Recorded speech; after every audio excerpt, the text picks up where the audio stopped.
Hello and welcome back to another exciting tutorial of GreatStack. In today's video, we will learn how to build and deploy a full-stack multi-vendor e-commerce app using Next.js. In this project, we will create multiple user roles like admin, seller, and customer. We will also integrate premium subscriptions for customer to get exclusive coupon discount and free delivery. So let's take a look at the project demo. So this is the multi-vendor e-commerce application, and here you can see we have this navigation bar where we have the logo, navigation links, search box, cart icon and login button. If I open this shop page, here we have the list of products. Now if I click on any product, it will open the product details page. So this is the product details page. In the right side we have the product details like name and price, we have the ratings, and after that here we have the product description. Then you will find the product reviews also. Here we have the product review, and after that here we have the seller page or a store page. Let me just click here. So you can see this is the seller details. Because it is a multi-vendor e-commerce website, so there will be multiple sellers on this application, and you can see the shop page of individual seller. Now let me just come here on home page, and here also we have the latest products and best selling product. Now let me log in on this application. So I'll just click on this login button. So here we have the login form, and if you don't have an account, you can click here, sign up and create a new account. So let me continue with my Google account. After login, you can see here we have the user profile icon. If I click here, we have manage account, my orders and sign out. Then we have add account.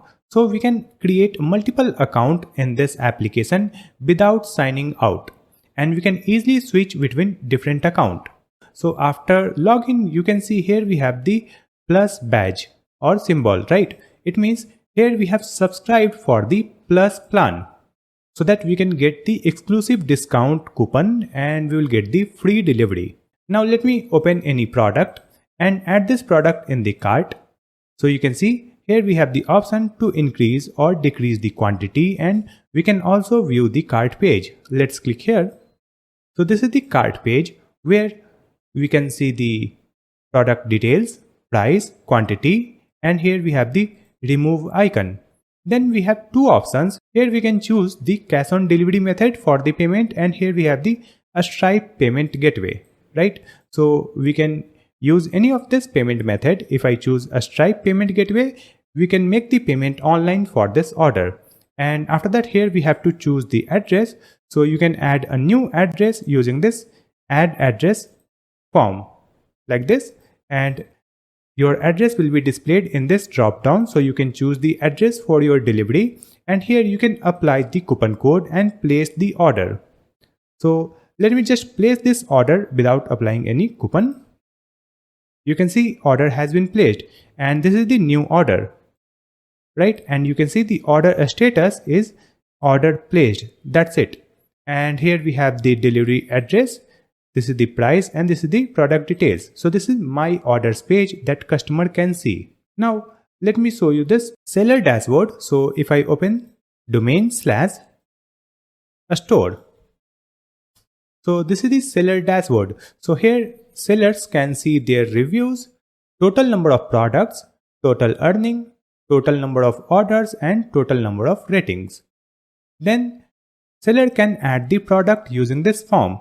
On this product page, we have also added one advanced feature using AI. So if you want to upload the product, you just need to upload the product image. So let me choose one image from here. And after that, you can see the notification analyzing image with AI. And after that, it will automatically generate the product name and description. So you can directly use this product name and description and publish your product. Or you can also update this name and description if you want. And if you want, you can add more images and add the actual price, offer price, and choose a category and add the product. So this product name and description is auto-generated using AI, and for that we have used Google Gemini API that is available for free. Then we have this manage product page. where sellers can see their product list. And here we have the option so that we can mark the product unavailable or out of stock. After that, we have the orders page. So here seller can see their orders. So here we have the customer name, price, payment method, coupon, and a status. Now let me just click on any order. So it will display the complete details like product details also. Let me open the next order. So in this one you can see we have 3 products for this order. So seller can see the order details in their dashboard. Now let me show you the admin dashboard also. So let's open this path/admin. So this is the admin dashboard. So here we have the stores section where admin can see the active store.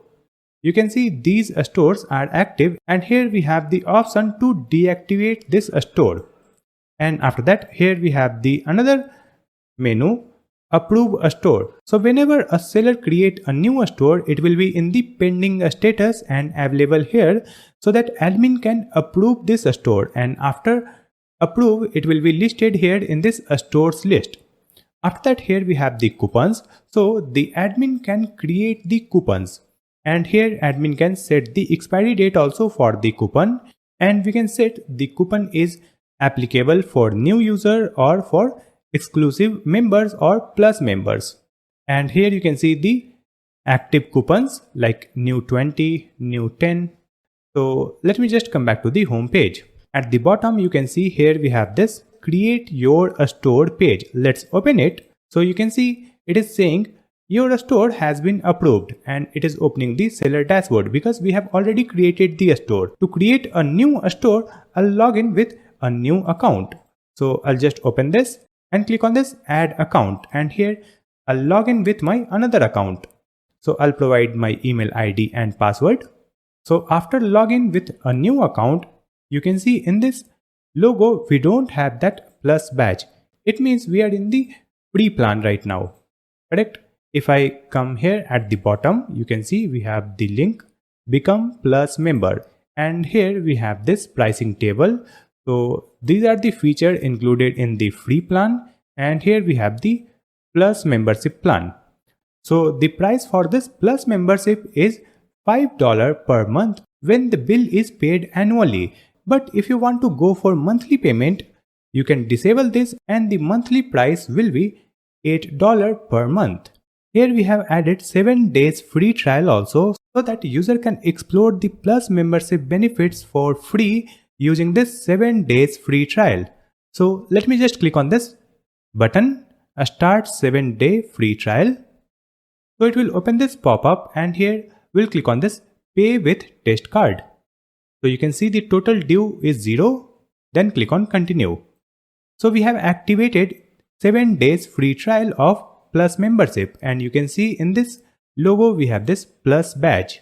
So let me open this shop page, and from here let me choose this product, add it into cart, view cart, and here we have to choose the payment method. So let me choose COD, and here we'll add the delivery address. So click on this plus icon, and here we'll add a dummy address for delivery. After adding this address, click on save address, and then let's choose this address for delivery, and here let's apply the coupon plus 10. So this coupon has been applied.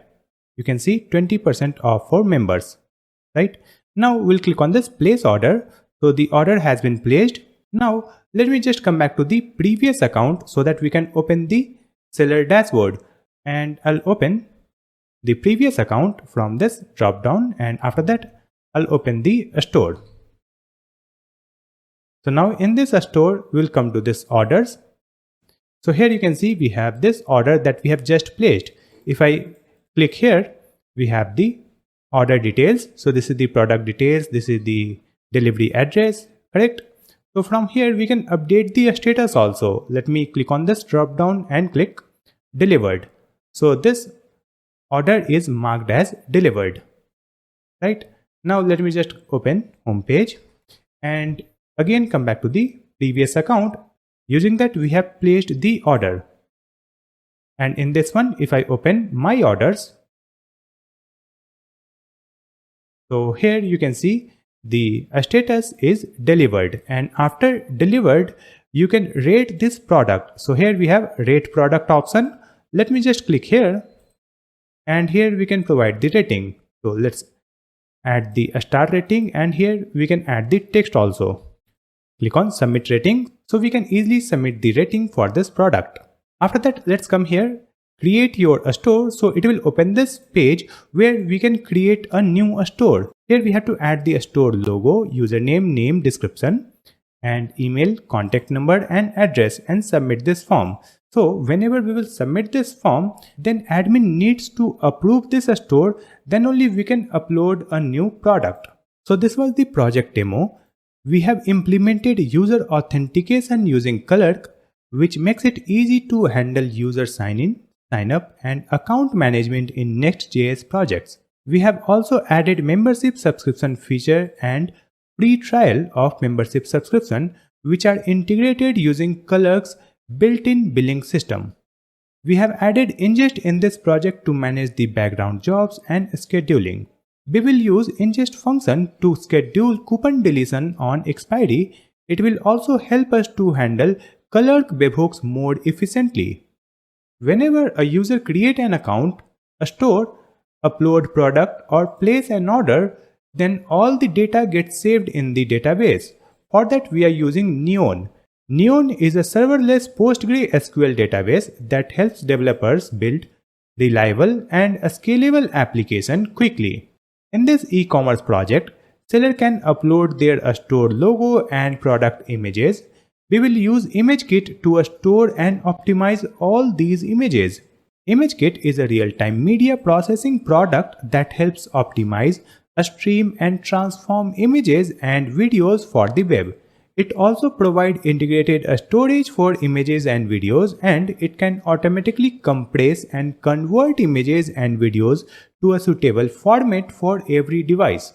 After building this full-stack multi-vendor e-commerce project using Next.js, we will deploy it online for free using Vercel. So, if you are also excited to build your own multi-vendor e-commerce project, just write down I am going to build multi-vendor e-commerce app in the comment box. Once you complete this project, I will recommend you to add this project live link in your resume, or you can also use it as your college project. Now, let's get started. To build this e-commerce project, we will use an open source template created by GreatStack. Simply visit the GreatStack GitHub profile at github.com/GreatStackDev.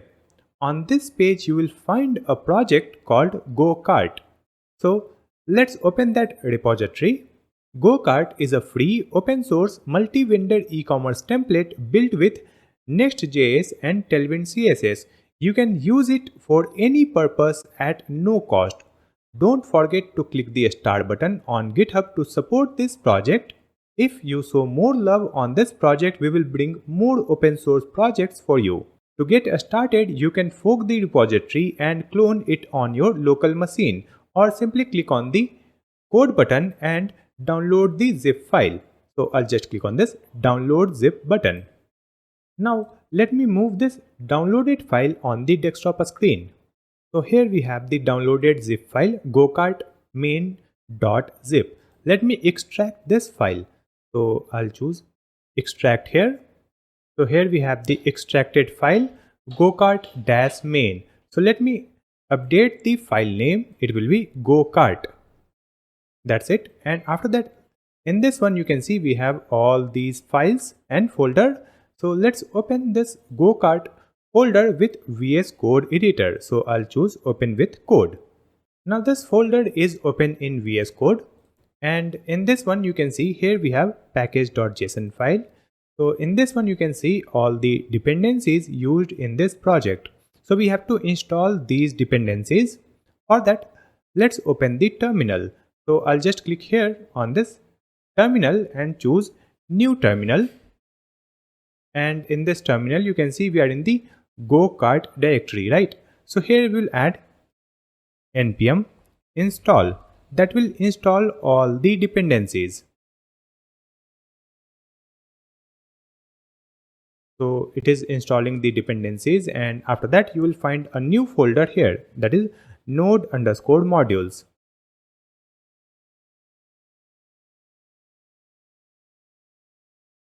So all the dependencies has been installed. Now you can see here we have .env.example file. So here we'll create one more file, that is .env. So let's create a new file here and write the file name .env. And in this one we will paste this environment variable name from this example file. Let's open .env.example, and from here we will copy this one and let me paste here in this .env like this. And from here you can update the currency symbol for your website. Now after that, let me start this project, and to start this project here we'll write npm run dev. At this command npm run dev, press enter. So it will start our project on local server. So now you can see our project is running at this URL localhost 3000. So let me open this link in the web browser. So you can see our e-commerce front-end project is successfully running in the web browser. After starting this project, you can see the front-end is ready. This is the complete front-end template where we have added the dummy data. You can see here we have the products. So these products are coming from the dummy data added in the assets. So this is the static website right now. We don't have the database in this project. If I click on this login button, it is not functional. This is just a template. Let me show you other pages. So here we have the shop page. Then we have this product details page. Here we have the seller profile. Then we have the reviews. If I open this seller page, here we will get the product of this particular seller. And here we have the cart page. Let me add this product in the cart. So you can see this product is added in the cart, and now you can see the product here. And here we have the order summary, and we have the option to apply the coupon. So this is just a template, but this product is added in the cart because we have added the state management also in this front-end project. And this cart data is getting saved in a state. And after that, you can see here we have the create your store page where user can create a new store or become a seller, right? And after that, we have also provided all pages for the seller and admin. So let me show you the seller page. So here we'll open /store. So this is the seller dashboard. Then we have the form to upload a new product, then manage product and orders. So these data is dummy data coming from the asset. Let me open the admin dashboard also. So here we'll open this admin dashboard. So here also you can see the data is static. This is coming from the asset file, right? So here we have the admin dashboard. So this is just a static template. Now we have to convert it into a fully functional multi-vendor e-commerce website. For that, let's open our VS Code. So in this VS Code, you can see here we have the code that we have downloaded from GitHub profile. And in this one, we have added all the pages, components, and added the state management. So let's explore this code first. So first, let's open this app folder where we have added all our pages. So here we have public pages where we will display the publicly available pages that customer can see. So in this one, we have created the cart page, then create a store page, loading page, order, pricing, product, and shop page. If I open any of this folder, you can see here we have the page.jsx file where we have added the code to create the page, correct? Now, if I open this page.jsx file inside this public, so this will be home page, and here we have mounted the hero component, then latest products, best selling, our specs, and newsletter component. So this is the components for home page, and here we have added layout file also where we have added the banner, navbar, and footer because it will be displayed on all pages. That's why we have added it in the layout.jsx. After that, let me show you the components also. So here we have the components directory or folder, and in this one we have these components, right? Like you can see, address model, banner, best selling, then counter, footer, hero, navbar, right? Now if I open this admin and a store folder, here also we have some components. So we have separated the components for admin dashboard and a store dashboard or seller dashboard. After that, let me show you the library, and in this library we have created the store.js file. In this store.js file, you can see we have created the store using this Redux.js. So in this project, we have used Redux to manage the store. And in this project, we have multiple features, and for each feature, we have created different slices. If I open this features folder, we have the address, cart, product, and rating feature, right? So for all these features, we have created different slice file like cart slice.js. So in these slice file, we have created the state and initialized the state, and after that we have created the reducers, and in this one we have the action function like add to cart, remove from cart. So here we have created the state management, right? And we have created this state management using Redux. And after that, let's come here in this assets. In this assets, you will find we have some images, and then we have the assets.js file. So in this assets.js file, we have imported all the images and exported it using this assets object so that we can access these images easily. And after that, we have created dummy data like categories, dummy rating data, then we have the dummy store data, then we have dummy product data. After that, we have the our aspects data, and then dummy address data. So in this one, you can see we have added the structure for our data. If I open this product, so in this product dummy data, you can see we have provided the ID, name, description for the product. Then we have provided the MRP, price, images, then category, a store ID, in stock. So we have these data for individual product. So when we will create the backend, we have to create the tables to store the data, and in that table we will add these properties, right? So for creating the table, here we have already created the Prisma file. So let's open this Prisma folder, and here we have the schema.prisma file. So in this one, we have created the schema for our table. So in this one, you can see we have the user model. Using that, we will create the user table, and in this user table, we will store the ID, name, email, image, and cart. So the ID will be unique, and here we have added the string type, and after that we have added the cart, and default value will be empty object. So you need to create the table like this in your database, right? And after that, we have added the relations with other table like rating, address, store, and order table. If I scroll down, here you will find the other model, right? That is product model. So to store the product data, we have to add these properties like ID, name, description, MRP, price, images, and these things. And in this one also, we have added the relations with other table. So here we have added all the models for creating the database table, right? We have the coupon, then a store, and address model, then we have the rating model. So to make our project fully functional, first we have to create the authentication feature, that is user authentication, and after that we'll create the database and we'll create tables using this model. And after that, we will create the backend APIs so that we can update and get the data from the database.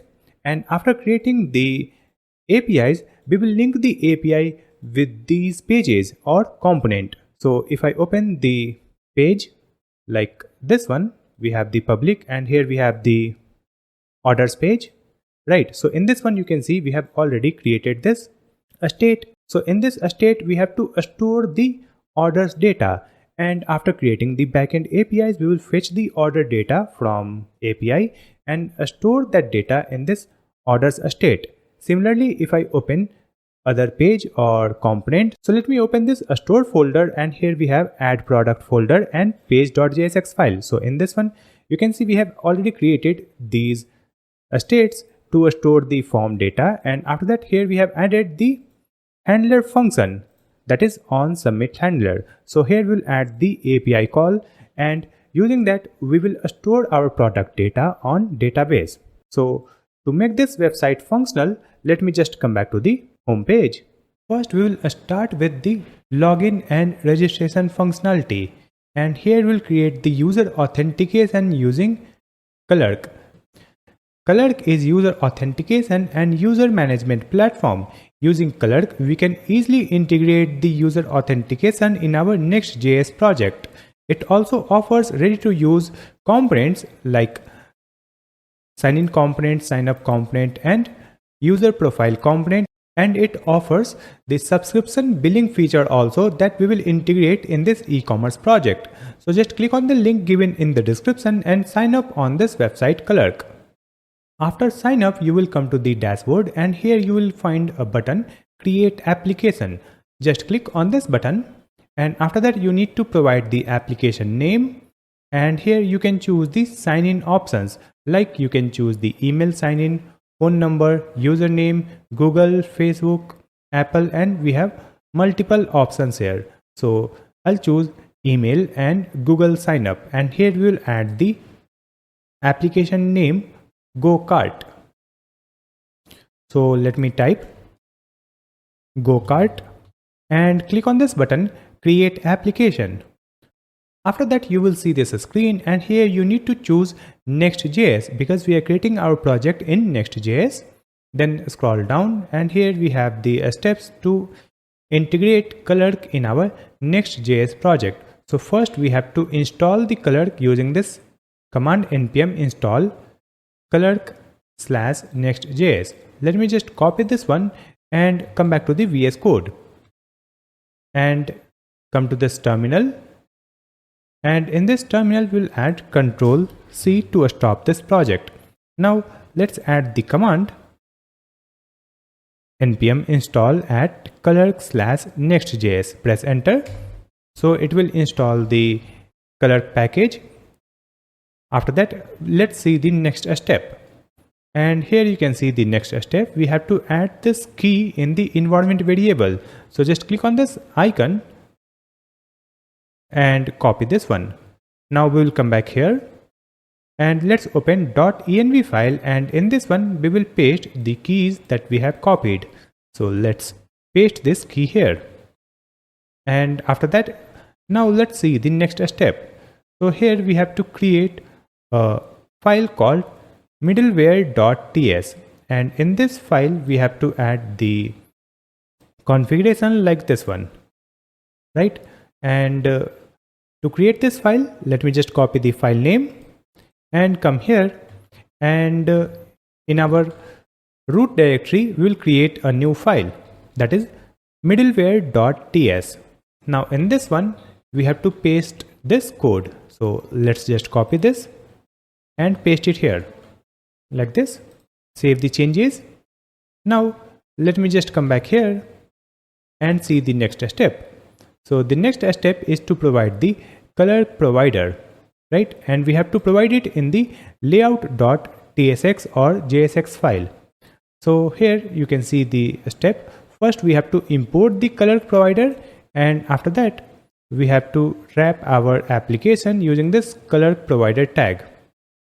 So let me just come back to the VS Code, and we will open this app folder. In this app folder we have the layout.jsx file.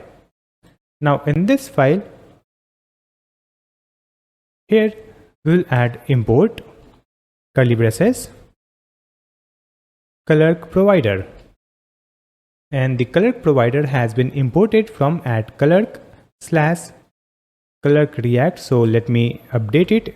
We will import it from Clerk/Next.js like this. And after that, let's wrap our tag with this Clerk provider. So here we have the HTML tag. So before this, let's add opening arrow Clerk provider and close this Clerk provider tag here. Now let me move it after this closing HTML tag. So now you can see the structure. Here we have the Clerk provider opening and closing tag, and we have wrapped our HTML element using this Clerk provider.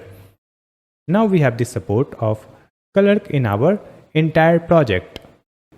Now let me just come back here in this documentation, scroll down and see the next step. So here you can see we can start our project using npm run dev, right? So let me just come back, and in this terminal we will add the command to start our project, npm run dev. So now the project is again running on localhost port 3000. Now we can hide this terminal. Next we have to add the click functionality in the navigation bar. If I open our front end, you can see here we have the login button. So when we click on the login button, it should open the login or registration form. So let me just come here in this sidebar, and from here we will open this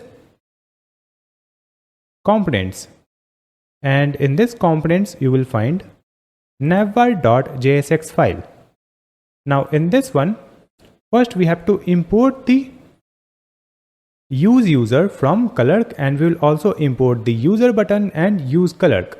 So let's add import statement, import curly braces use user from at Clerk/Next.js. After that, here let's add the comma, and we will import the use Clerk. Then we will import the user button like this. And after that, here we need the user data.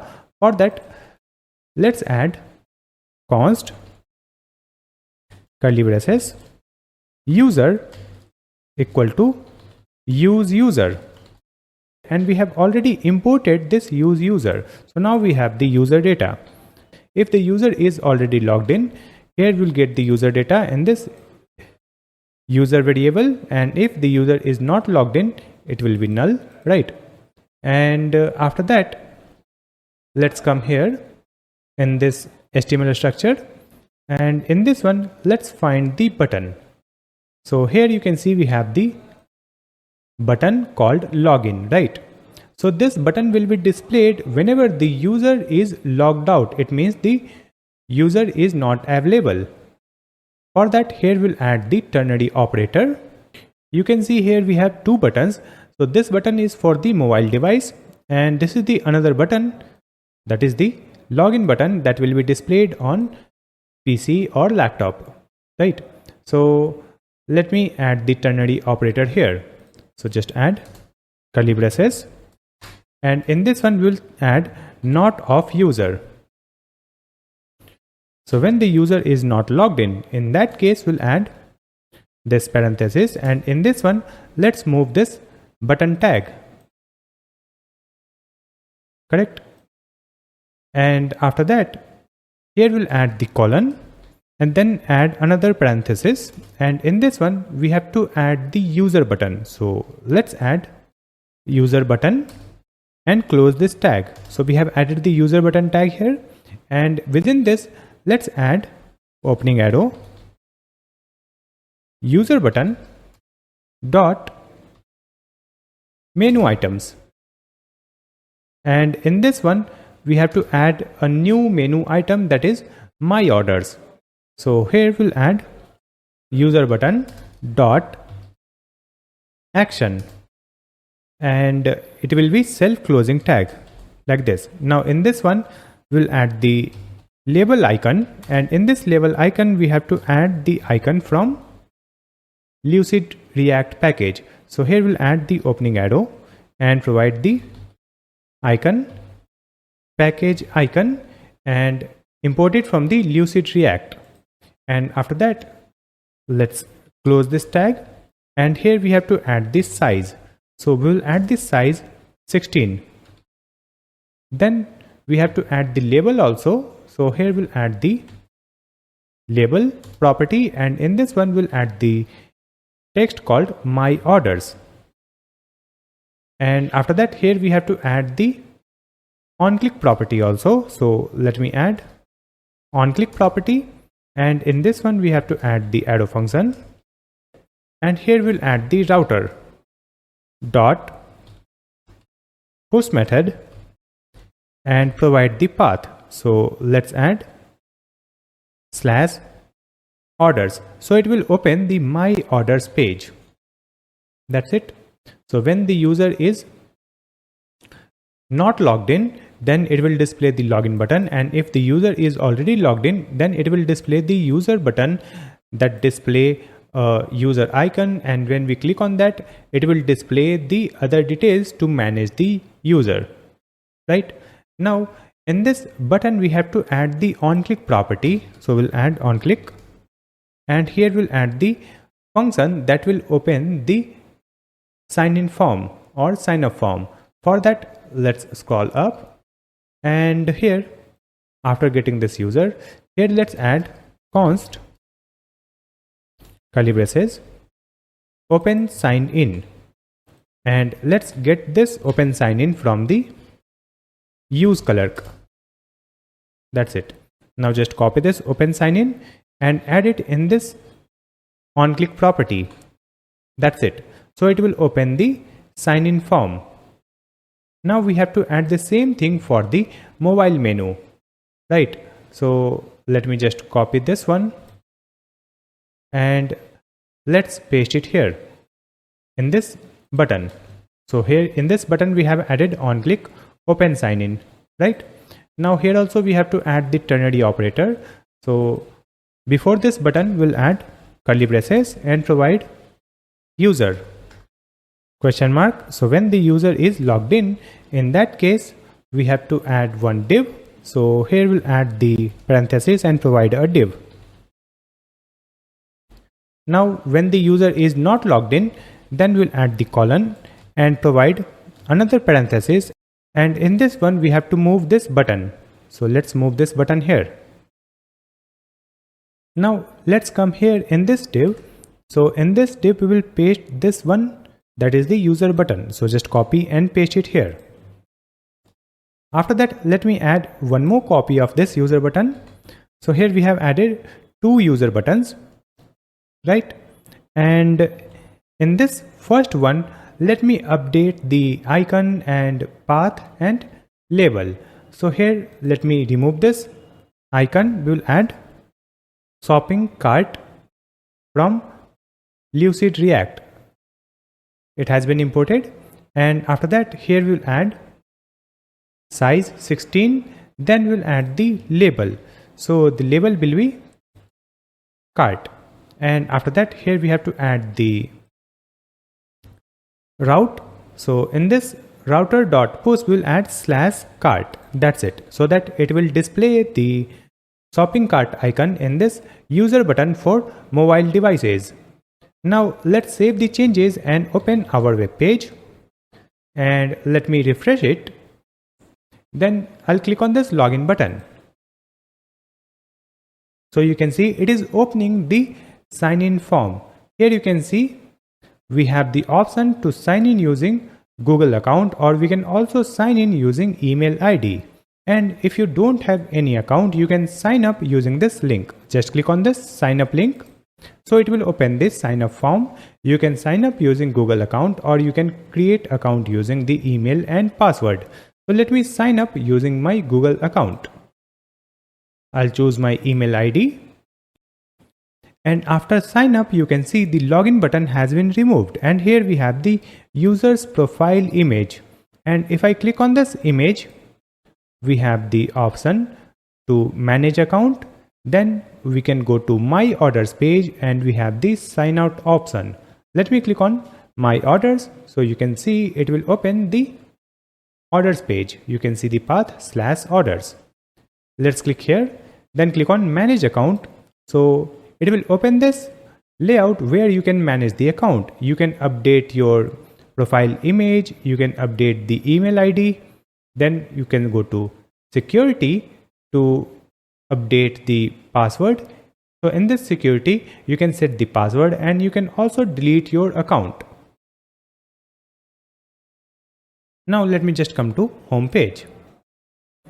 Next, we have to connect our project with the database so that we can store the product data and user data on the database, and we'll display it on the web page.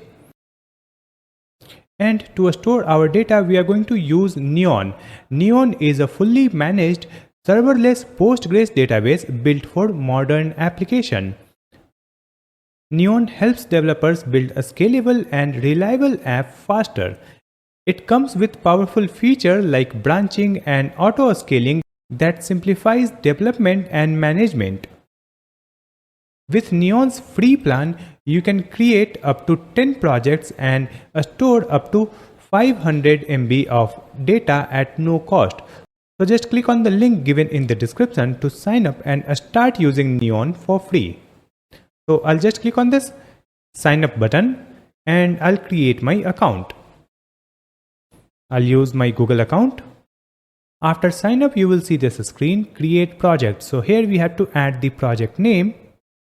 So let me write the project name, go-kart, and after that we'll click on this create button. After creating the account and creating our project on Neon, let's see how to connect it with our Next.js project. So let's open the Neon homepage again and go to Docs to see the documentation. In this left side, you will find this ORMs. Just click here. And in this one, we will choose Prisma.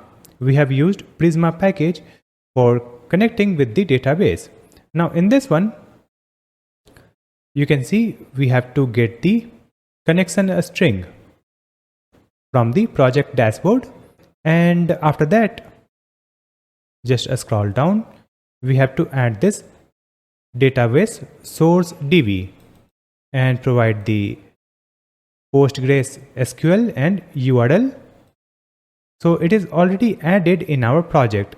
If I open our VS Code, let's open the sidebar, and in this one, you will find this Prisma file. In this Prisma file, we have schema.prisma.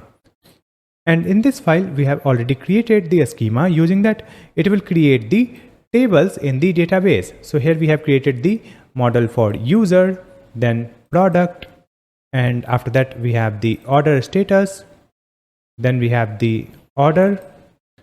So here we have the schema for all the tables, right? Now let me just come back here and let's see the next step. So we have to get the database URL and we will add it in the environment variable. So let me just come back here in our VS Code and open our .env file. And in this .env file, let's add one environment variable. So here we will add database underscore URL, right? And in this one, we have to paste the connection string. So I'll just come back and come to this console and click on this connect button. Then here you will find the connection string. Now just click here and select this one and copy this string. You can see it is starting with this PostgreSQL. So let's copy and paste it here in this database URL. Now let me add it in the double quote like this. After that, here we have to add one more environment variable, that is direct URL. So let me write the environment variable here, direct URL equal to double quote. And in this one, we will paste the same string, but here we will toggle this one. We will turn it off, that is connection pooling. Let's turn it off. And after that, just copy this string again. Copy and paste it here. So we have added the database URL and direct URL. After adding it, again come back here in the documentation. So after adding this database URL and direct URL, let's see the next step. So we have to install the Prisma generate, and then we have to install the Prisma adapter Neon and then Neon database serverless. And we will also install the WebSocket. So let me just copy this npx Prisma generate and come here in our VS Code. Let's open the terminal. And in this terminal, we'll add Ctrl+C to stop this project and paste this npx prisma generate. So it will execute this command and I'll press Y. After completing this execution, let me just come back and let's copy the next command and paste it here and press enter. After that, again come back here and copy the next command. Just copy and paste it here. Press enter. Now let's see the next step. So we have to create one configuration file where we will import the Prisma client, Prisma Neon and Neon config. So let me just come back here in our VS Code and here we have the lib folder. You can see we have the lib folder or library. So in this one we'll create a new file. So let's create a new file and write the file name prisma.js, right? And after that, in this one, just copy this code and paste it here. So we have pasted this code here. Let's scroll up and from here we will remove this import.env. That's it. Now in this one, you will find this code neon config pull query via fetch. It is true, right? But it is commented. So just remove this comment from here. So it will enable this code. That's it. So we have to uncomment this line. That's it. Save the changes. And you can see here we have the connection string. And in this connection string, we have provided process.env.database URL. So the database URL is added here, right? Next, we have to execute the command that will push our schema on the database that will create the tables in our Neon database. So let's open this terminal and in this terminal, we'll add npx prisma db push. So we have added npx prisma db push. That's it. Press enter. So it will push our schema and create the tables in our Neon database. Now it has been executed. And after that, just come back here in the Neon console or dashboard. And in this one, let's open this tables. So here you can see we have all the tables like address, coupon, order item, product, rating, store and user. So now we have all the tables that is created using the schema that we have created in our project. Next, we have to store the user data in this table. Here we have the user table, right? So in this one, we will store the user data whenever we will create any account on this web page, right? And for creating the account, we are using Clerk, right? So we will get the data from the Clerk webhooks. So to manage the Clerk webhooks and other background jobs, we are going to use Inngest. To efficiently manage the Clerk webhooks, scheduling and background jobs, we are going to use Inngest. Inngest provides multiple features to manage the background jobs, scheduling and cron jobs. So just click on the link given in the description and sign up on this Inngest platform. So I'll just click on this sign up button and I'll continue with my Google account. After sign up, you will see this screen where you need to provide a logo. So I'll choose the logo here. Then we have to choose the organization name. So here we'll write Go-Kart and click on create organization. And after that, I'll click on this skip button. So here we have created the Inngest app. Now we will connect the Clerk webhooks with Inngest. So just open the Clerk dashboard and go to configure and scroll down. So here you will find the webhooks. Just click here and in this one you will get the option to handle the webhooks. So here you can see the button add endpoint. Just click here and after that here we have a drop down, so I'll just click here to choose the Inngest. Just click on this Inngest and click on the connect to Inngest button. So it will open the pop-up to authenticate it with the Inngest account. Just click on approve. After that, scroll down and click on create. So we have configured our Clerk webhooks with our Inngest app. After that, we will again come back to the Inngest dashboard and we'll click on this key icon and then click on event key.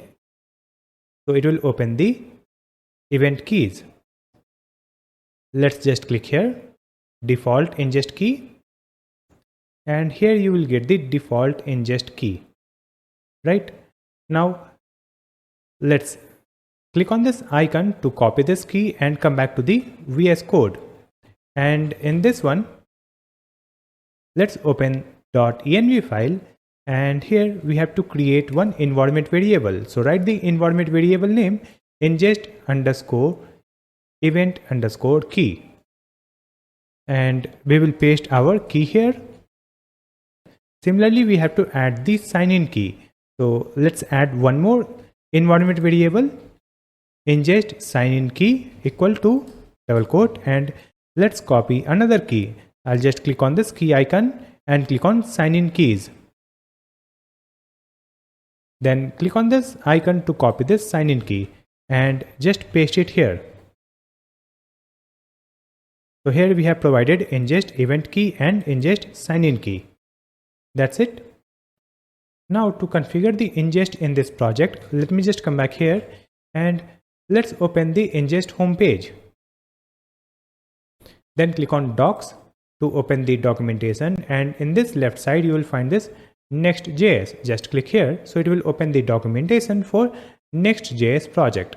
In this one, this app router is selected and scroll down. So here we have the step 1 to install the Inngest. So just copy this command and open our VS Code.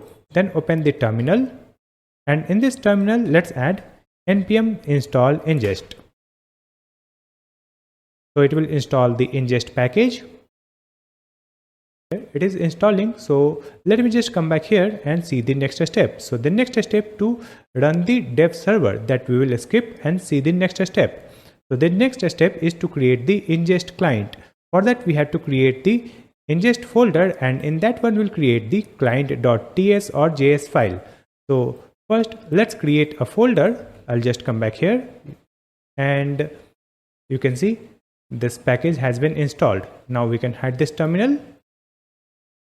In this root directory, we will create a new folder and write the folder name Inngest. Now in this Inngest folder, we have to create a file. So we will choose new file and write the file name client.js.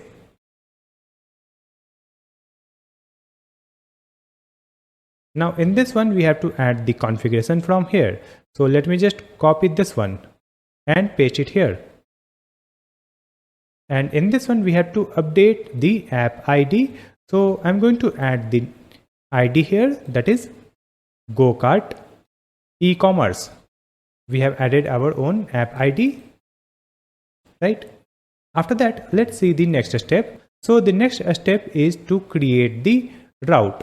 For that, we'll come to the API folder, and in this one, we have to create the ingest folder, and in that one, we have to create the route.ts or js file. So let me just come back here, and here first we have to create the API folder. So in this app, we will create a new folder and write the folder name API. Now in this API folder, let's create a new folder and write the folder name Inngest. Now in this Inngest folder, we have to create a new file, that is route.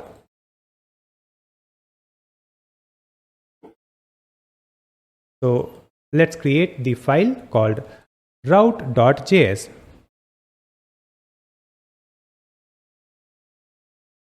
Next, we have to copy the configuration from this documentation. So here you can see we have this configuration, just copy and paste it here. Now let's come back in the documentation and see the next step. So we have to create the functions, right? So for that we have to create a functions.js or ts file, and in that one we will create the ingest functions, right? So let's create a new file. We'll come back to the VS Code, and in this one where we have the ingest folder, so here we'll create a new file and write the file name functions.js, right? And here we can create the ingest functions. For that, let's add import curly braces ingest, and let's import this ingest from /client. We have created this client.js file, right? So from there we are importing this ingest, and after that let me add the comment here. So we'll add ingest function to save user data to a database. So here we'll create a function and export it. So let's add export const sync user creation equal to ingest dot create function method. Now in this one, let's add the object where we'll add the ID, and let's set the ID sync user create. Then we'll add the comma and add another object. In this one we have to add the event. So here we'll add the name of the event that we'll receive from the clerk, that is clerk/user.created. Then we'll add the comma, and here let's add the asynchronous function. And in this one we will get the event in the parameter, so just add curly braces event. And after that here let's add const curly braces data equal to event. So from this event we will get the data, and after that let's add await, and we will store this data in the Neon database. For that we have to use the Prisma. So let's import the Prisma from our library. So just add import Prisma from the lib folder and Prisma file. After that here we will add await Prisma dot user dot create. So this is the user model, and in this one we are creating a new record, right? So here let's add the object. Here we have to add the property name data colon, and here we'll add the object where we have to add the ID, and here we'll add the ID that we will receive from the event data. So just add this data dot ID property. Then we'll add the comma, provide the email, and in this email let's add data dot email underscore addresses index 0, and in this one we will get the email address property. After that we'll add the comma, and here we have to add the name. So in this name we will store the first name and last name that we will receive from the clerk. So just add the backticks $ curly braces and provide the data dot first name. Then let's just copy this one, paste it here, and here we'll add data dot last name. So we have added the name, then add the comma, and here we have to add the image also. So just add the image and provide the data dot image URL that we will receive from the clerk event, right? So we have created the first function, that is sync user creation. Now we'll create another function, that is sync user updation. So this function will be triggered when the user update their profile, right? So here again add the function. So just add export const sync user updation equal to ingest dot create function. Now in this one let's add the object where we'll add ID. So the ID is sync user update. Then we'll add the comma, and let's provide event, and the event will be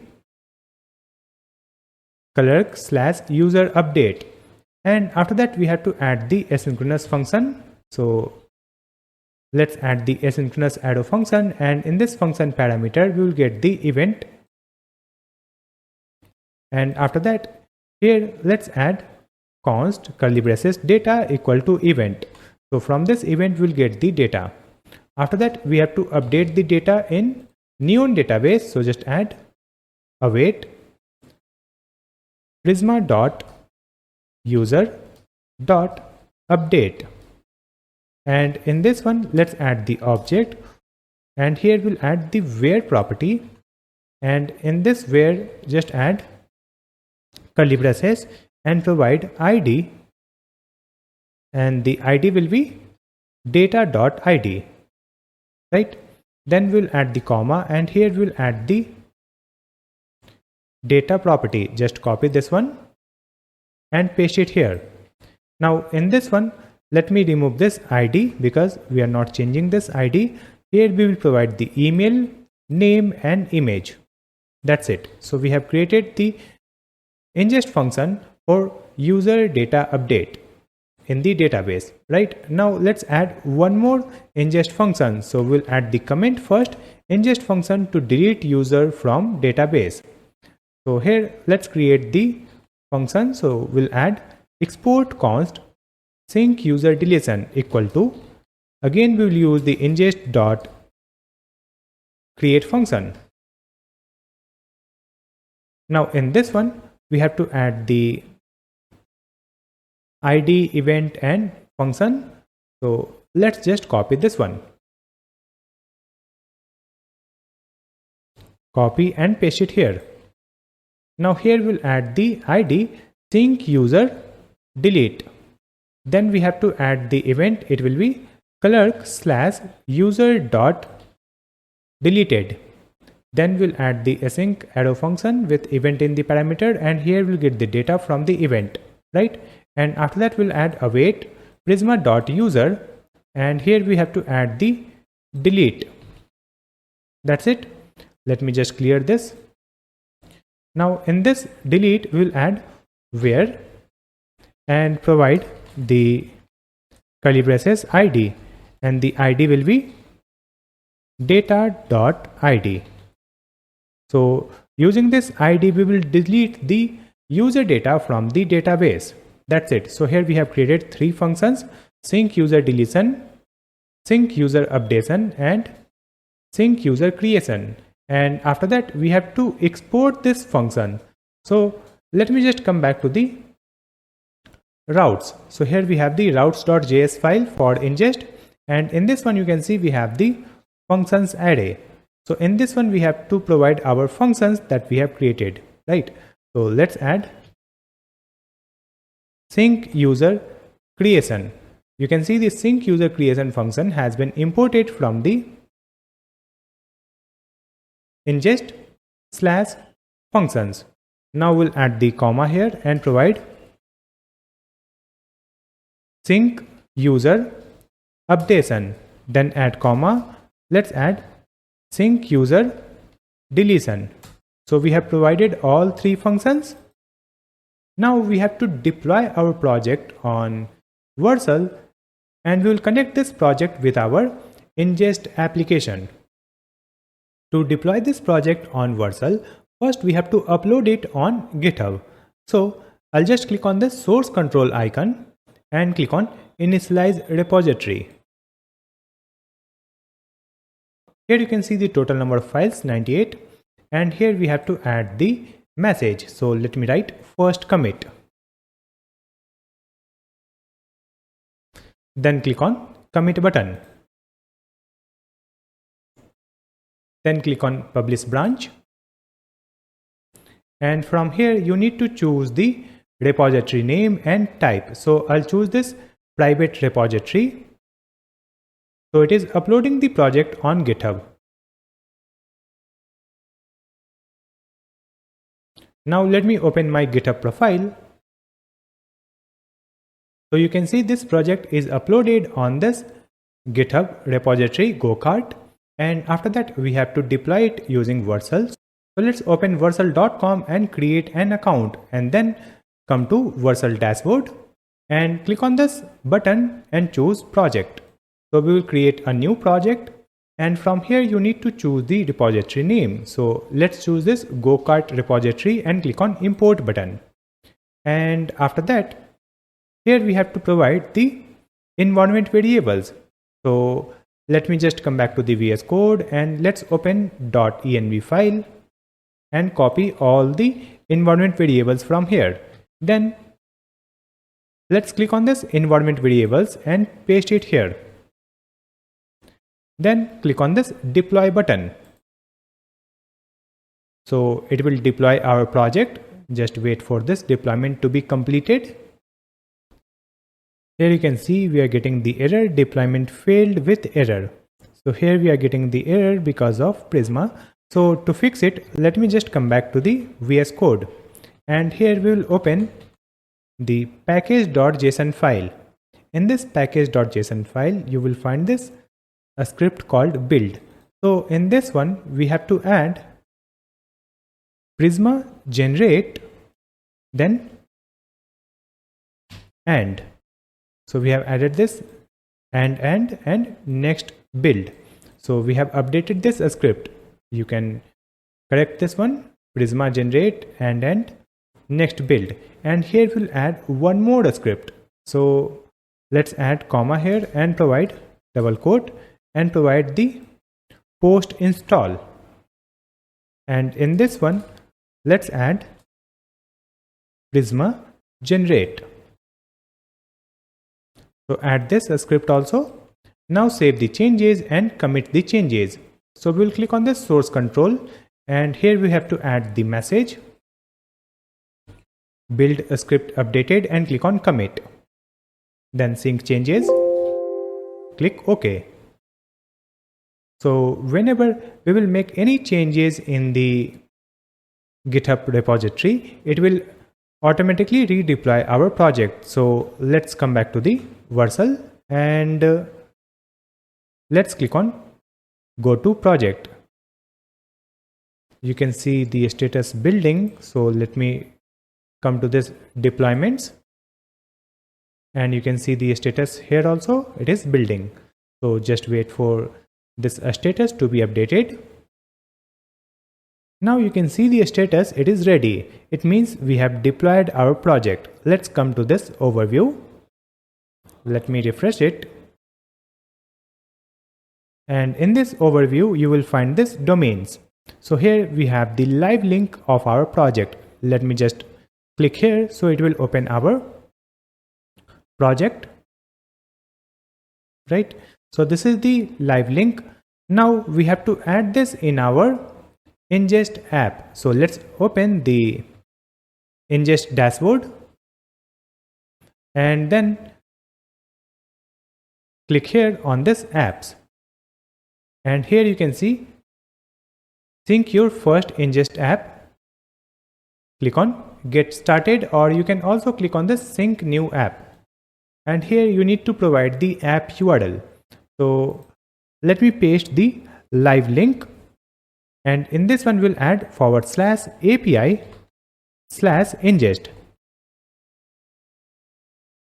So we have to add the complete route /API/Inngest after providing this URL, that is the live link of our project. Then click on sync app.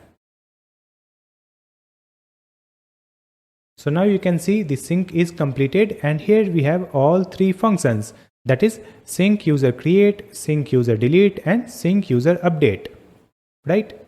Now whenever we will create a new user, the user data will be saved in the database. To verify it, let me just come back here in our application. You can test it on the local host also, or you can test it on this live website also, right? Now let's come here and come to manage account, and first we will delete this account. So I'll just delete this account. So you can see it is asking for the OTP to delete this account because it is the sensitive task. So we have to verify our identity to perform any sensitive action in this account. So I'll provide the OTP here. So we have provided the OTP to delete this account.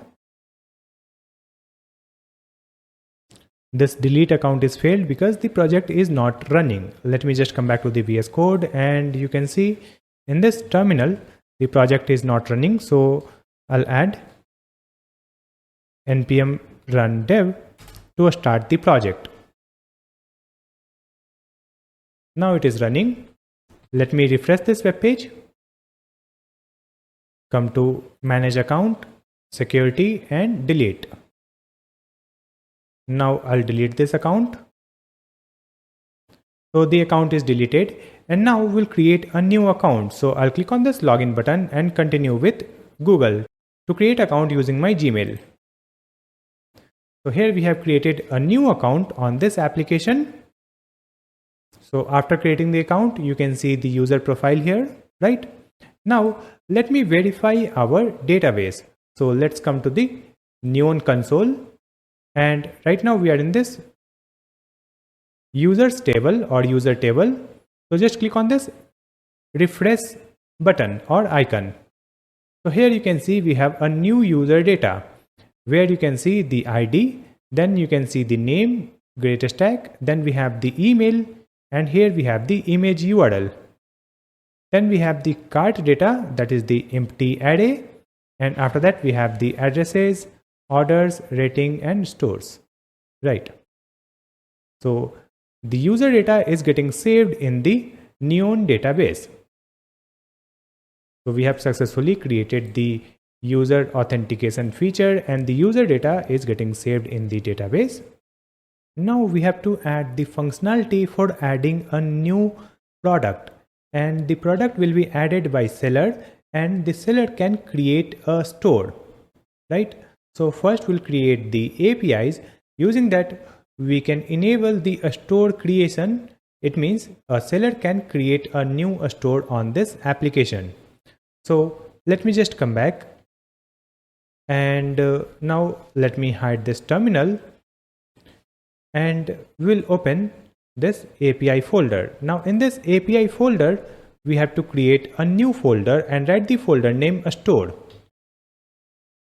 In this store folder, we will create all the APIs for a store or seller. So here, let's create the first API, that is for the creating a new store. So we'll create a new folder and write the folder name create.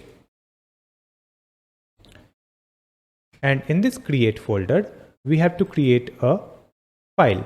So write the file name route.js. Now in this route.js, let's create a function. So we'll add one comment, create the store.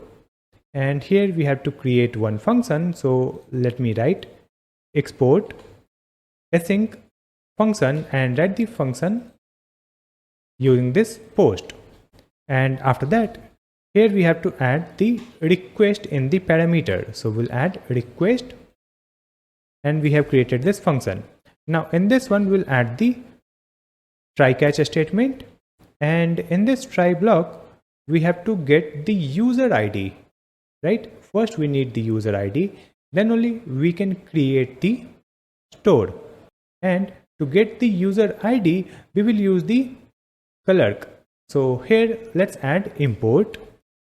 We will import get auth, and let's import this get auth from @clerk / Next.js / server, right? And after that, here we'll add const curly braces user ID equal to get auth and provide the request. So we will provide this request here, and it will provide the user ID. And after that, let me add the comment here. So we'll write the comment get the data from the form. So here let me write const form data equal to await request.form data. And after that, here we will get the properties from this form data. So let's add const name equal to form data dot get and name property. Now let me duplicate it, and here we'll add the property username, then we'll add description, then we'll get the email, and after that we'll get contact, then we'll get the address and duplicate it. Here we'll get the image like this, and after that here we'll add the if statement, and let's write not of name, username, description, email, contact, address, image. So if any of this data is not available in the form data, so in that case we will send the response. So here we'll add return next response. Just click here to import the next response from next/server, right? And after that, in this one we have to add .json and then provide the object here, and in this one we'll add the error property, and in this error property let me write missing a store info, correct? And after this object we'll add another object, and in this one we'll send the status, that is 400, right? Now suppose all the data is available, so in that case let me write the comment here, check is user have already registered a store. So we'll add const a store equal to await, and then we will use the Prisma. Just click here to import it from the library, then we'll add dot store dot find first, and in this one we have to add the object where we'll add where and provide the object, and in this one just add the user ID, and the user ID will be user ID. That's it. Now here we'll add the if statement, so we'll add the comment first. If a store is already registered, then send a status of a store. So here we'll add if statement and write this a store, and after that let's add return next response dot JSON method and provide the object, and here we'll add the status property. So the status property will be a store dot status, right? Now after that again we'll add the comment. So here we'll add check is username is already taken. So here let's add const is username taken equal to await prisma dot store dot find first, and in this one we have to add where, and in this where we will provide username. It will be username dot to lowercase. So here we are checking the username is already taken or not, and if the username is already taken we will send the response, that is username already taken. So here let's add if statement if is username taken, and after that here we'll add return next response. So just copy and paste it here, and in this one we will write error. So let's add error username already taken like this, and after that we'll add one more object.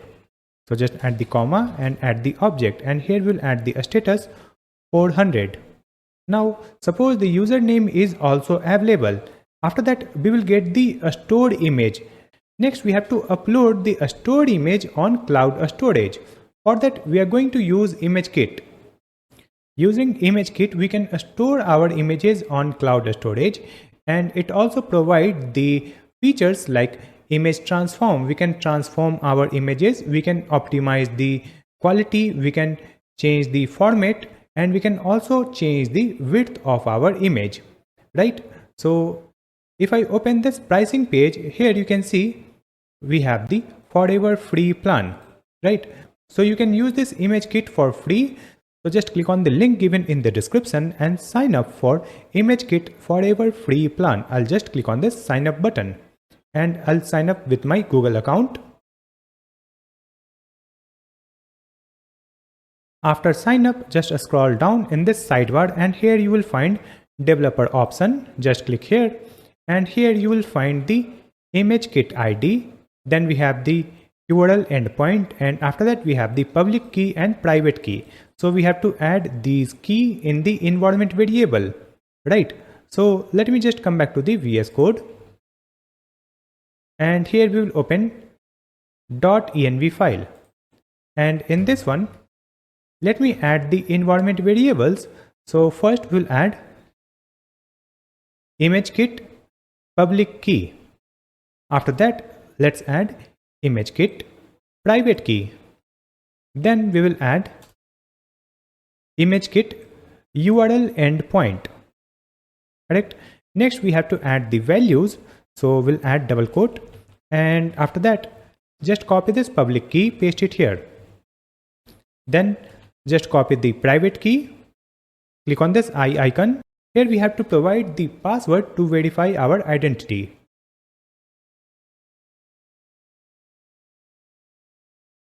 Then copy this private key, paste it here in double quote. After that, just copy this URL endpoint. Let's just copy and paste it here. So we have provided the ImageKit public key, private key, and URL endpoint. After that, let's see the documentation. So I'll open imagekit.io, then go to docs, and on this docs page, so we'll click on this Node.js. So it will open this documentation for ImageKit. Scroll down and here you can see the steps.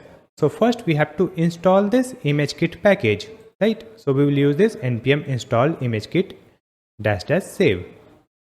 So let me just copy this command and open our VS Code, then open the terminal, right? So in this terminal, we'll add Ctrl+C to stop the project and paste this command and press enter.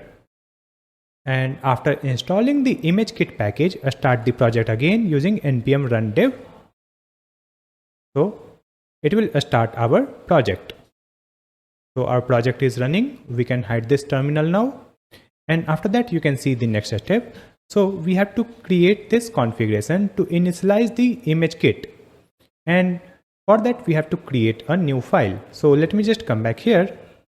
And in this one, we have to create a configs folder in our root directory, right? So here, let me collapse it. And in this root directory, we will create a new folder called configs. And in this configs folder, we have to create a file. So let's create a new file and write the file name imagekit.js.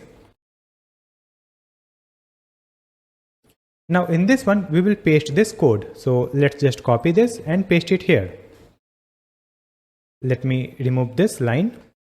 So here we have added import ImageKit from the ImageKit package, and after that here we have var ImageKit equal to new ImageKit, and here we have to provide the public key, private key, and URL endpoint. So we have added these data in the environment variable. So let's import it here. So let's add process.env dot and the environment variable name, that is ImageKit public key. Correct?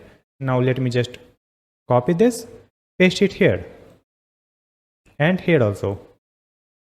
Now in the second one, we have to add the ImageKit private key. So let me provide the environment variable name, private key.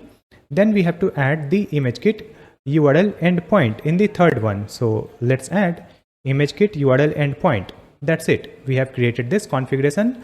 Now we have to export it from this file. So just add export default ImageKit.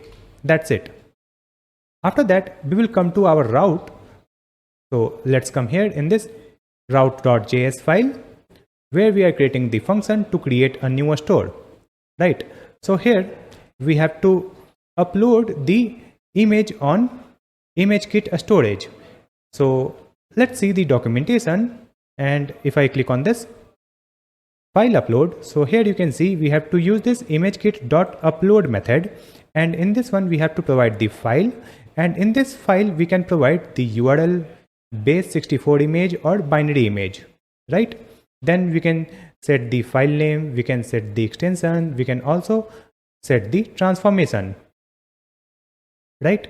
So here we have to provide the base64 or binary image, right? So just come back here, and here let's add comment image upload to ImageKit, right? So here we'll add const buffer equal to buffer dot from, and in this one we'll add await, then write image dot array buffer. Now we can upload this buffer on ImageKit. So let's add const response equal to await and provide the ImageKit. So you can see here we are getting the suggestion to import the ImageKit from the configs folder. Just click here, it has been imported. Then we'll add dot upload method. Now in this upload method we'll add the object and provide the file property, and in this file property we will provide the buffer. Then we'll add comma and provide the file name, and in this file name let's add the image dot name. Then we'll add the comma, and here we have to add the folder. So in this folder let's add logos, that is the store logo, right? And after that we have to optimize this image using ImageKit. So let me just come here in this documentation and see how we can optimize the image. So here we have the URL generation. Just click here, and in this one you can see we have ImageKit.url, right? And in this ImageKit.url we can provide the transformation, and here we will add the transformation like height, width, we can set the format, quality, right? So let me just come back here, and here let's add const optimized image equal to ImageKit dot URL, and in this one we'll add the object and provide the path, and in this path we have to provide the response, and in this response we'll get the file path. Then add comma, and here we'll add the transformation, and in this transformation we have to add one array, and in this array let's add the first object, and here we'll set the quality. So let's set the quality auto. After that we'll add the comma, and here let's add the format. So we will set the format WebP. Then we'll add the width also. So we'll add the width 512. That's it. So here we'll get the optimized image URL, right? Now we can store this URL in the database. So here let's add const new store equal to await, and we will use the prisma.store.create. So in this store table we are creating a new entry, and here we have to provide the data. So let's add the data property, and in this one we have to provide the user ID. Then we'll add name, then we'll add description. After that we'll add username. So in this username let's add username dot to lowercase. After that here we have to add the email, then we will add contact, then we will add address, and after that we'll add the logo, and in this logo we'll add optimized image. So we have added these data for creating a new store, right? After that we have to link this store with a user, right? For that, let me add the comment here. So here we'll add this comment, link a store to user, and here we'll add await prisma.user.update. So we will update the user table, and in this one let's add where and provide the ID. So the ID will be user ID, right? And after that we have to add the data that will be updated. So here we'll add the store property, and in this store property we will add the ID of newly created store. So let's add the object, and here we will provide connect, then we will add the ID, and let's add new store dot ID. That's it. So it will connect this store with this user, right? And after that we can send the response. So let's add return, and we will add next response.json, and in this one let's add the object where we'll add the message. So the message is applied, waiting for approval, right? Now let's come here in the catch block. So in this catch block we'll add console.error and provide this error, and after that here also we have to send the response. So let's just copy and paste it here, and in this one we'll add next response.json and provide the error here. So let's add error, it will be error.code, or we'll add error.message. Then we'll add one more object here, and here we'll add the status 400. That's it. So here we have created the API. Using that we can create a new store, correct? Next we have to create another API. Using that we can get the status of our store. If we have already created a store, we can get that status. So here we'll add the comment, check is user have already registered a store. If yes, then send the status of a store, right? So here let's create a function, export async function and get, and here we have the request in this parameter, right? And after that we'll add the try catch statement. Now in this catch block again we'll add the same code. So just copy this and paste it here, console.error, it will be error, and then return next response.json, error will be error.code or error.message, then a status 400. Now come to this try block, and in this try block again we need the user ID. So just scroll up, and here you can see we have added this code. To get the user ID, just copy and paste it here in this try block, right? And after that we have to check if the user has already registered a store or not. So here we have added the code for that. Copy this one and this one also, and let's come here, just paste it here. So here we have added const a store equal to await prisma.store find first, and provided where user ID is equal to this user ID, right? And after that here we have if a store, then return next response.json, and the status will be a store.status, right? And after that here we have to add return, and in this return we'll add next response.json, and let's add the object, and then we'll add the status. So the status is not registered. That's it. So here we have created two APIs, first one for creating a new store, and the second one that will check whether the user have already registered a store, and if the store is already registered it will send the status, right? Next we'll create the other APIs for a store or seller, so that we can get the seller data or a store data in the dashboard. Now we will create the API to add a new product. So let's open this sidebar. In this sidebar, you can see we have created this store folder, but by mistake we have created it in this Inngest folder. So let me drag and move it in the API folder. So I'll drag this store in this API folder. Click move. So now you can see the structure. First we have the API folder. In this API folder we have the Inngest folder, and after that here we have the store folder, and in this store folder we have the create, and after that in this store we will create a new folder called product.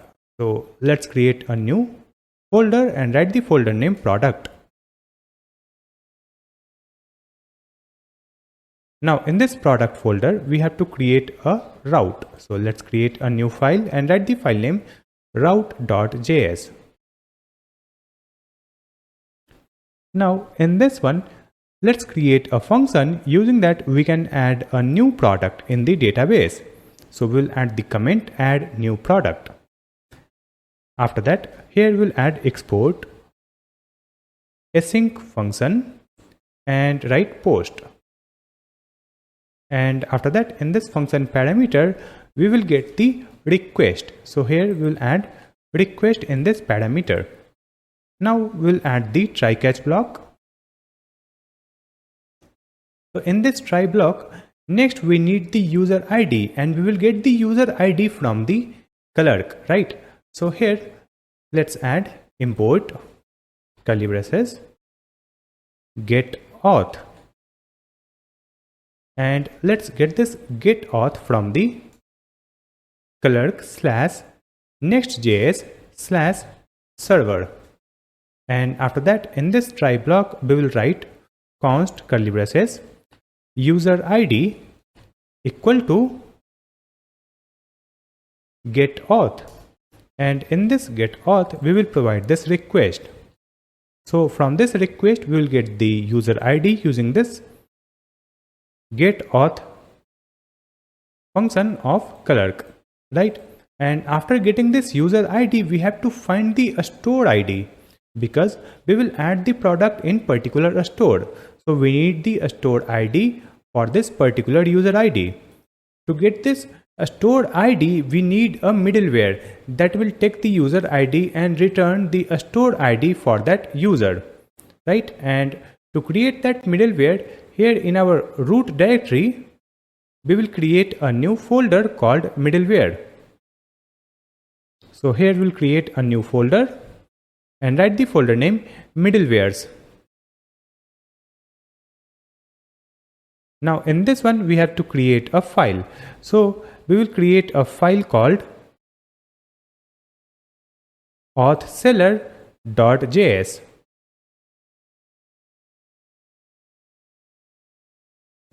Right? Now in this file let me write const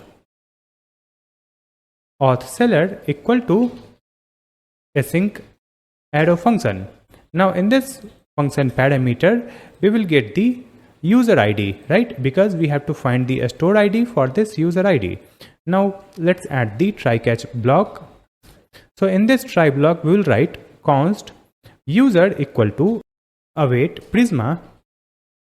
Let's click here to import it from the library, and let me correct this import statement. I'll write import prisma from lib folder prisma file, and after that here we'll add the user, and after that let's add dot find unique, and in this one let's add the object and provide where ID is user ID. Then we'll add comma, and here we'll add include a store true. So where we have this ID and the store is true, it will return that user, right? Now after that let's add if statement, and here we'll add user.store, and after that here we'll add another if statement and write user.store.status equal to approved. So if the user have the store and store is also approved, in that case we'll add return and we'll return the store ID. So let's add user.store.id. Then we'll add the else statement for this if, right? So here just add the else, and in this one simply add return false. And after that, in this catch block, we'll add console.error, it will be error, and then we'll add return false. Correct? And after that, we have to export this function from this file, that is auth seller. So here we'll add export default and auth seller. So here we have created a middleware called auth seller, where we will provide the user ID and it will return the store ID. And now we can add the product in this particular store. So let's open our API folder. Then we will open a store folder and open product and route.js file. And in this one, let's get the store ID. So here let's add const store ID equal to await, and here we'll call our middleware function, that is auth seller. So let's import this function. You can see auth seller has been imported from the middleware. Now in this one we have to provide this user ID, then only we will get the store ID. Now we have the store ID, right? So let's add the if statement. We will check for the store ID. So let's add not of a store ID. Suppose we don't find any store ID for this user. So in that case, we will return a response. So just add return next response.json and provide one error. So here we'll add the error property in this object and write not authorized. And after that, we'll add the comma and provide the status. So let's add a status for not one. After that, suppose the store ID is available. So in that case, we can add the product data in the store. So first we'll get all the product data from the form. So here we'll add the comment, get the data from the form. So here just add const form data equal to await. And let's add the request dot form data. After that, here we'll add const and let's find the name property from this form data. So just add const name equal to form data dot get and provide the name. Similarly, we will get other data. So just duplicate it and here we'll add the description, and after that we'll add MRP. Then we'll get the price. Let's duplicate it. Here we'll get the category. Duplicate this one and we'll get the images, that is the product images. Right? Now here in this MRP, we have to convert the data in number, right? So here let's add the number and we will move this one in this number function. Similarly, we will add this number in this second one, that is price. So here also we'll add the number and move this inside this number, right? Now let me update the properties name. It will be description. Then we will add MRP. Then we'll add price. Then we'll add the category here. And after that, we'll add images. That's it. And in this images, we'll get multiple images, right? So here we'll write get all. That's it. So now we have all the data that we need to store in the database. Now we will add the if statement here. So let's add if not of name. Then we'll add or operator and add not of description, not of MRP, not of price, not category, and image.length is less than 1. It means we don't have any image. So in these cases, we will return the response. So just add this response status here.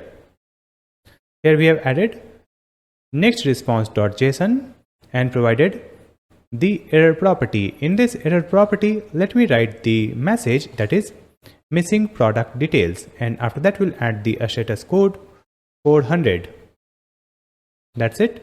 Now suppose all these data is available. So in that case, first we have to upload all the product images on ImageKit. So here let's add the comment uploading images to ImageKit, and here let's add const image URL, or we'll add images URL because we will get multiple image URL, right? Here we'll add await, then promise dot all, and in this one we have to provide the images array dot map, and in this map we have to add the asynchronous function. So just add the async arrow function, and in this function parameter we will get the individual image, right? And after that we have to upload this individual image. So first we have to convert it in buffer. So let's add const buffer equal to buffer dot from, and in this one we'll add await image dot array buffer. So here we have the buffer data of this image. Now we have to upload this buffer on ImageKit. So let's add const response equal to await and provide the ImageKit here. So just click here to import it. You can see the ImageKit has been imported, and after that in this ImageKit we'll use the upload method, and in this upload method we'll add the object and provide the file. So the file will be buffer, then add comma and provide the file name. So the file name will be image.name. After that we'll add the comma, and here we'll add the folder, and in this folder let's add a string that is products, because we are uploading the product images. After that here let's add const, and we have to optimize these images and get the image URL. So let's add URL equal to ImageKit dot URL, and in this one we'll add the object and provide the path. So the path will be response dot file path. Here we have the response, so we have added it here. After that here we have to add the transformation. So let's add the transformation and provide the array. In this array we have added quality auto, format webp, and width 1024. That's it. And after that here we'll add return, and it will return this URL. So in this images URL we will get all the uploaded image URL for the product, right? Next we have to store these data in the database. So here let's add await and use the Prisma dot, let me scroll up. You can see the Prisma is already imported from library, and after that here we'll add dot product table dot create. So in this create let's add one object. So here let's add the data property, and in this data property we'll add the object and provide the name, that is the product name. After that we'll add the description, then we'll add the MRP. After that we'll add price, then we'll add category, then we'll add the images, and in this images we have to add the images URL, and after that we have to provide the store ID. That's it. So here we have added the product in the database. After that we have to return a response. So just add return next response.json and provide the object, and in this object we'll add the message property, and the message will be product added successfully.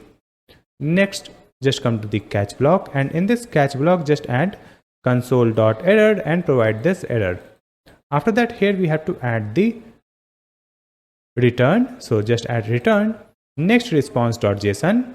The error will be error.code or error.message, and after that we have the status, it is 400, right?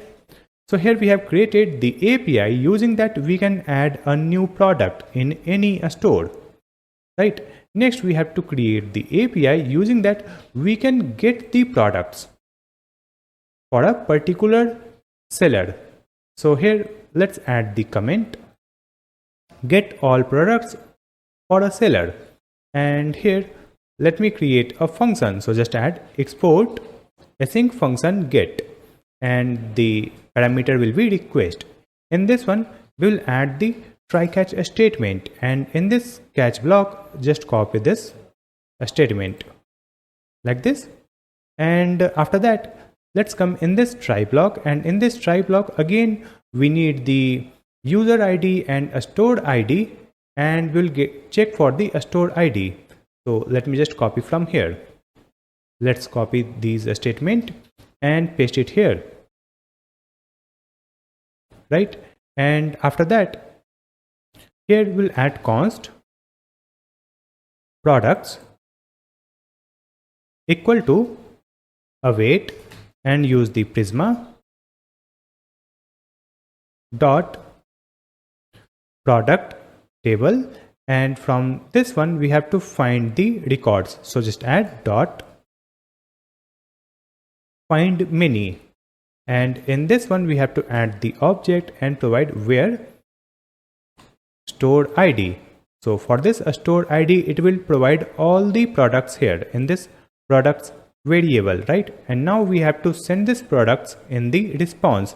So let's add return next response.json and provide the object, and in this object just provide this products. That's it. So here we have created another API. Using that we can get all the products data for particular seller. Now we will create another API. Using that we can toggle the product stock availability. So let's create a new folder in this store. So in this store folder we'll create a new folder called stock toggle, and in this folder we'll create a route. So let's create a file and write the file name route.js.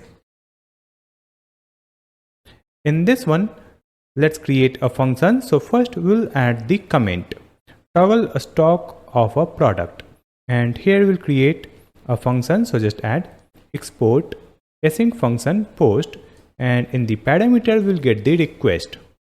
Now in this one we will add the try catch statement, right?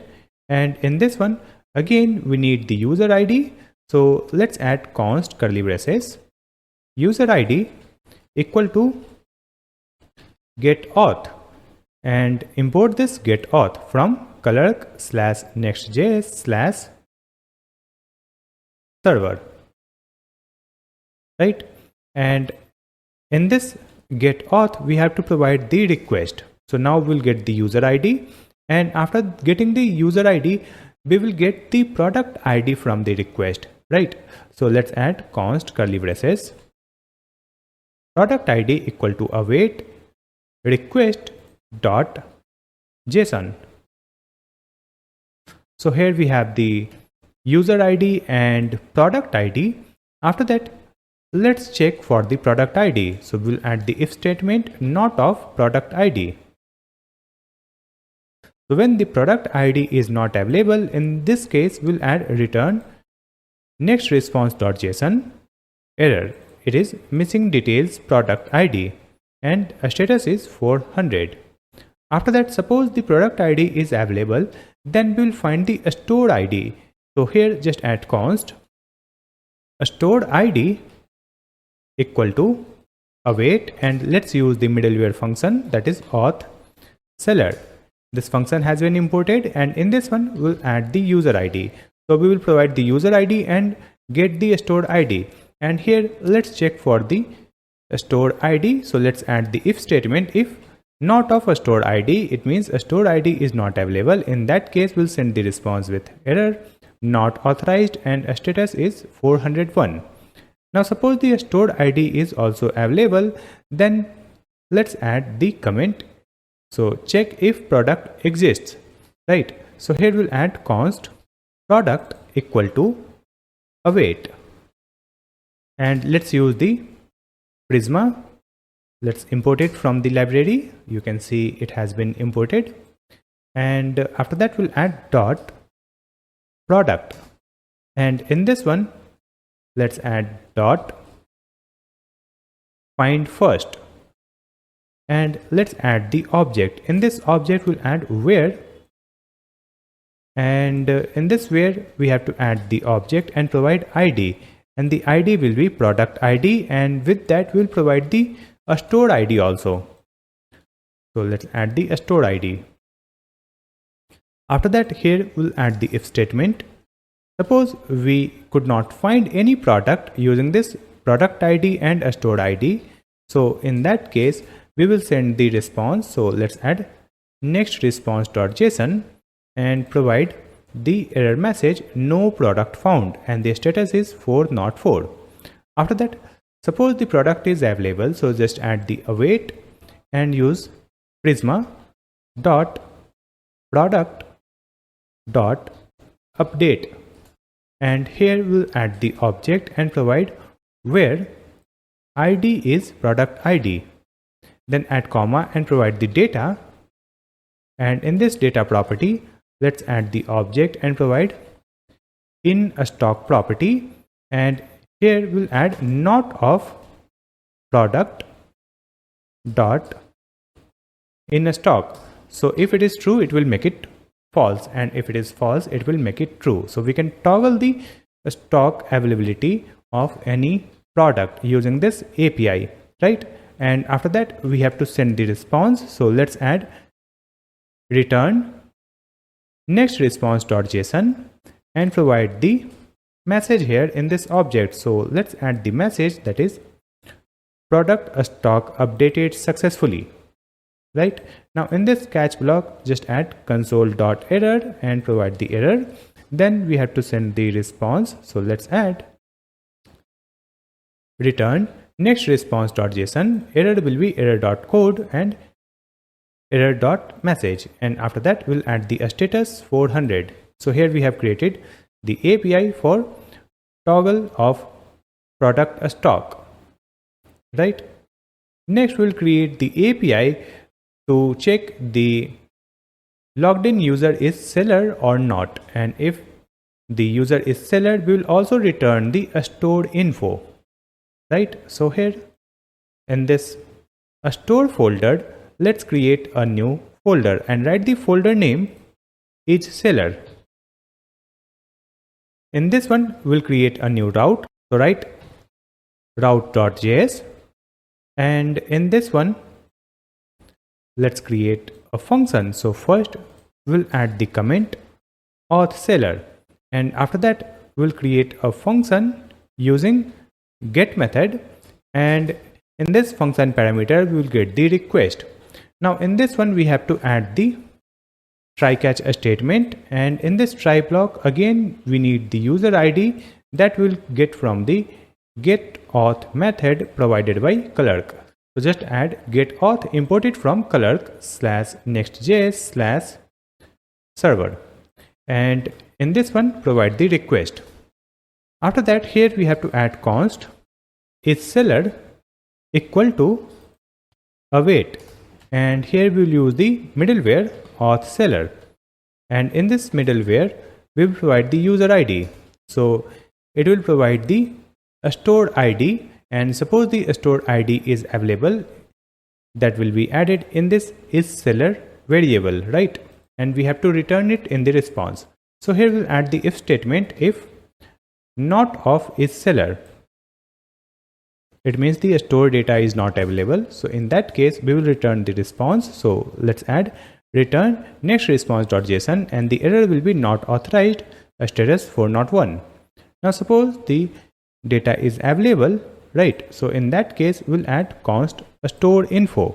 So stored info will be await Prisma, import the Prisma from library, then we'll add dot stored, and here we'll add dot find unique. In this find unique method, let's add the object and provide where, and provide the object and provide user ID. So for this user ID we will find the store data, right, or store info. Now let's add the return statement, right? Return next response.json. Here we'll add its seller. It will provide the stored ID, and after that we'll add a stored info that we can use to display the stored data in the sidebar. Now let's add the statement in the catch block. So in this catch block again we'll add the same code, that is console error and next response.json. Error will be error.code or error.message and a status 400. That's it. So here we have created the API to get the seller details, like user is seller or not, and if the user is seller we will get their stored info also. Next we have to create the API. Using that we can display the stored data on frontend. It means any user can see the stored information like a stored name, image, ID, that is the user ID or username, and they can see the stored product also.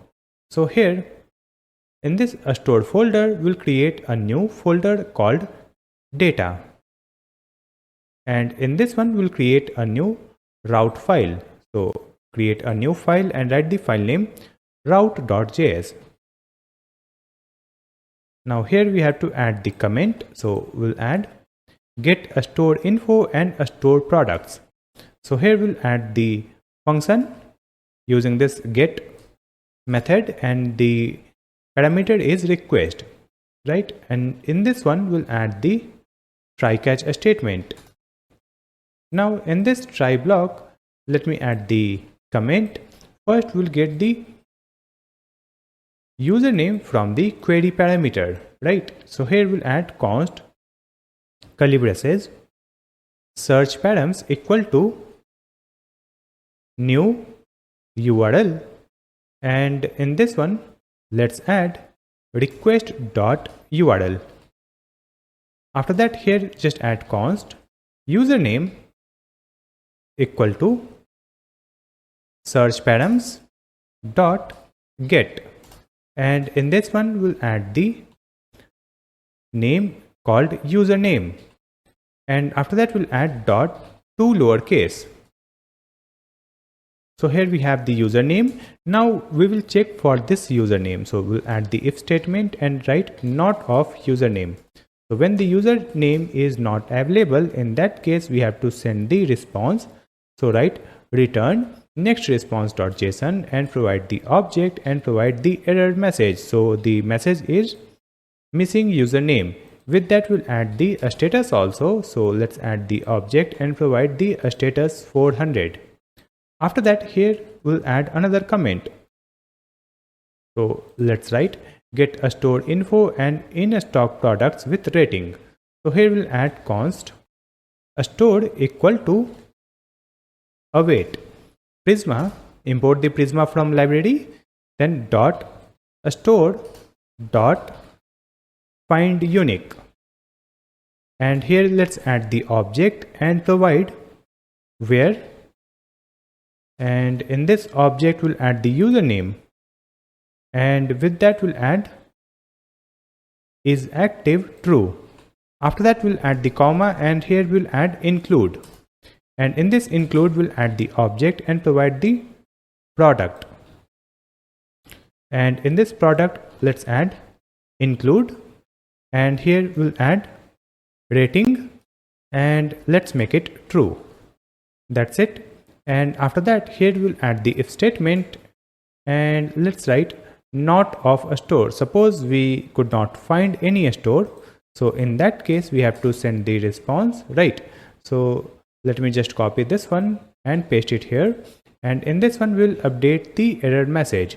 So the error message is a store not found.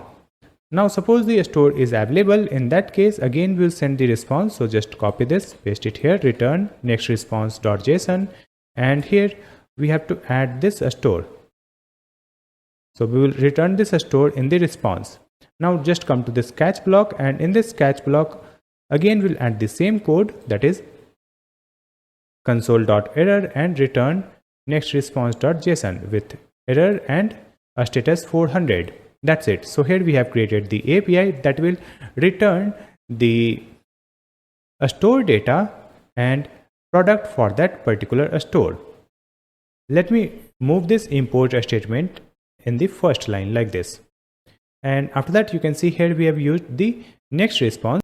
We have to import this next response from next package. So here we'll add import curly braces next response from next/server. Let me just copy it, save the changes, and we'll open the previous route. In this one also we will import the next response from next/server. Now let me come back to the previous route. Here also we have to import this next response from next/server. Let's go to another route.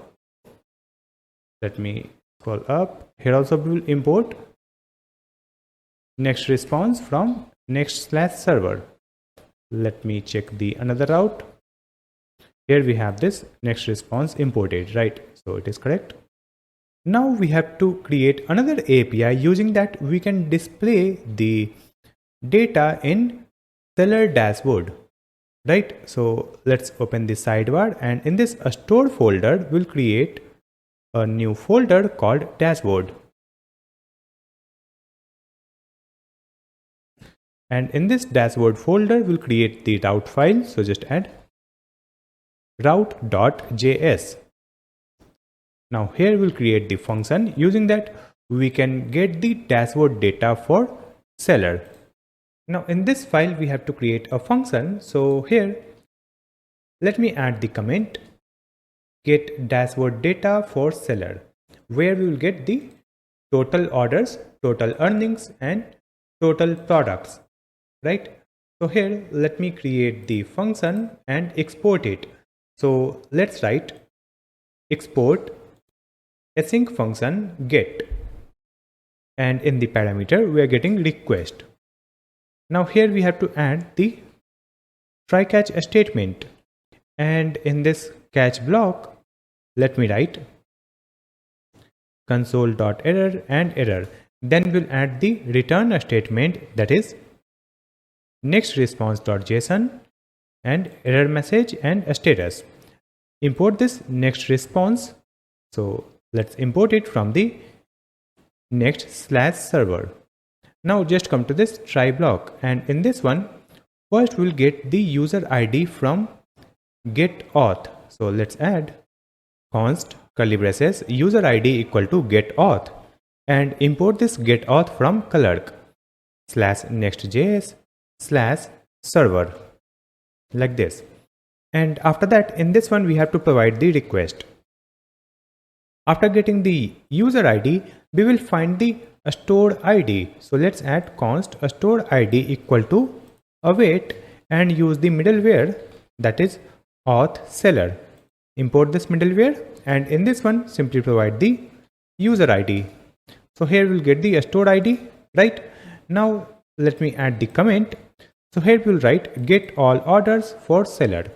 So to get all orders we'll add const orders equal to await, then we'll add Prisma.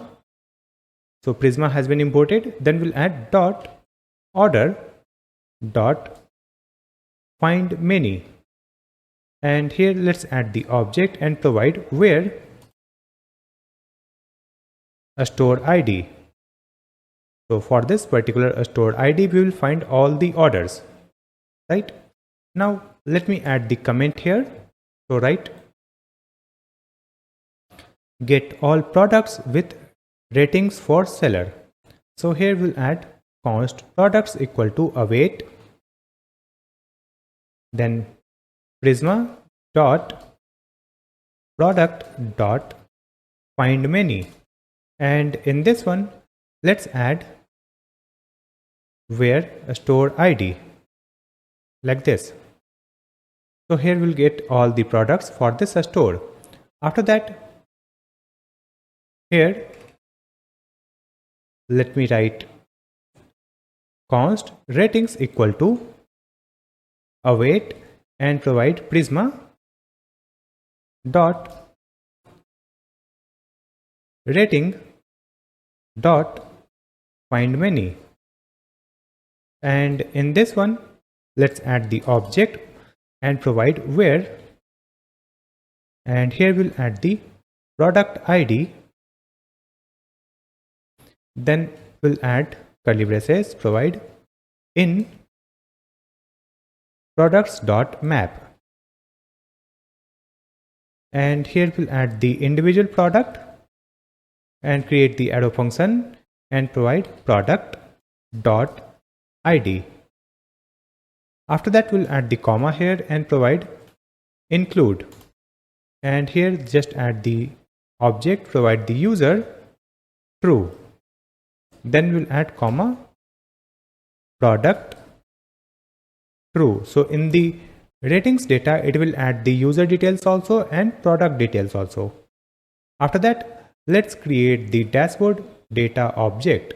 So we'll add const dashboard data equal to object, and here we will provide the ratings, then we will provide the total orders, and in this total orders property we will provide the orders dot length, then we'll add the comma, and here we'll add total earnings, and here we have to calculate the earnings, so just add math dot round, and in this one we'll add the orders dot reduce and provide the arrow function here, and in this function parameter we'll get ACC and individual order like this, and here let's add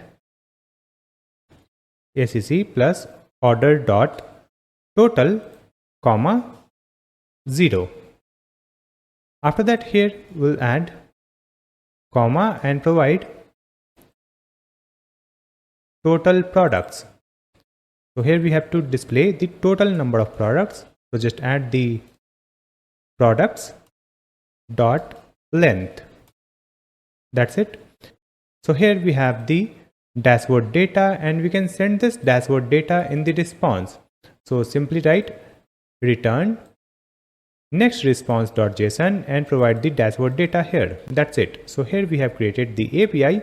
Using that we can display the data in seller dashboard. Now we will link these APIs with our front end, right?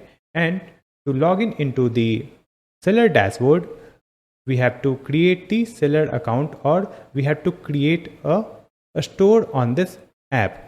So let me just come back to the front end, and if I scroll down here you can see we have a link create your store. Let me open it. So it will open this form, and now we have to make this form working so that we can apply for new store. So let me just come back here, open this sidebar, and let's come to this public folder. In this public you will find this create a store folder and open this page.jsx file, right? So here we have the form. Using that we can create a new store, correct? So now in this one we need the user data. So here let's add const curly braces user, and let's get it from the use user and import this use user from Clerk/Next.js.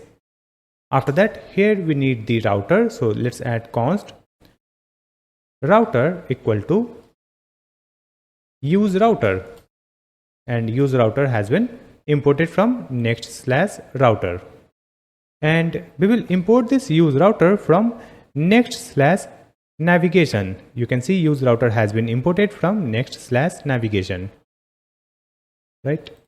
And after that, here we need the token also, right? So just add const curly braces get token, and we will get this get token from use auth and import the use auth from Clerk Next.js and add this parenthesis. After that, let me scroll down, and here you can see we have a function on submit handler that will handle this form submit, right? So in this one we have added e.preventDefault, right? And after that, let me remove this comment, and here we'll add if statement, and here let's add user, and we'll add not of user. It means when the user is not logged in. So in that case, we'll add return toast. Let's click here to import the toast. You can see the toast is already imported here from React Hot Toast. And after that, let's add the message here, that is please log in to continue. So if you submit this form without login, you will see this notification. After that, let's add the try catch statement. So in this try block, first we will create the token. So let's add const token equal to await get token, right? Now after that, we will create the form data that will be sent on the API. So here we'll add const form data equal to new form data, and in this one we will append the input field data. So let's add the form data dot append, and in this append let's add the property name, that is name, like this. And after that, here we have to add the comma and provide the store name, right? So you can see here we have the stored info, and in this one we have the name property, username, description, like that, right? So let's use this stored info dot name. That's it. Duplicate this one, and here we'll add the description and stored info dot description. Then again duplicate it. Here we'll add the username and username. Then duplicate this line, and here we'll add the email and email. Again duplicate it. Here we'll add contact and contact. Again duplicate it. Here we'll add address and provide address.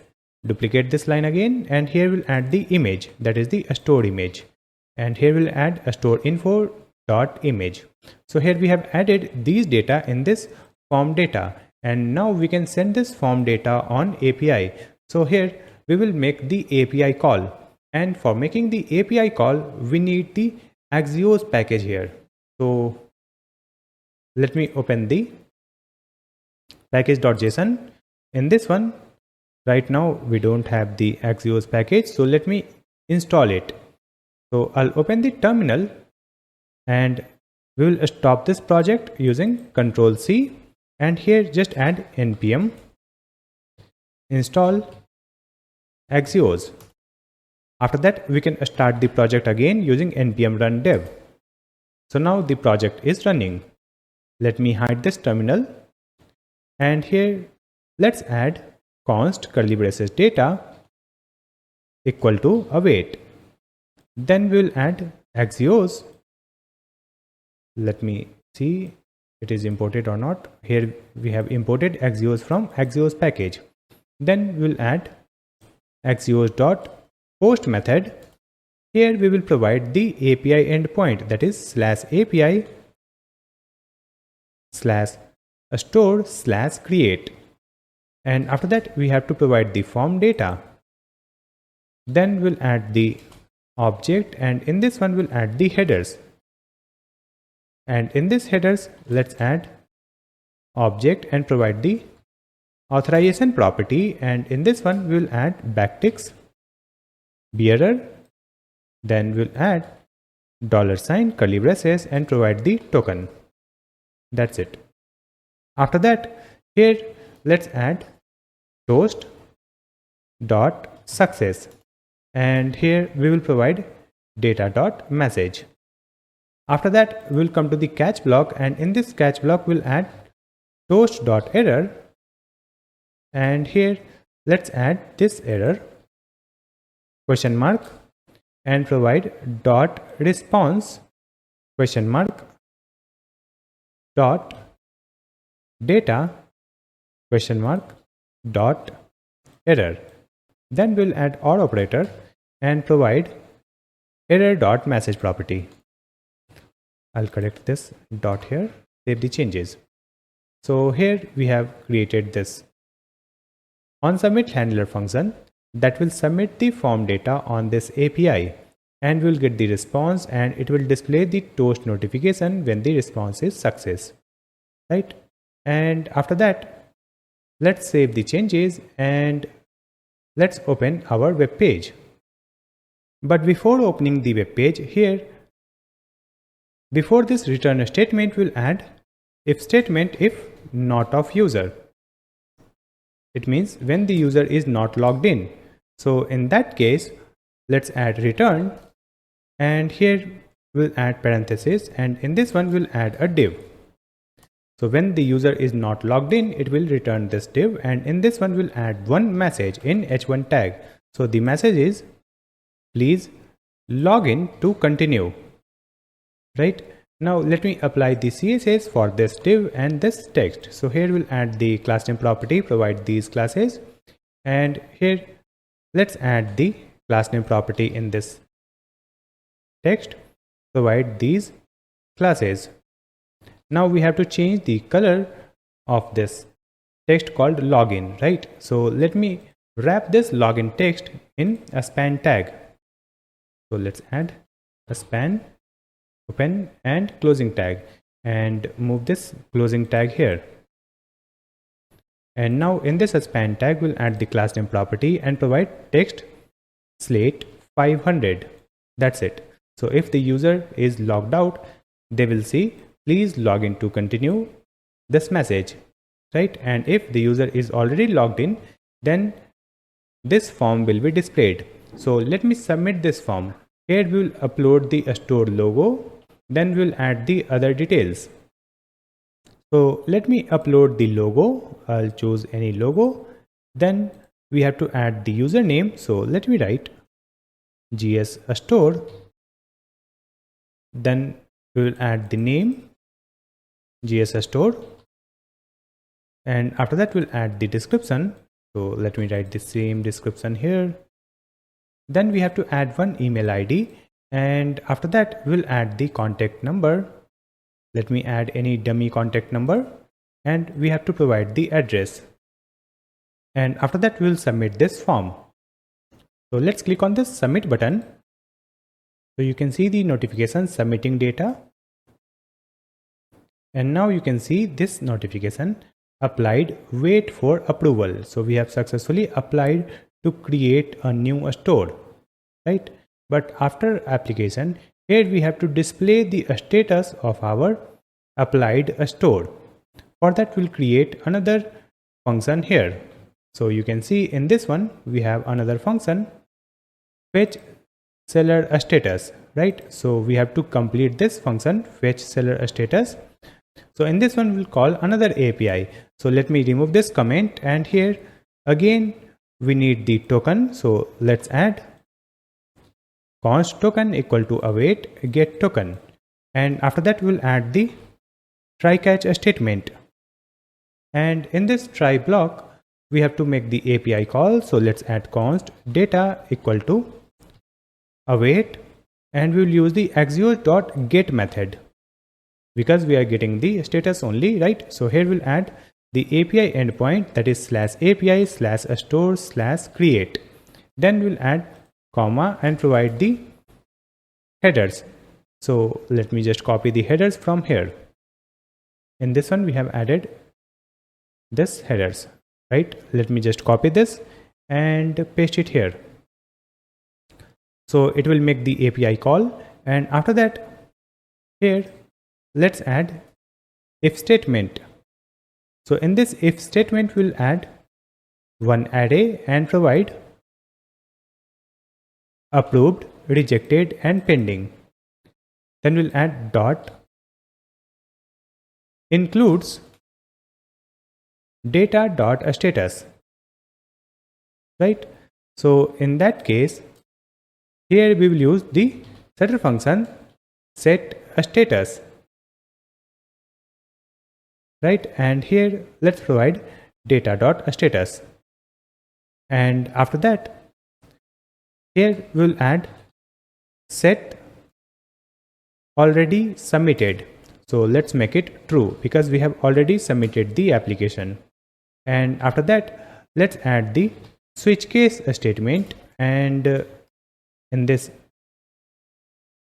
switch case we'll add the key. It will be data.status, right?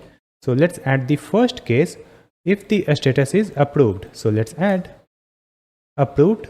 So here let's use the setter function set message, and in this set message we will add the message, this one: your store has been approved. You can now add products to your store from dashboard, right?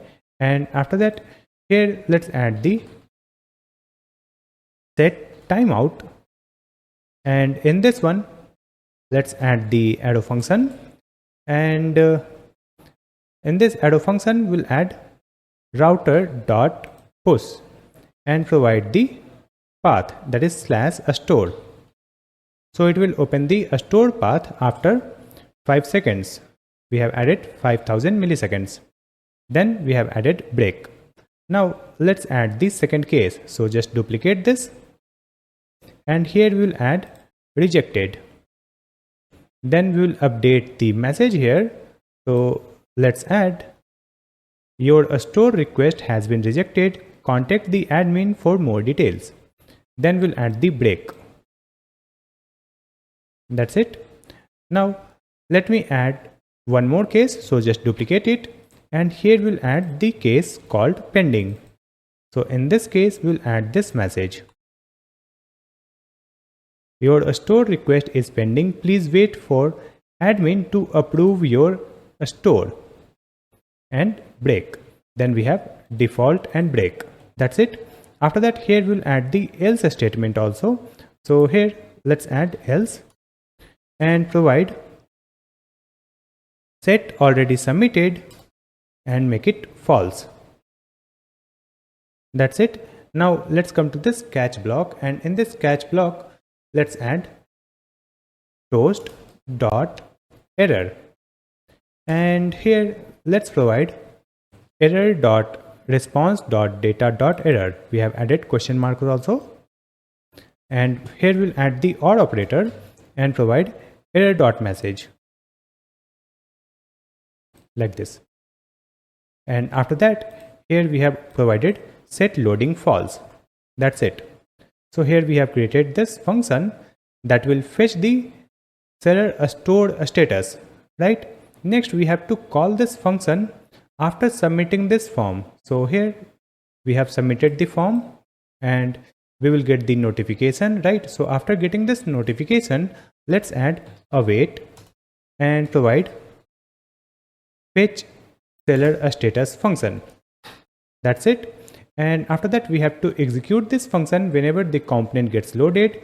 So here we have called this function in this use effect, but here we have to add the dependency array, and in this dependency array we will provide user, and here we'll add the if statement also. If user is true, it means when the user is logged in, then only we'll call this function like this. After that, let's save the changes and we will open the web page. Let me refresh this web page. So here you can see this message: your store request is pending. Please wait for admin to approve your store, because we have already submitted the application to create our store. And when we open this page from here, create your store, then it will display this message. Correct? Now let me show you the store information in our database. So let me open the Neon console or Neon database. Then we will open a store. And in this one, you can see we have a new store data where you can see the name, GS store, then we have the description, then we have the username. And if I scroll here, you can see we have other details. So here we have submitted this data for creating a new store. And in this one, you can see is active is false because the status is pending here. So the admin will approve this store, then only it will be live. So next we have to create the APIs for admin. Using that, admin can approve the store. To create the admin APIs, let me just come back to the VS Code. And here we will open .env file. In this one, we will set the email ID for the admin, right? So first we have to create the API. Using that, we can authenticate the admin. And here in this environment variable file, let's add the environment variable called admin email, like this, equal to, and here in the double quote we will add any email ID. So I'll use the email ID that I have used to create the account on this website. So we have added this email ID. Here you can add multiple email ID by adding comma. If I add the comma here we can add another email ID also, like I'll type admin@example.com. You can add multiple email ID for admin. After that, here we will create a middleware. So we have the middleware folder somewhere, right? So let me find that middleware folder. In this middleware folder, you can see we have authseller.js file, right? So here we'll add new file. So write the file name authadmin.js. Now in this one, let me create one asynchronous function. So here let's type const authadmin equal to async arrow function. And in this function parameter, we have to provide the user ID, right? Now let's add the try catch statement. And in this try block, we will add if not of user ID. So if the user ID is not available, simply return false. Now suppose the user ID is available. So in that case, let's add const client equal to await. And here we will use Clerk client. Let's click here to import the Clerk client from @clerk/next.js/server, right? And after that, add this parenthesis here. And here let's add const user equal to await and provide this client dot users dot get user. And after that, we will provide the user ID like this. After that, here we will add return and we will provide the email ID that is added in the environment variable. So we'll add process.env.admin email dot a split, and here we'll add the quote and provide single comma, right? We'll add dot includes, and in this includes we will provide the user dot email addresses index 0 dot email address. So if this email ID is included in this environment variable, right? So in this case, this user is admin, right? So it will return true,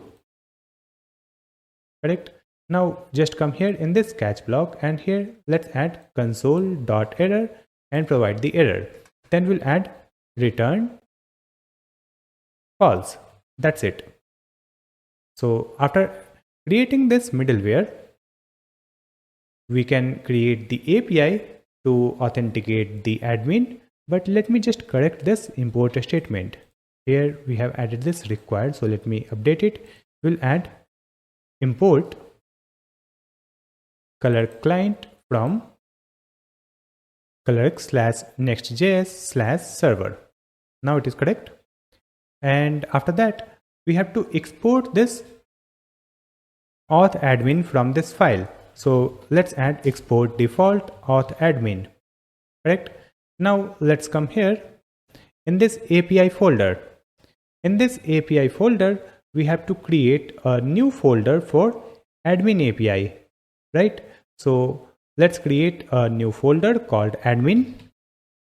And in this admin folder, we'll create the first folder called isAdmin. So let's add new folder isAdmin. In this one, we will create a new file and write the file name. So the file name is route.js. So in this route.js file, we have to create the function. So let's add the comment auth admin. And here, let's create a function. So just add export async function get and request in the parameter. After that, we'll add the try catch statement here. And in this try block, we need the user ID. So let's add const curly braces user ID equal to get auth. Just click here to import the get auth from Clerk Next.js/server. Right. And after that, in this one, in this get auth, we have to provide the request. Correct. After that, here we'll add const isAdmin equal to await, and we will use the middleware that is auth admin. And in this auth admin middleware, we have to provide this user ID. So it will return either true or false. So here we'll add the if statement if not of isAdmin. So in that case, we will send the response. So just add return next response. Just import this next response. Then we'll add .json. And here we'll add the object and provide the error property. It will be not authorized. And after that, we have to provide the status also. So just add the comma and provide object with a status for not one, like this. Now suppose it returns true. So in that case, let me just copy this, return next response.json. And in this one, we will provide this isAdmin. That's it. And after that, come to the catch block. And in this catch block, we'll add console.error and provide the error. Then here we'll add the return next response.json and error and a status. That's it. Now save the changes. And after that, we will create the another API. Using that, we can approve the store, right? So let's come here. And here we have the API. In this API, we have the admin folder. So in this admin folder, we'll create a new folder and write the folder name approve a store. In this one, we have to create the route file. So create a new file, route.js. And here, let's add the comment, that is approve seller. Here we'll create a function. So just add export async function post. And in this function, we have to add the try catch statement. And in this try block, we need the user ID. So just add const user ID equal to get auth. Import the get auth from clerk/next.js/server. And after that, in this one, we have to provide the request. Next, we have to check the isAdmin status. So let's add const isAdmin equal to await. And here we will use the auth admin middleware and provide the user ID. And after that, here we'll add the if statement that will check for the isAdmin. So let's add if not of isAdmin. In that case, we will add next response.json and the error and a status. We will import this next response. So just click here. Next response has been imported. Now, suppose the user is admin. So in that case, let's add const curly braces, and here we'll get the store ID and a status, and let's get it from the await request dot JSON, right? And after that we'll add the if statement, and here let's check if the status is equal to approved, right?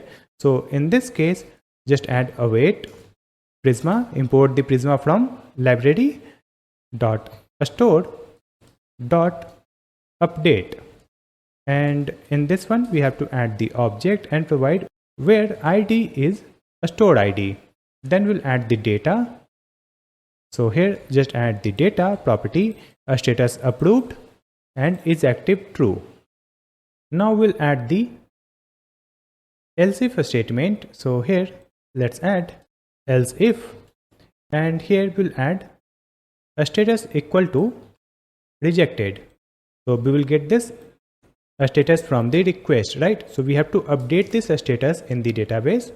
So again, just copy this and paste it here, and here we'll add await prisma dot store dot update where ID is a stored ID and data is a status rejected, and remove this is active property. That's it. And after that we can send the response. So here let's add return next response dot JSON, and here let's add the message. So we'll add a status successfully. It means approved successfully or rejected successfully. Now let's come here in this catch block, and in this catch block we'll add console.error, and then we'll provide the return next response with error and a status like this. So here we have created the API using that admin can approve or reject the store, right? Next, let's add another function or API function using that we can get the list of all pending requests. So here we'll add the comment get all pending and rejected stores, right? So here let's add export async function get, and in the parameter we'll get request, and here let's add the try catch statement, right? Now in this try block again we need the user ID, so we will add the same thing, user ID from get auth and request. Then we need is admin, so just add the same thing, is admin equal to await middleware and user ID, and after that we have to check this is admin, so just copy and paste it here, correct? So if the admin is not authenticated, it will display not authorized, a status 401. Now here we have to get all the stores, right? So just add const stores equal to await, and we will use prisma dot store dot find many, and here let's add the object and provide where let's add a status. So a status in pending or rejected like this. Let's add this closing curly braces, we'll add the comma here, and here let's add include, and in this include we'll add the user true, right? And after that we have to send the response here. So let's add return next response, and in this next response we'll provide this stores, correct? Now just come here in the catch block, and in this catch block we'll paste the same code. That's it, console.error and return response with error and a status. That's it. So here we have created the API to approve or reject the store, or we have created the API for getting the list of pending stores and rejected stores. Now we will create the API using that we can get the list of approved store in the admin dashboard. So just come here in this admin folder, let's create a new folder and write the folder name stores. And in this one, let's create a new route file route.js, and in this one we will paste the same code. Let me open the previous route, and in this one we have this import statement. Let me just copy this and paste it in the new one here, and after that just come back and copy this function that is for getting the pending and rejected store, right? So let me just copy this comment also and copy this function and paste it here. Now in this one, first we will update the comment. It is get all approved stores, and here we have this function with get method, and in this one we are getting the user ID and then is admin, and this get auth and auth admin is already imported, and after that here we have the stores, right? And here we have added await prisma.store find many, and in this one we have to provide where a status, and in this status simply write approved. So where the status is approved, correct? Let me remove this, and after that include user true, so it will add the user data also, and after that we will return the response, and in this one we will provide this stores, that is the approved stores, right? And this next response is already imported here. So we have created the API. Using that we can get the list of approved stores, right? Now we'll create the API. Using that we can toggle the store. So here in this admin folder we'll create a new folder and write the folder name toggle store and create the route file here. So we'll create a file route.js, and in this one let me just copy the same code from here. I'll just copy everything and paste it here, and in this one we will import the get auth, then next response, and we will also import the prisma, right? And after that we will import the auth admin also. Now here we have the function, so let me update the comment here. So let's write toggle store is active, and here we have the function, and in this function we'll add the post method, right? Function post. Then we have the try catch statement, and in this try block we'll get the user ID, and after that we'll get is admin. If the admin is false, then we'll return the response with a status 401 not authorized. After sending this response, here we have to get the store ID, right? We will get the store ID from the request. So let me just remove this, and we will write const curly braces store ID, and let's get it from the await request.json, right? And after that let's add the if statement if a store ID is not available. So in that case simply write return next response and provide error and provide the text missing a store ID and a status is 400. Then here we have to add the code. Using that we can find the particular store using this store ID, right? So let me remove this and provide find the store comment, and after this comment we'll add const store equal to await prisma dot store dot find unique, and in this one we have to add where ID, and the ID is a store ID, so it will find the particular store, and after that here we'll add the if statement if a store is not available, right? If it means we could not find this store, so here we'll add the return response. So just add next response.json and error is a store not found, right? And after that here we'll add await. Suppose we found the store, so in that case we have to toggle the is active property.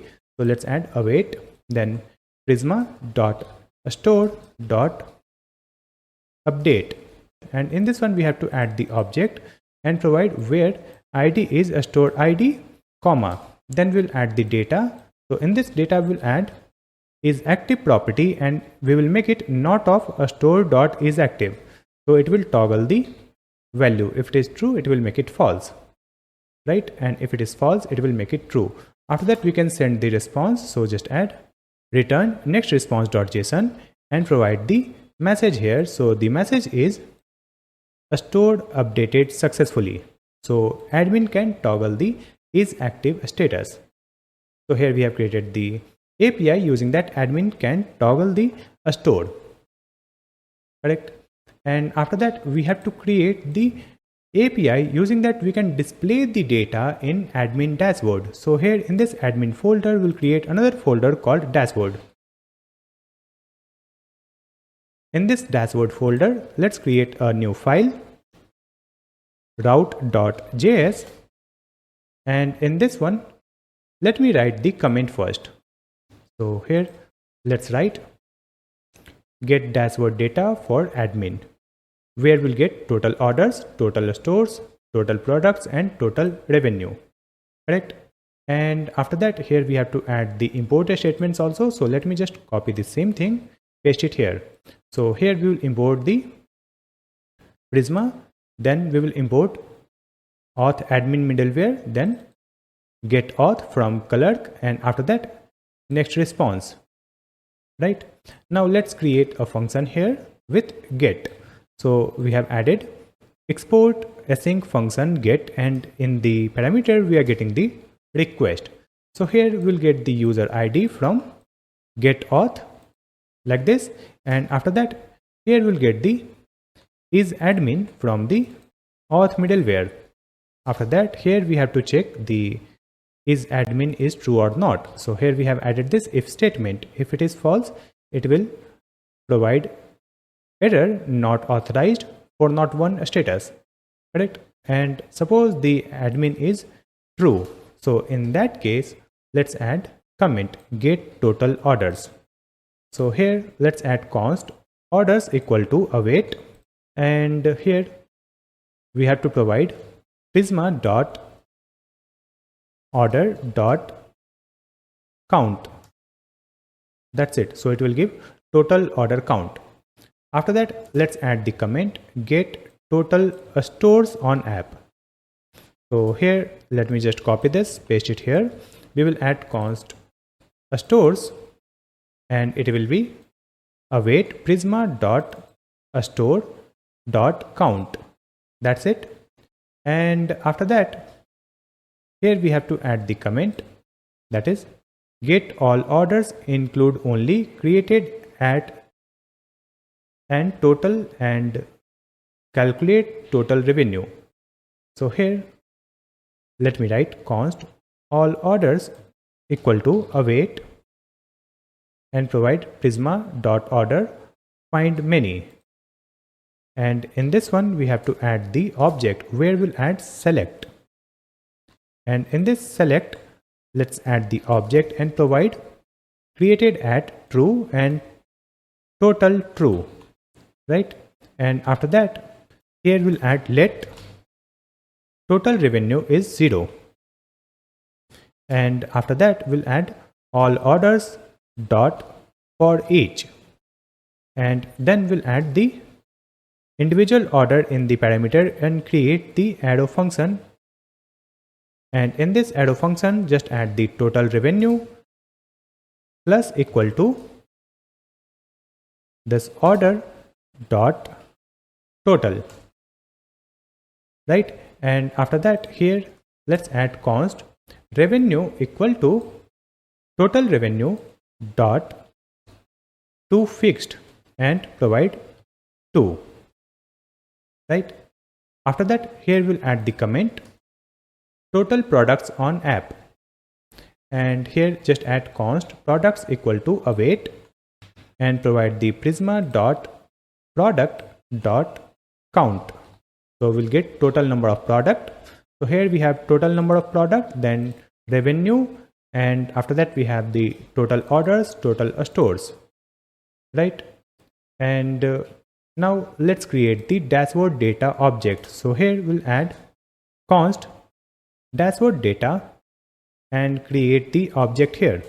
In this object, we'll provide the orders, then we will provide the stores, then we will provide products. After that, we will provide revenue, and then provide all orders. Now after that we can send the response. So here just add return next response dot JSON and provide the object here, and in this object we will provide the dashboard data. Now let me wrap all the code using the try catch statement. So here let me write try catch statement, and let's select this code, cut it and move it in this try block, and after that come here in this catch block. So in this catch block let's add console.error and provide the error, and then we have to add return next response.json, provide the error and a status. That's it. So here we have created the API. Using that we can get the data for admin dashboard. Now we will link these admin APIs with our front end.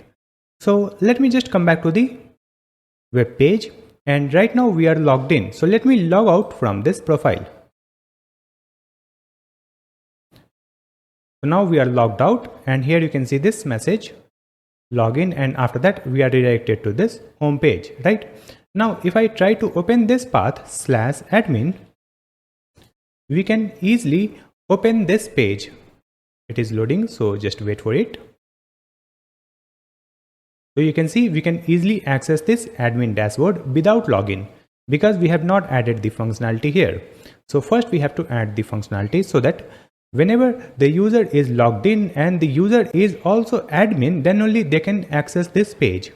So let me just come back here, and let's come here in this app, and in this app we have the admin folder.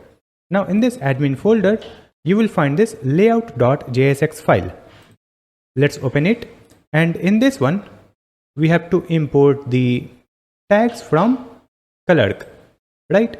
So here let me write import curly braces. We will import the signed in tag, then we will import the signed out, and after that we will import sign in component, right? And here let's import it from at clerk/next.js like this, and after that let's come here in this return. In this return we have this fragment. So in this fragment let me write signed in tag.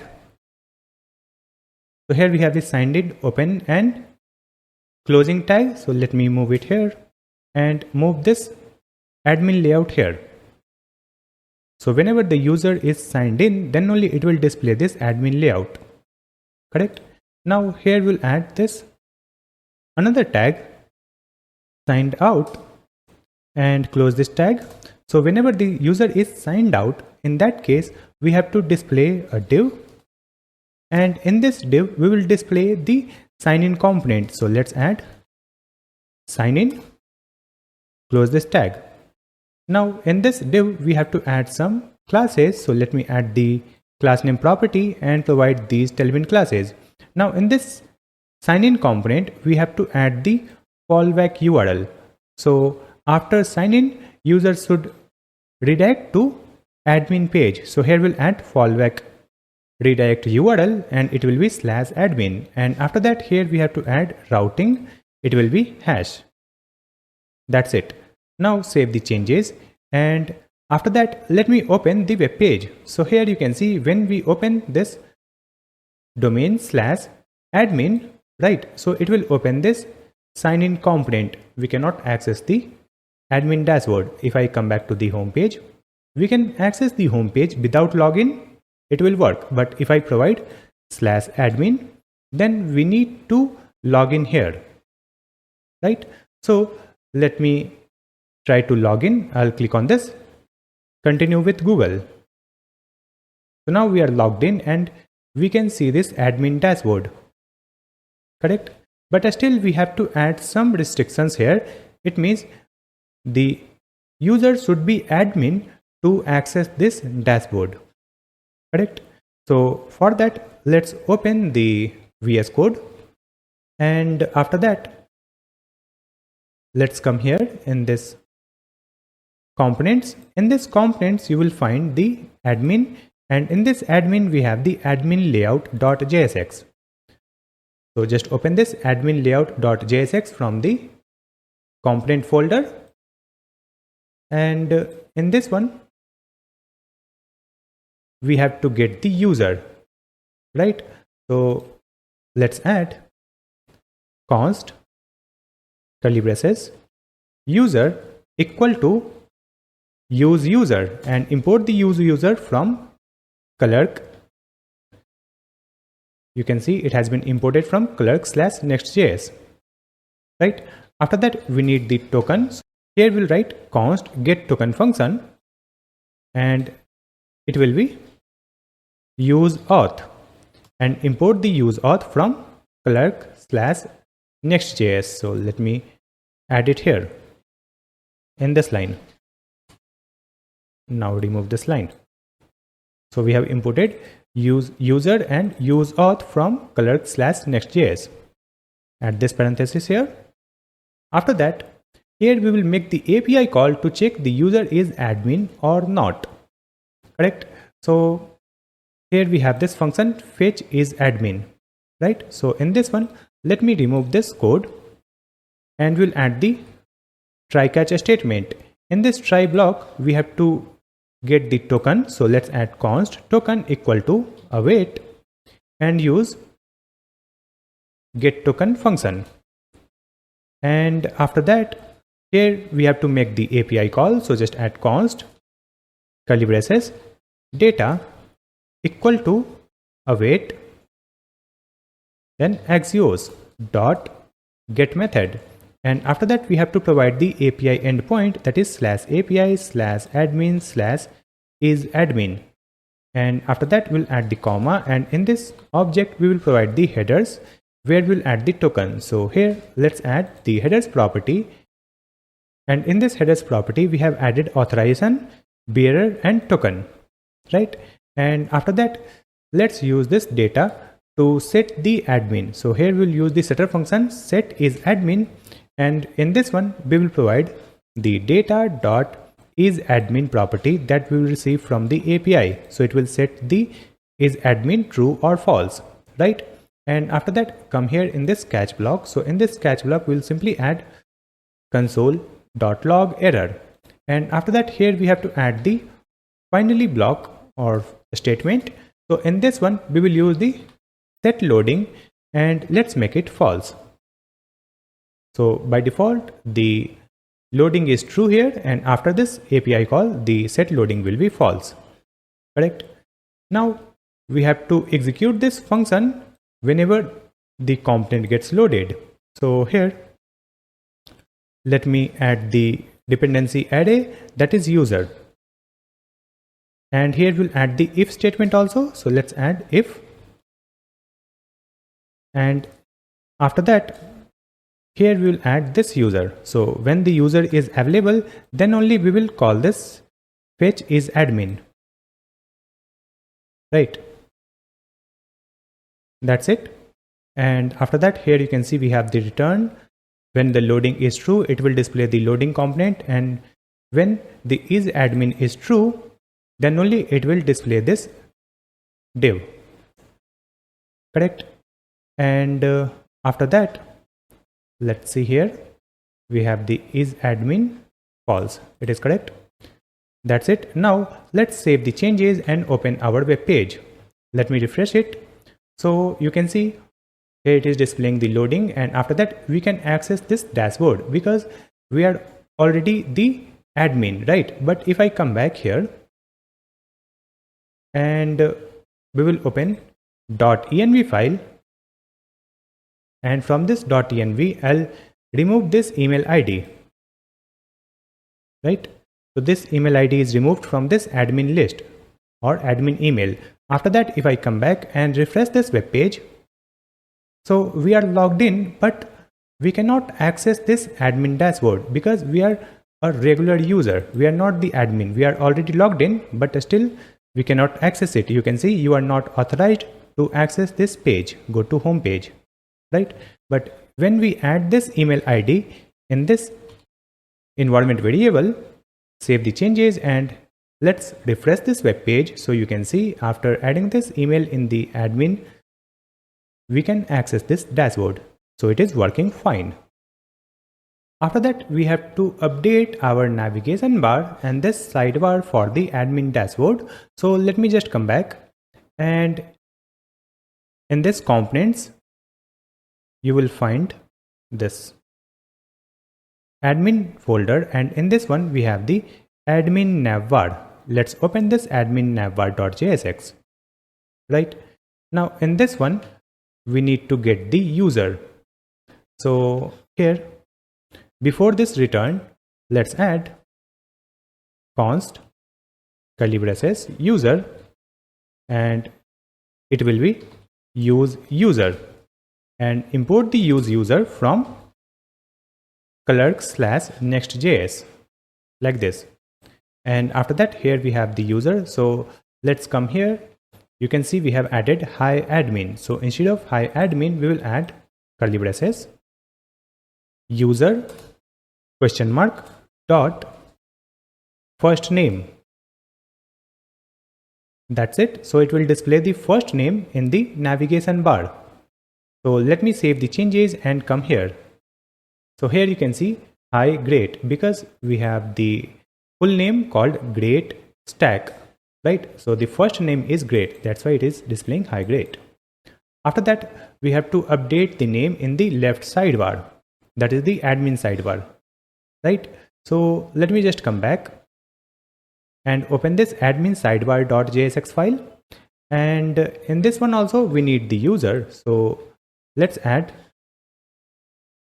const curly braces user equal to use user from Clerk/Next.js, right? And after that, let's come back here, and here you can see we have the logo from our assets, right, in this image tag. So instead of this asset image, we will use the user. In this user, we will get the image URL. So just add the image URL property. And after that, here we have to display the full name, right? So let's remove it. We'll add curly braces user dot full name like this. Save the changes, and after that, let's open our web page. So you can see in the sidebar, it is displaying GreatStack. We have a space here, right? It is displaying GreatStack, and it is displaying this image from our profile.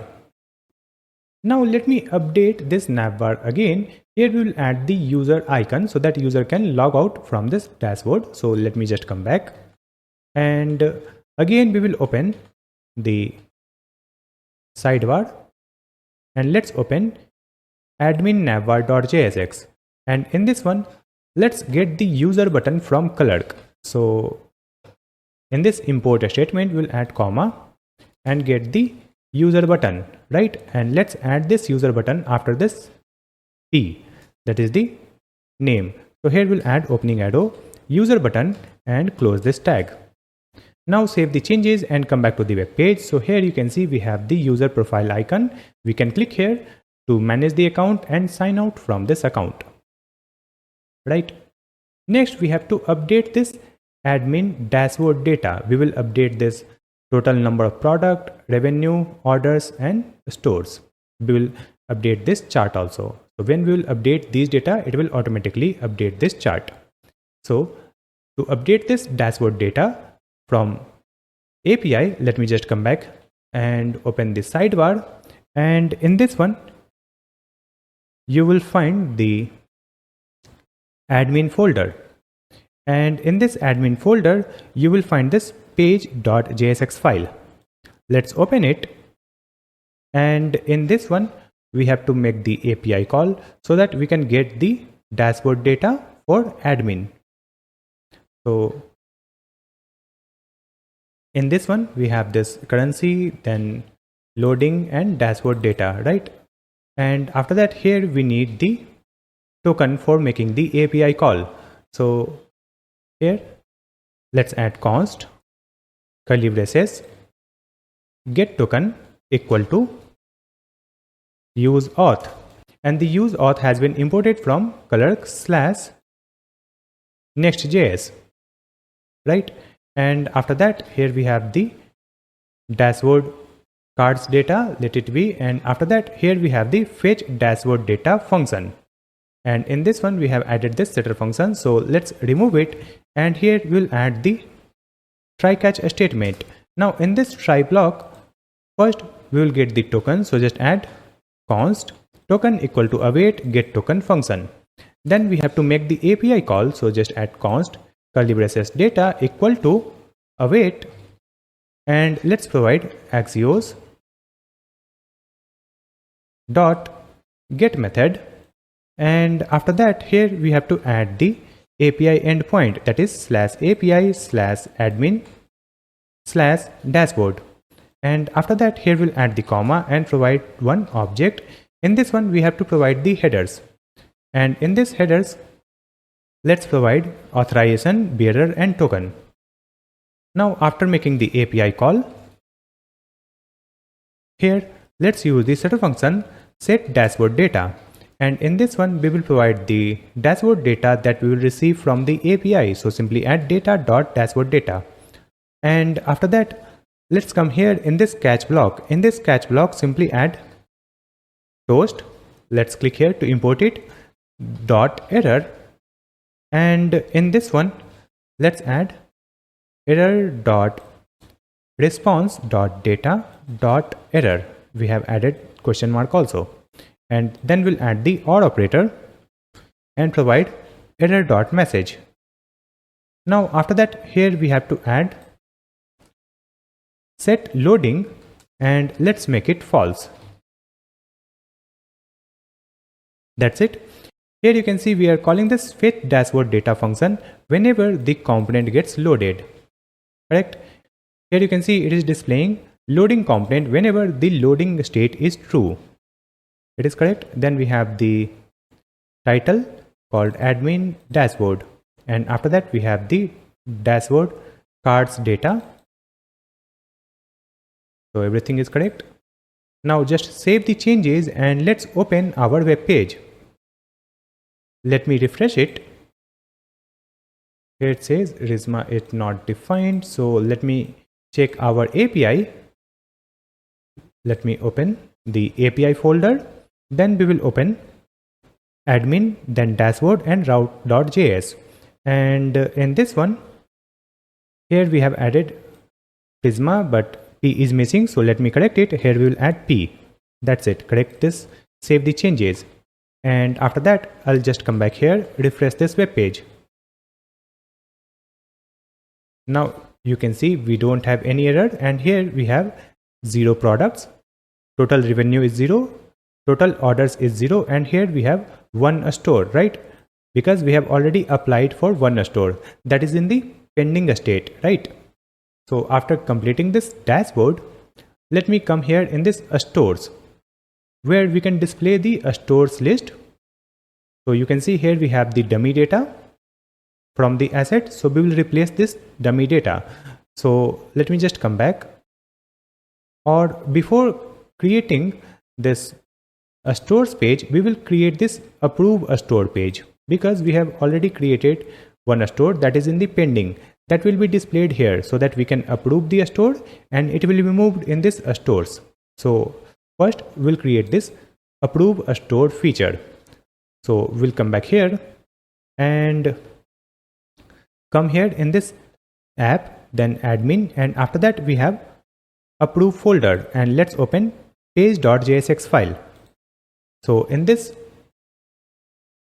page we have to get the user, right? So let's add const curly braces user equal to use user, and the use user has been imported here from Clerk/Next.js, and after that here we have the loading, then stores, and after that we need the get token function. So we'll add const curly braces get token, and let's get it from use auth.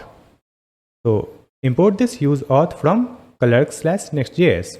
Add this parenthesis. That's it. And after that, here we have this function fetch stores. After that, here we have one more function handle approve. Using that, we can approve the stores. So first we will create this function fetch stores, so it will display the pending stores list. So in this one we have to make the API call. So let's remove this code and we'll add the try catch statement.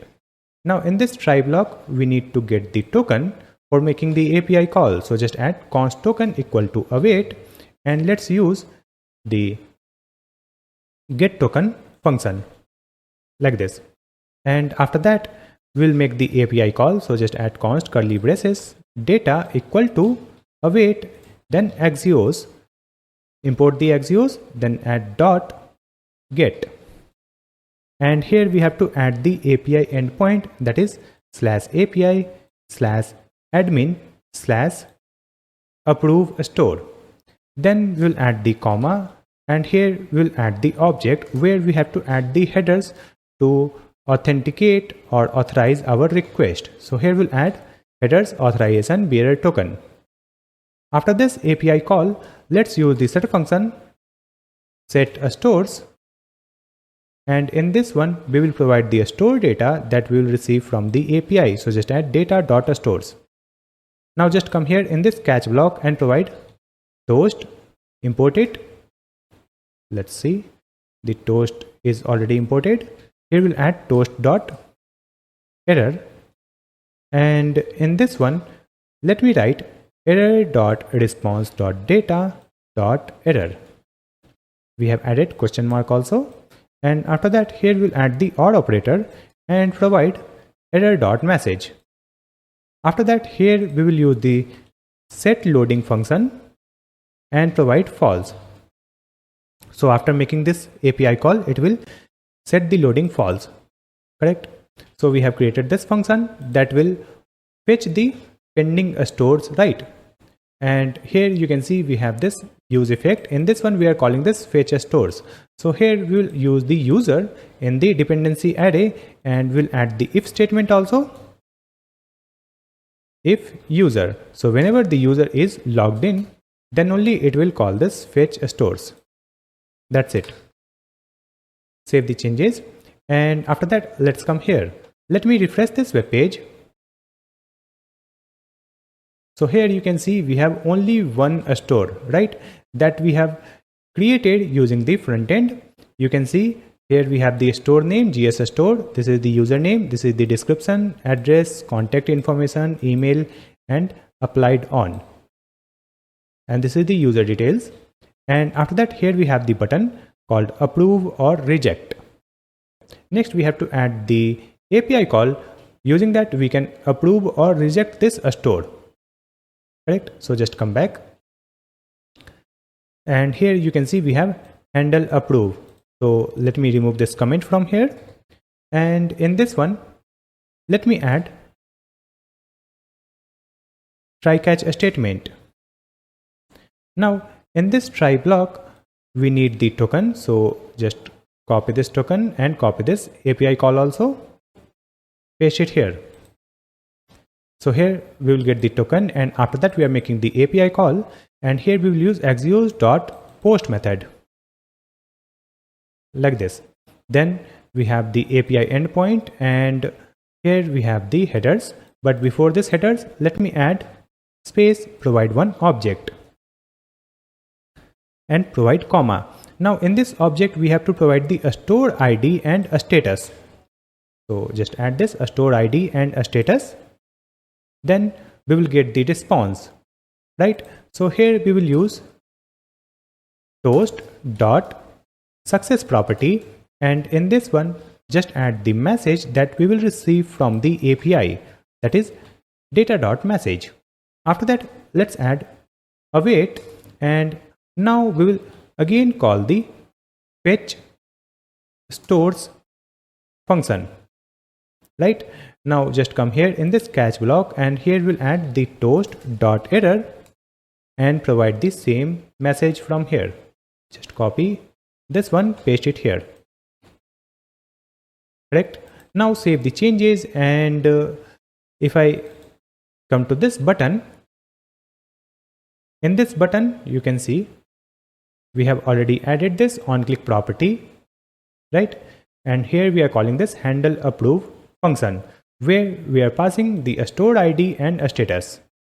So in the first button we are passing the status approved, and in the second one we are passing the status rejected.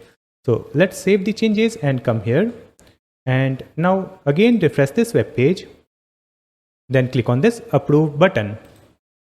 So you can see approved successfully, right? Now we don't have any pending application. Now this approved store should be displayed in this stores page. Let's click here. So here we have the dummy data from the asset. So we will replace it and we will display the approved store list here. So we will just come back, and in this sidebar you will find this stores folder inside this admin, and open page.jsx file, correct? Now in this one we need the user, so let's add const curly braces user equal to use user, import it from Clerk/Next.js. After that we need the token for making the API call, so just add const curly braces get token function and get it from the use auth, import it from Clerk Next.js. That's it. And after that, here you can see we have the fetch stores function. So in this one, remove this code and make the API call. So just add the try catch statement, and in this try block, let's get the token. So just add const token equal to await get token function. Then we will make the API call. So we'll add const data equal to await and use the Axios dot get method. And here we have to make the API call. So just provide the API endpoint, that is /API/admin/stores. Then we have to authenticate the request. So here we'll add curly braces, and in this one we'll provide the headers property. And in this headers we have provided authorization, bearer and token. After that, let's use the set function set stores and provide the stores data that we will receive from the API. So just add data.stores, correct? Now come to this catch block, and in this catch block we'll add toast.error, and here simply add the error message that we have added in the previous pages. So we have added this error message. After that, here we have to set the loading false. So let's use this set loading and make it false, correct? So after adding it, save the changes and let's open the web page. We will refresh this web page. So you can see it is displaying loading animation, and after that the dummy data has been removed, and here we have only one store that is coming from the database using the API. You can see the status also, it is approved. And here we have the toggle button so that we can make the store active or inactive. So let's create the functionality for making the store active or inactive. So just come back. And here you can see we have the function toggle is active, right? And here we have this use effect that is calling this fetch stores. So in this dependency array, let's add the user. And after that, here we have to add the if block and provide this user. So if the user is logged in, then we will call this fetch stores, right? Now let's complete this function. So remove this comment here, and after that in this function we'll make the API call. So just add the try catch statement, correct? And after that, here also we need the token and we'll make the API call. So let's just copy this, paste it here, and here we will add await axios.post method like this, and the API endpoint will be different. So here we'll add /API/admin/toggle store. After that, here we have to add one object and provide the comma here. In this object we have to provide the store ID. So we have provided this store ID here, correct? And after this API call, let's add await fetch stores, right? And after that we'll add toast.success, and in this one we'll add the data.message property, right? And now come to this catch block and paste this statement in the catch block, toast.error. And after that, let's save the changes and open our web page. So let me refresh it. Here we have this toggle button. Let me just click here. So you can see updating data. And after that, you can see a store updated successfully. So now it is inactive. You can see it is gray out, right? And if I click again, you can see a store updated successfully and it is green. It means it is active. So we have added the functionality to approve the store and make the store active or inactive. So we have added the feature in dashboard, then stores, and approve a store. After that, we will add the API for this coupon. Right now in this coupon page, you can see we have the dummy data, right? So here we have to update the data from the API. So first we'll create the coupon API, and after that we will link these API with this page to display the real coupon, and we can also create a new coupon. To create this API, let me just come back to the VS Code, and from this sidebar, let's open this admin folder inside this API folder, and in this admin folder, let's create a new folder called coupon. Now in this coupon folder, we'll create the route file. So just add route.js. Now in this route.js file, we have to create a function. So we'll add the comment here, add new coupon. And here let's create a function with post. So we have added export async function post, and in the function parameter, we are getting the request. Now let's add the try catch statement.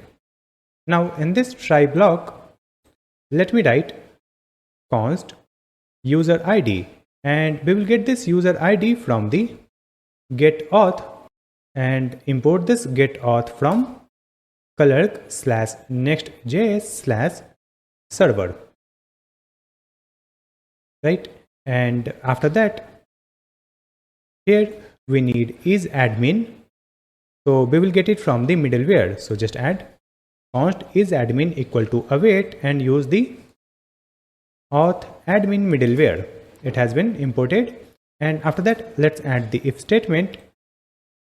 If not of is admin, then we will send the response using next response.json not authorized and import this next response. So next response has been imported, right? After that, here we will get the coupon from the request. So just add const curly braces coupon equal to await, then request.json. So in the request, we will send the coupon, and after that, from this coupon, we will get the code. So let's add coupon.code equal to coupon.code dot to uppercase. We will convert the coupon in uppercase, right? And after that, we have to store this coupon in the database. So just add await, then we'll add Prisma, import it from the library, then we'll add dot coupon dot create method, and after that, here we have to add the data. So let's add the data property. It will be coupon. That's it.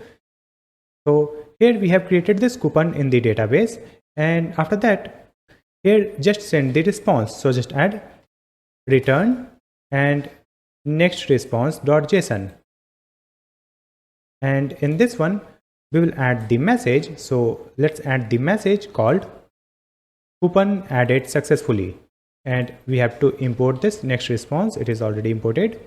And after that, just come to this catch block. And in this catch block, let me add console.error and provide next response JSON.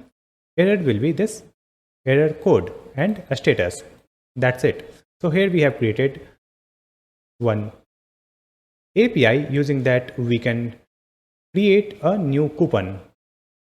Here you can see we have added isAdmin and we have called this middleware authAdmin. So in this authAdmin we have to provide the user ID like this. Just update this. Now everything is correct. After that, here we'll add one more API. Using that we can get the coupon and we can also create the API to delete any coupon, right? So let's add space here and here we'll add the comment delete coupon. It will be /API/coupon and here we have to provide the ID, that is the coupon ID, right? So let's add one function here, export async function delete, and here let's add the parameter request. Now in this one we'll make the API call, so just add try catch statement, and after that let me just copy this 3 lines, just copy and paste it here, and after that here let's add const curly braces search params equal to this request dot next URL like this, and after that just add const code equal to search params dot get, and in this one we'll add code. So from the URL parameter we will find the code, correct? After that we have to delete it, so let's add await prisma dot coupon dot delete, and in this one we'll add the object, then add where code like this, and after that we can send the response, so we'll add return next response.json and the message is coupon deleted successfully. Now come here in the catch block and paste this line, just copy and paste it here. That's it. So we have created the API for deleting any coupon. Now we'll create the API. Using that we can get the list of coupons, right? So here we have added the comment and then we'll create the function. So just add export async function get, and in the parameter we will get the request, and after that just copy this 3 line, copy and paste it here, and before that we have to add the try catch statement here. So just add try catch and paste these 3 lines in the try block. Now it is correct, and after that here we have to get all the coupons, so just add const coupons equal to await and use the prisma dot coupon dot find many, and after that we'll add empty object, so it will return all the coupons. Then we have to send the response, so let's add return next response.json and provide this coupons in the response. Now just copy this line from the catch block and paste it here. So now we have created this API. Using that we can get all the coupons, right? Now we have to link these API with our front end. So let's open the sidebar, and in this sidebar you can see we have the app folder. In this app folder we have the admin folder, and in this admin folder you will find this coupon, and here we have page.jsx file. So in this one we will link all our APIs, right? So here let's add const curly braces get token equal to use auth, import it from the Clerk/Next.js for making the API call, correct? And after that here we have the new coupon, and then we have this function fetch coupons, right? So let's add the API call here. So in this fetch coupons we'll add try catch statement, and let's add the token here. So just add const token equal to await get token. Now we'll make the API call. So just add const curly braces data equal to await, then axios dot get method, and provide the API endpoint, that is /API/admin/coupon. Then we have to add the headers to authenticate our request. So in this headers simply write authorization, bearer and token. After that, let's use the setter function, set coupons, and provide the coupon data that we will receive from the API. So just add data.coupons. Now in this catch block, just add the toast notification. So just add toast.error. And in this one, let's provide the error message that we have used in the previous functions. And after that, we have created this function that will display the list of coupons, right? And after that, here we have this another function, handle add coupon. Using that, we can add a new coupon, right? So here, let me remove this and add the try catch statement. Now in this try block, again, we need the token and make the API call. So let me just copy this to line, paste it here. And after getting this token here, first we'll add new coupon dot discount equal to, we'll add the number, and in this number we'll add new coupon dot discount. So we have to convert it in number, right? And after that, here we have to add new coupon dot expires at equal to new date, and we have to convert it in date. So just add new coupon dot expires at, like this. And after that, here we are making the API call. So just add axios dot post method. Instead of get, we will use the post method, and then we have path that is /API/admin/coupon.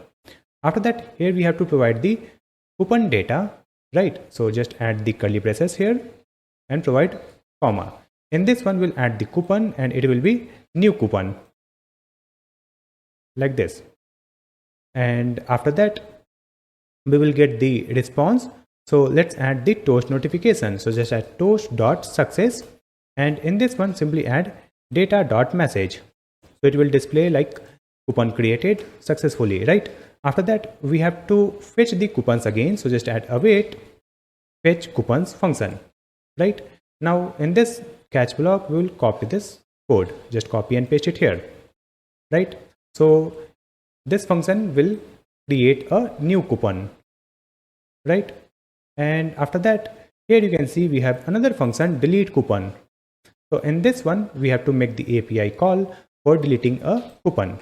So again, we'll make the API call using this try catch and axios. So in this try block, let me add the confirmation window, right? So just add const confirm equal to window dot confirm. And in this one, we have to add one message like this. Are you sure you want to delete this coupon?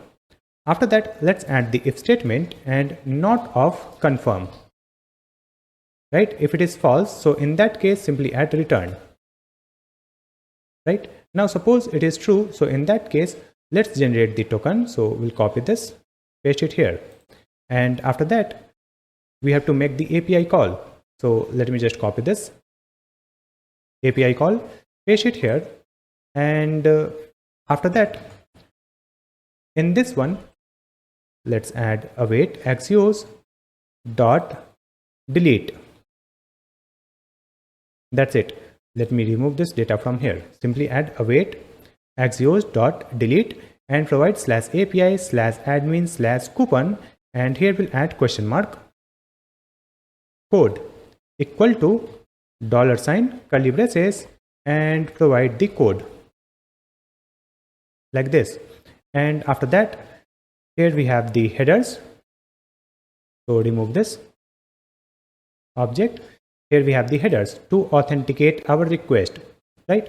So after deleting the coupon, we will fetch the coupon again. So just add await fetch coupon function. Then we'll add the toast notification. So just add toast.success, and here let's add the message coupon deleted successfully, right? And in this catch block, we'll copy this code. Just copy and paste it here. So here we have added the functionality in this delete coupon.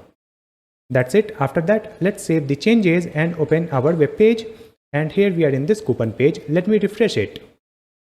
So when we refresh it, you can see we don't have any coupon here. Here we are getting error, cannot read property of undefined reading headers. So let me check it.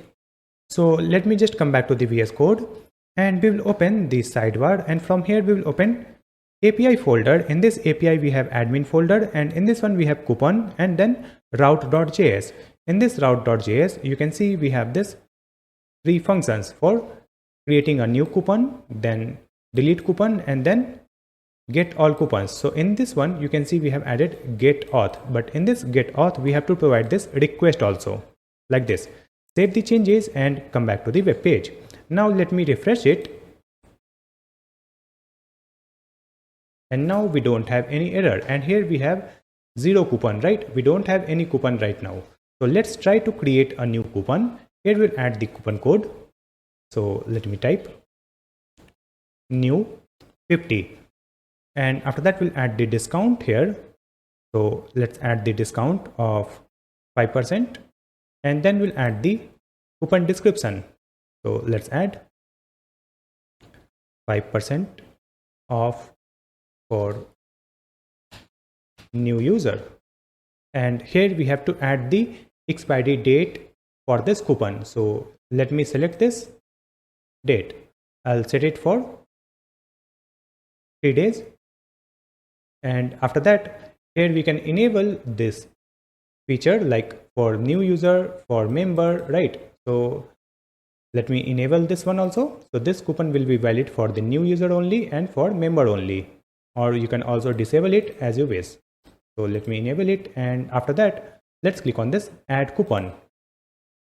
You can see again we are getting the same error here for adding the coupon. So I'll just come back and let me check this function for adding a new coupon. So here also we'll add this request in this get auth. Now it is correct, and in this one also we'll add this request. Save the changes. We'll update this delete one also. Now just come back, and after that I'll click on this add coupon again. So you can see it is adding the coupon, and you can see the notification coupon added successfully, and here you can see in this list we have a new coupon, right? So you can see here we have added the expires at.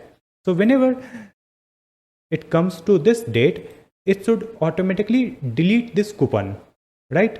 For that we are going to use the Inngest. We will create the Inngest scheduling function that will automatically delete this coupon whenever this date comes, right?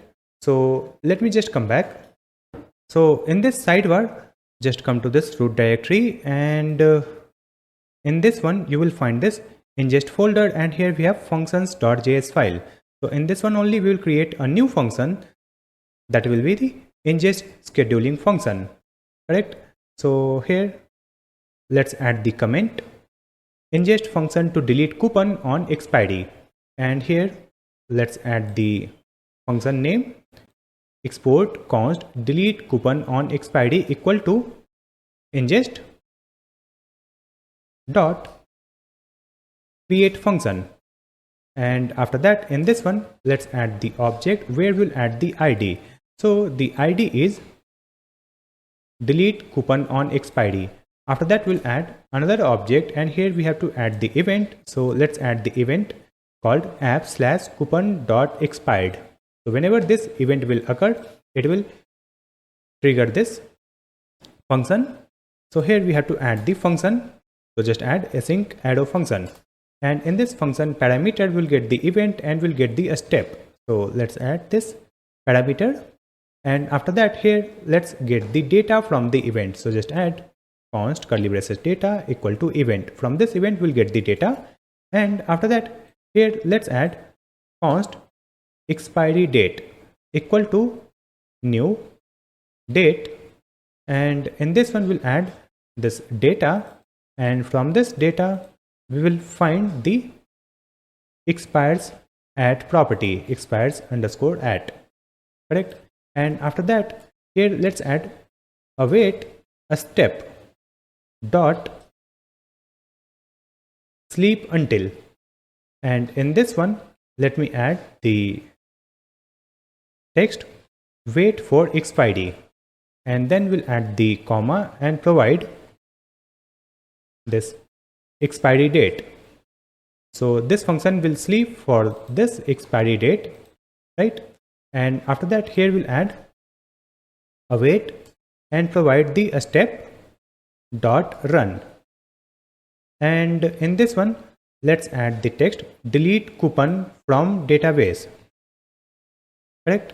So in this one, we have to add the function. So just add comma and create the async function. So in this function, we will not get any parameter. So here simply add await, and we will use Prisma, import it. And after that, you can see it is already imported here from library. So here we'll add Prisma dot coupon dot delete, and here let's add the object and provide where. Then in this where we will provide code. It will be data.code. That's it. So here we have added the ingest function. After that, we have to add this ingest function in the API. So in this sidebar, you will find this API folder, and in this API folder, we have the ingest, and here we have route. So in this route, you can see we have the functions array. So in this functions array, we'll add the comma here and provide a new function, that is delete coupon on expiry. After adding this function here, we have to commit the changes on GitHub. But before we commit, let me import this function here. So let's click here. So you can see delete coupon on expiry has been imported. That's it. Save the changes. And now click on this source control icon. And here we'll click on this commit. But before that, we'll add the commit message. But before we commit, let me just come back here again, because we have created the ingest function, but we are not triggering this event. So let me just come back in our function that is for the coupon API. So here we have the API folder, and in this API folder we have admin, then we have the coupon and route.js. So you can see in this one, we have this function to create a new coupon, right? So after creating this coupon, here only we will trigger the ingest function that will schedule a function to delete the coupon on expiry. Correct? So in this one, you can see we are creating the coupon here, await prisma.coupon.create. Right? So after that, here we'll add dot then, and then we'll add the asynchronous function here. So in this async arrow function, we'll get the coupon in the parameter, and after that, here let me write the comment, run ingest scheduler function to delete coupon on expired. So here just add await ingest. So just click here to import the ingest. You can see the ingest has been imported from the ingest folder /client, and after that, here we'll add dot send. So it will send one event, right? So here let's add the object and provide the event name. So let's add the name property, and we will add app/coupon.expired, and after that we have to send the data also. So let's add the data property and provide the object, and in this one we have to add the code. So we'll write code, it will be coupon.code, and after that we'll add the expires at property, and it will be coupon.expires at. That's it. We have added this event name and data, and it will add a new event that will be scheduled event, and it will delete the coupon whenever it comes to expiry date. That's it. So after adding it, now click on this source control, and here we'll add the commit message. So let's type ingest function added for coupon and click on commit. Then click on sync changes. And after that, if I open the GitHub account, so in this GitHub repository, you can see it is just updated, right? You can see updated now. Now after that, if I open our Vercel deployment and let's open the settings, then go to environment variables. So here we will insert the new environment variables. So you can see we have added this color key, then database URL, then ingest key, right? So after that we'll add other environment variable. So I'll just come back and open .env file, and in this one you can see we have this ImageKit environment variable. So just copy and add it here. So let me just paste it here, and after that just come back and see the new environment variable. So here we have the admin email. I'll just copy and paste it here. We'll click on add another and paste this one. That's it. And after that we have this next public currency symbol. I'll just copy and add this one also. Then click on save. So it is added. Now just click on redeploy. Let's click on view deployment. So you can see the status building. So it is redeploying our project. Now you can see the status ready. It means the application is redeployed. Now let's open this domain again. So you can see it is successfully running, correct?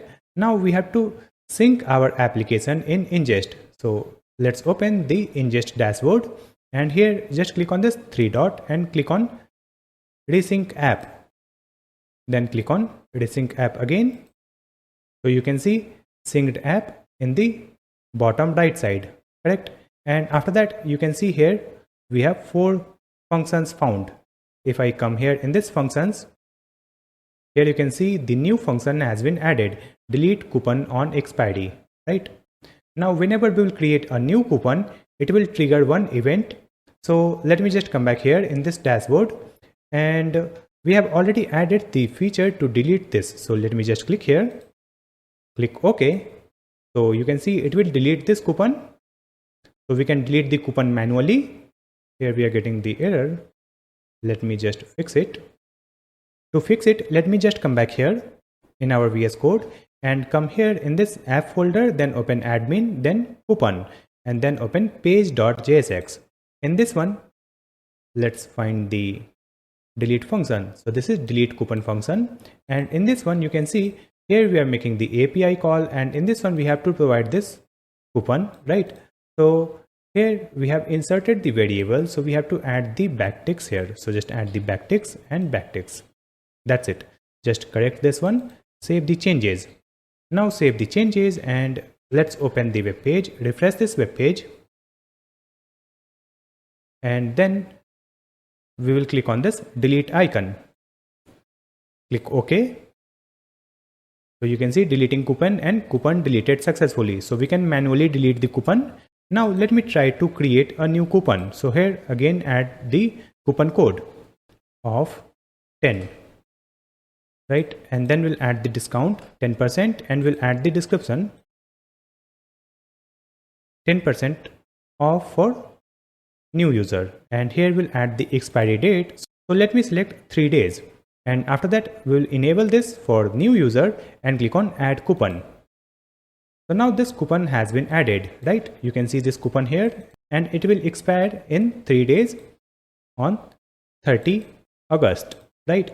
So after that, let me just come back to the Inngest dashboard, and now let's come here in this runs.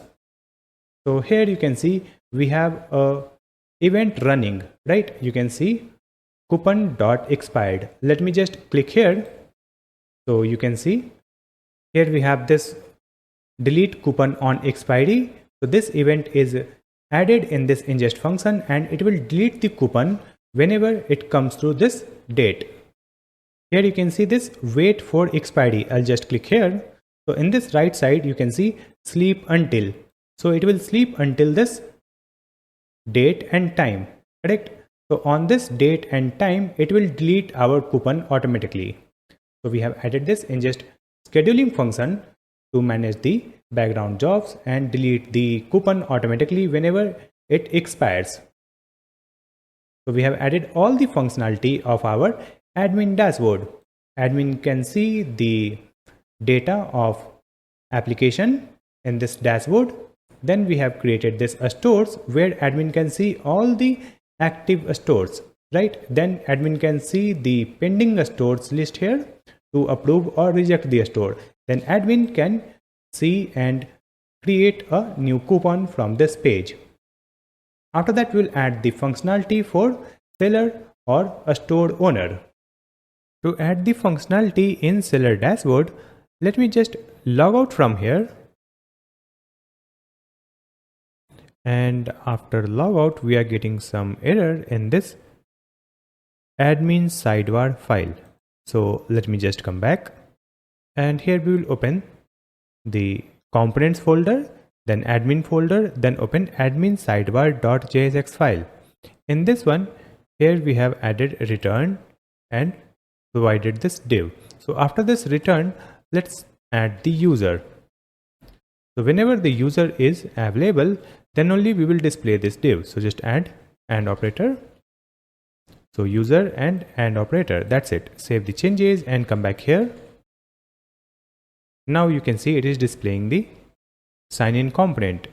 The error has been resolved, right? Now let me open the home page. So this home page is working. Now let me open the path / store.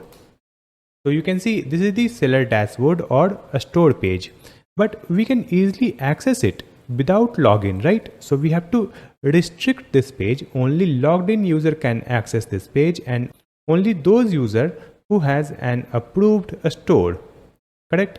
For that, let me just come back and let's open app, and in this app you will find the store. Now in this store you will find this layout.jsx file. Just open this one, and in this one we have to add the restrictions so that only logged in user can access the store page. So here let's add import curly braces. We will import the signed in component, then comma, we will import signed out, then import the sign in component, and after that let's add from and import it from Clerk / Next.js. And after that, here we have this fragment. So let's add opening arrow signed in. So here we have signed in, open and closing tag. And in this one, we will provide our store layout. So whenever the user is signed in, then only we will display this store layout. After that, here let's add opening arrow signed out and close this tag. So here we have the signed out, open and closing tag. So in this case, we have to display the sign in page. So first we'll add the div here. So we'll add one div, and in this div we'll add the classes. So just add the class name property and provide these Tailwind classes. Next we have to add the sign in component. So let's add the sign in component, and in this sign in component we have to add the callback redirect URL. So after sign in, it will open the store page using this path /store, and after that, here we have to add the routing hash. That's it. Now save the changes and open the web page. So you can see when we open this /store, it will display the sign in component. So first we need to sign in to display the store, correct? And after that, let me sign in here. So after sign in, we are in this store dashboard. So right now you can see here we have the dummy data that is coming from the assets, right? So we will update this. We will get the data using API. So we have to link the APIs with this store dashboard or seller dashboard. For that, let me just come back. And here we will open components, and in this components you will find a store, right? And in this store we have a store layout.jsx file. In this file we have to check the logged in user is seller or not. correct? So here we have to make the API call. For that we need the token also. So here we'll add const curly braces get token equal to use auth and import it from the Clerk/Next.js. Now we have the token to authenticate our API request. After that you will find this fetch is seller function. So let me remove this and add the try catch statement, and in this try block let's get the token. So we'll add const token equal to await and we will use the get token function. After that here we will make the API call using Axios. So let's add const curly braces data equal to await Axios and then provide get method. In this one we will add the API endpoint. So just add /API/store/isSeller. Then we have to add the authentication. So in this one we'll add the headers property, and in this headers property we have to provide authorization, bearer and token. After that here let's use the setter function set is seller, and in this one we will provide the data that we will receive from API, that is data.isSeller. And after that we will use the setter function set store info, and in this store info let's provide data.stored info like this. And after that we will come here in this catch block, and in this catch block we'll add console log error, and after that we'll add finally, and in this block we'll use the setter function set loading and let's make it false like this. And after that you can see here we have added the use effect that will call this fetch seller whenever the component gets loaded, and initially the loading will be true, so it will display the loading animation, and when the isSeller is true then it will display this div. And in this one you can see we have the seller navbar and seller sidebar. In this seller sidebar we have already provided the stored info so that we can display the stored data in the sidebar, right? And suppose this isSeller is not true, right? It means when it is false, it means the user is logged in but they don't have any store. So in that case we will display this message: you are not authorized to access this page, go to home page, right? Because first user need to create an store, then only they can access this stored route. After that we have to add the functionality in the sidebar and navbar. So let me open the sidebar from here, a store sidebar.jsx file, correct? Now in this one you can see we have this a store info.name and a store info.logo. So we are getting this a store info from this props, right? So the store data is already available in this sidebar. We don't need to make any changes here. So next we will open the store navbar.jsx file, and in this navbar we will add the functionality so that user can manage the account or log out from the account. So in this one let's get the user from Clerk. So we'll add const curly braces user equal to use user and import this use user from Clerk/Next.js. And after getting this user here let's write hi, and after that we'll add curly braces user question mark dot first name. So it will display the user's first name, and after that we have to add the user button. So let's add user button here, but before that we have to import it from Clerk. So let's add the comma and provide user button and import it from Clerk/Next.js, and here let's add the opening arrow user button and close this tag, right? Now save the changes and come back here. Let me refresh this store page. Here we have the loading animation, and after that in this navigation bar you can see hi great, it means GreatStack, and then we have this user icon, and here we have the option to manage the account and we can sign out from this account. Let me sign out from here. So you can see after sign out we are redirected to home page.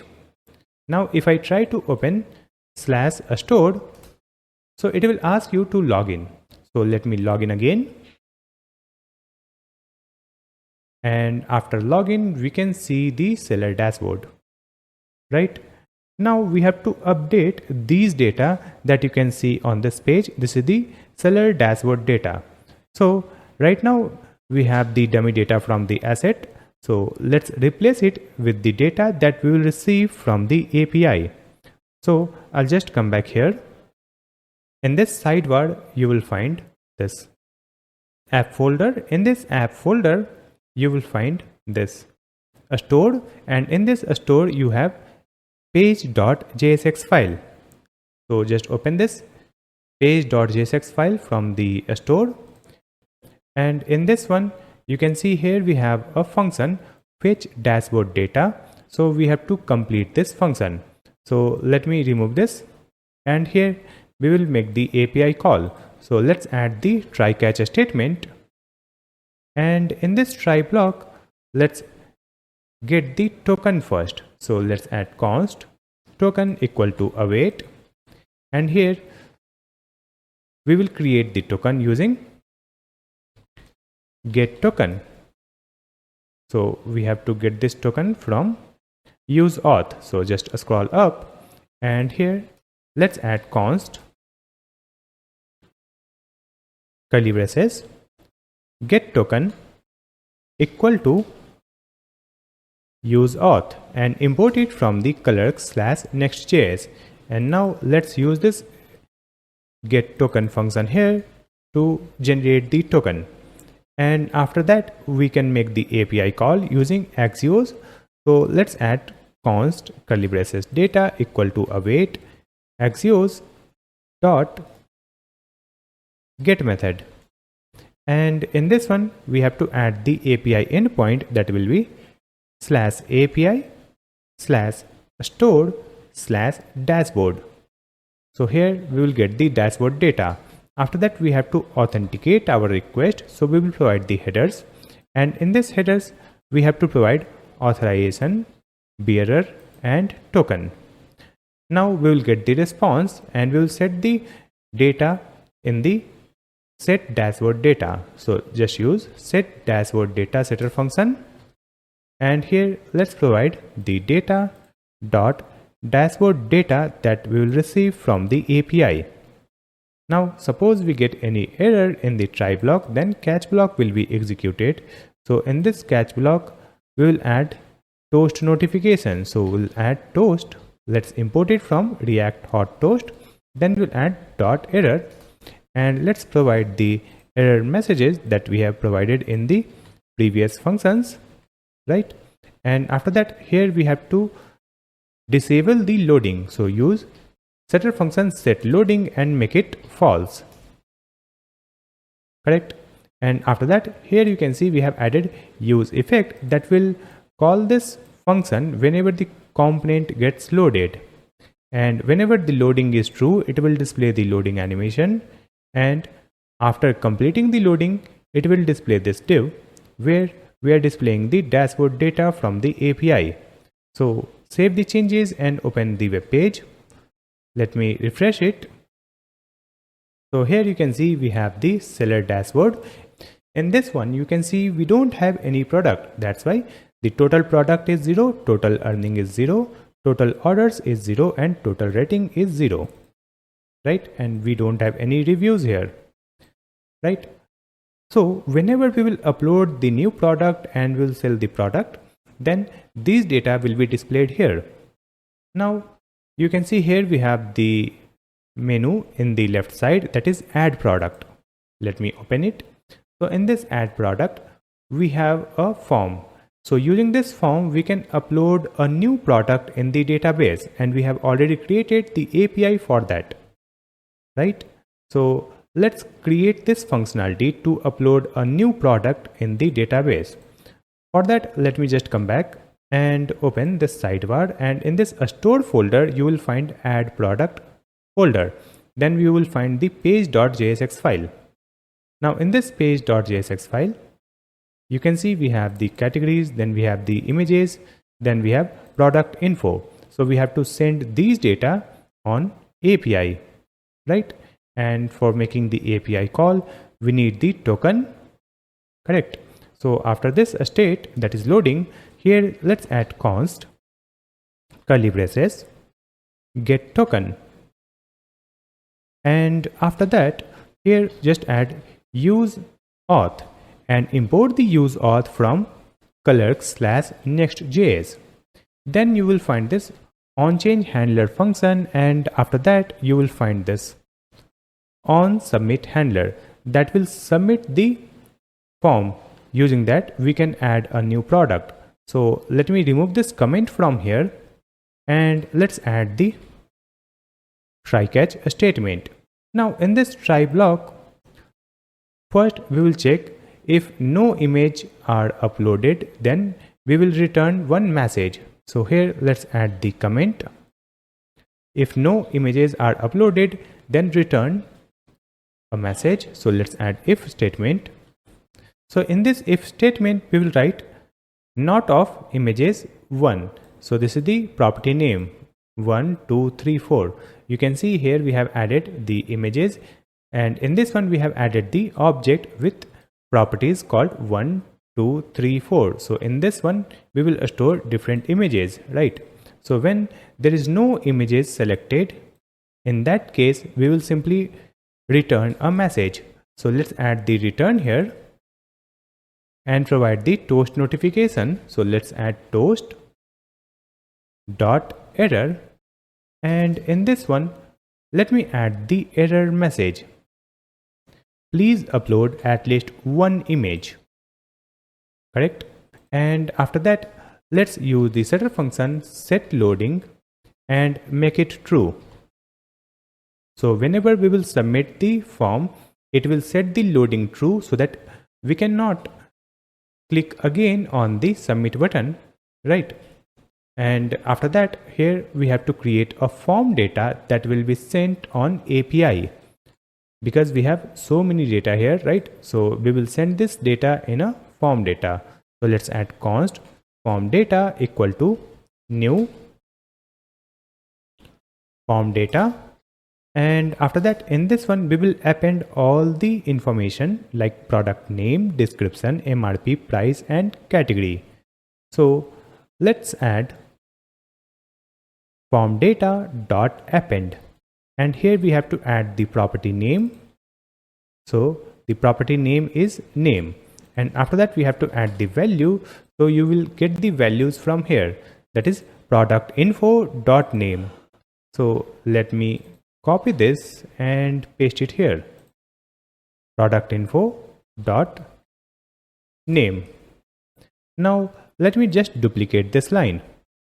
Here we will add the other details like description and description. Then we'll add the MRP and MRP. After that we'll add the price and price. Then we'll add the category and category, correct? And after that we have to add the images also. So here let me write the comment adding images to form data, and here let's add object dot keys and provide the images. And after that here we'll add for each, and in this for each we have to add one arrow function, and here we will get the key in the parameter. After that in this one let's add the images and key, and then we'll add the AND operator, provide the form data dot append, and after that in this one we have to add the data using the images key name, right? So let's add the key name images, comma, and we'll add the value. So it will be images and key. That's it. So it will add all the images in this form data. Correct? After that, here we have to create the token so that we can call the API and send this form data on the API. So let me write const token equal to await and use get token function. Now make the API call. So let's add const curly braces data equal to await.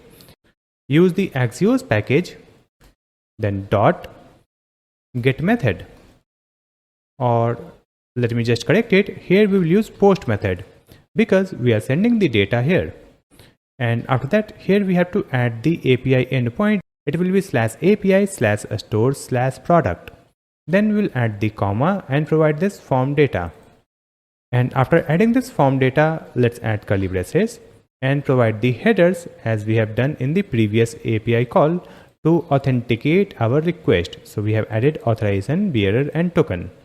So after that, the product will be added in the database. So here we have to display the notification. So we'll add toast.success, and then we'll add the message here that we will receive from the API. So just add data.message property. And after that, we will reset the form so that we can again add a new product by adding the product details. So just add comment reset form, and here we will use this product info, right? So let me just copy this and come here. Let's write setter function set product info, and in this one we'll add this object. So in this object, you can see we have added name, empty string, description, MRP, price, and category. Correct? So it will reset the form. After that, we will reset the images also. So let's add the comment reset images, and here let's add the setter function. And in that setter function, we will provide this. So just come here and provide set images and provide this object where we have added 1, 2, 3, 4 in the property, and the value is null. After that, come here in this catch block, and in this one we'll display the toast notification using toast.error and provide the error messages that we have added in the previous functions. And after that, here we'll add finally block, and in this one we have to set the loading false. So let's add set loading false so that we can again submit the form to add a new product. Correct? And after that, you can see here we have the on submit, and in this one we have added this on submit handler function. Using that, we can submit our form to add a new product in the database. So now we have added this feature. Let me just come back here on the web page. Let's refresh this web page. Here I'll choose the product image. I'll just click here. And let me upload one product image. And after that, here we have to add the product name. So let me type smartwatch white. Then we have to add the product description. So here we'll add the product description. And after that, here we have to add the actual price and offer price. So the actual price is $60 and the offer price is $29. Then we will choose the category. So in this category, let's choose electronics. After adding this data, click on this button, add product. You can see adding product. Now you can see the notification, product added successfully. Correct? Now to verify this one, let me open the database. So I'll open new on console, and here you will find this product table. Let's open it. So in this product table, you will find this name, smartwatch white, then we have the description, then we have MRP and offer price. Let's scroll to the right, and here we have the product image, and the image is uploaded on ImageKit, and here we have the ImageKit URL, correct? After that, here we have the category in stock true, and we have other details, right? So we have successfully uploaded a new product in the database. And after that, let's come here and click on this manage product. So in this manage product page, we have to display all the products that we have uploaded. So right now you can see we are getting these product that is coming from the assets. So these are the dummy data, right? So let me remove it, and here we will display the product from the API. For that, let me just come back, and we will open this manage product folder and open page.jsx file, correct? And after that, in this one also we have to make the API call. So again we need the token. So here let's add const curly braces get token equal to use auth and import it from the Clerk/Next.js. And after that, here we need the user also. So let's add const curly braces user equal to use user, and the use user is also imported in this line, correct? And after that, here you can see we have the fetch products, correct? So let me remove this and add the try catch statement, and in this try block, first we will generate the token using get token. So just add const token equal to await and get token function. So we have generated the token, and after that we can make the API call. So let me write const curly braces data equal to await and use the axios, import the axios, then write dot get method, and in this one we have to add the API endpoint. So the API endpoint will be /API/store/product. So we will display all the product for individual store. Now we have to authenticate the request. So just add the headers property, and in this headers property we have to add authorization and bearer token. After that, we will get the product data from the API. So let's use the setter function called set products, and in this one let's add the product data that we will receive from the API, but we have to sort this product data, right? So here let's add data.products dot sort, and in this one just add the arrow function, and let's add a comma b, then we'll add new date, and it will be b dot created at, right? Then we'll add minus new date a dot created at. So it will sort the product so that the latest product will be displayed at the top. Now come to this catch block, and here we have to display the toast notification. So let's add toast dot error, and here let's add the error messages that we have added in the previous functions. Then we have to add setter functions set loading, and let's make it false.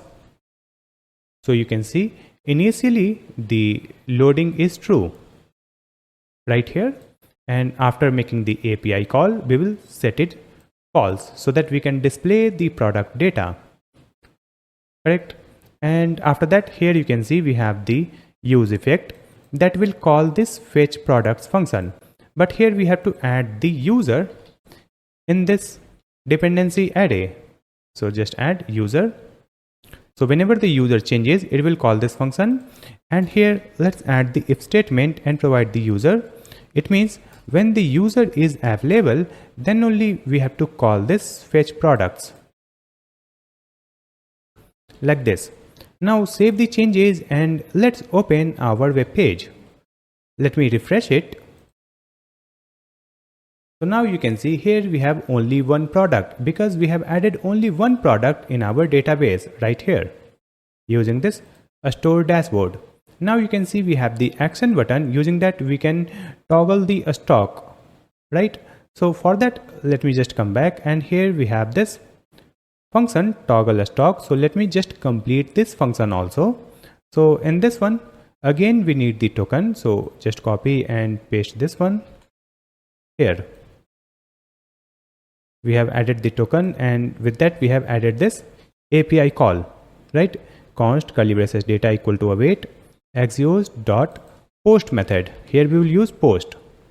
Update this, and then we have to add the API endpoint. It will be /API/store/stock toggle.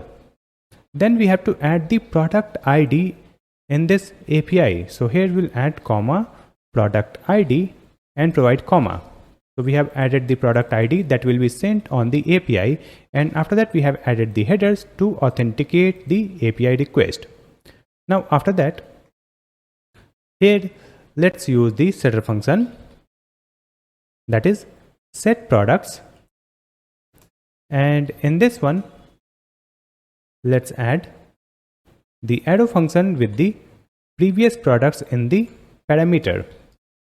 And after that, here let's add previous products dot map, and in this one let's add another arrow function. So just add the product here, add this product in the parameter, and here let's add product dot ID equal to product ID. Now let's add ternary operator. So if it is true, in that case we'll add curly braces, a spread operator, product, and then add comma in stock. Then we'll add colon and provide not of product dot in stock. So it will update this in stock property. If it is true, it will make it false, and if it is false, it will make it true, right?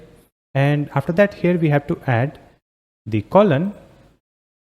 So let's write colon here, and here we'll add the product. Now just save the changes, and after that, here we have to display the toast notification also. So here let's add toast.success and provide the message that we will receive from the API. So just add data.message.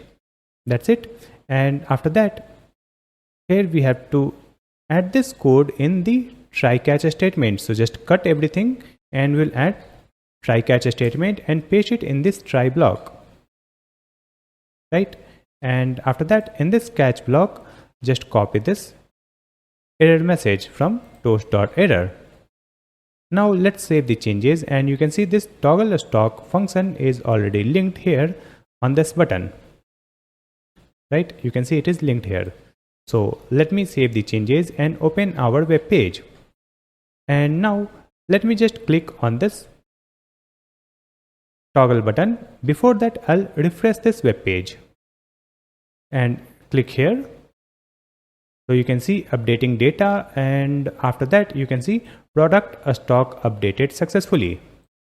So now this product is out of stock. If I refresh our database, so in this database you will find this in stock property. It is false, right?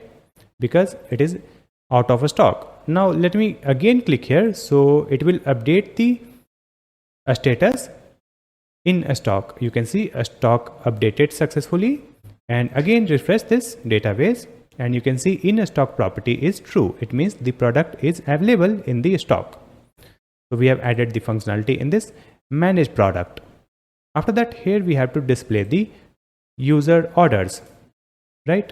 Here we'll display the orders for the particular store. So right now you can see here we have the dummy order data, right? So here we have to replace this dummy data, and we will display the data from the API. But before that, we have to create this API also. So to create this order API, let me open this sidebar and come here in this API folder. And in this API folder, you will find the store folder. So here we have the store folder, right? Now in this store folder, we have to create a new folder called orders. We don't have the orders folder here, so let's create a new folder, orders, right? And in this orders, we have to create a route. So let's create a route here, route.js. And after that, in this one, we'll create the function. So just add the comment update seller order status. So let's create a function with post method. So just add export async function post, and in the parameter we will get the request.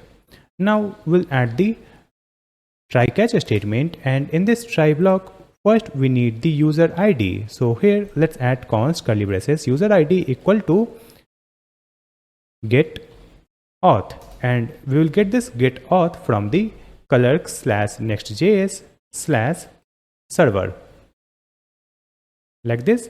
And after that, in this get auth, we have to provide the request like this. Now it is correct. And after that, we have to get the store ID also. So we'll add const store ID equal to await, and here we will use the middleware auth seller. Import this middleware, and in this one we have to provide the user ID. So using this user ID, it will provide the store ID. And after that, let's add the if statement.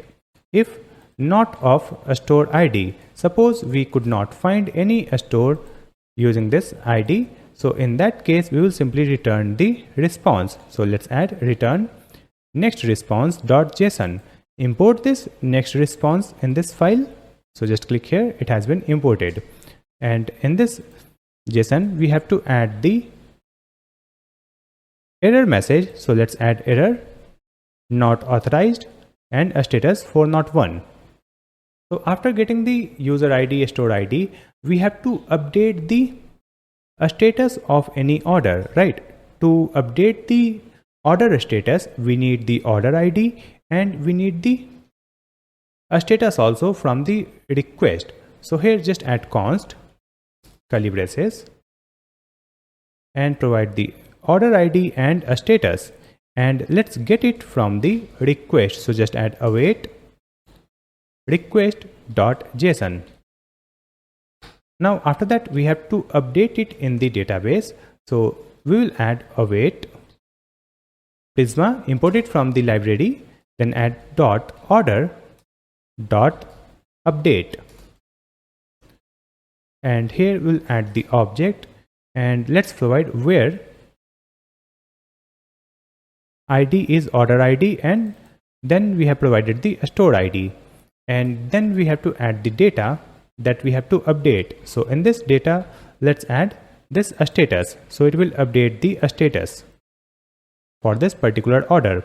And after updating the status, we will send the response. So just add return next response dot JSON, and here we have to add the message. So let me add the message called order status updated. That's it. Now come here in this catch block, and in this catch block we have to add console.error, and then we'll add the next response. So just copy and paste it here, and in this one we'll update the error and a status.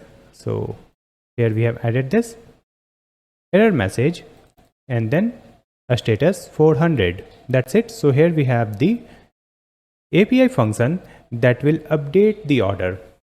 After that, we'll create one more function. Using that, we can get the list of all order for particular seller.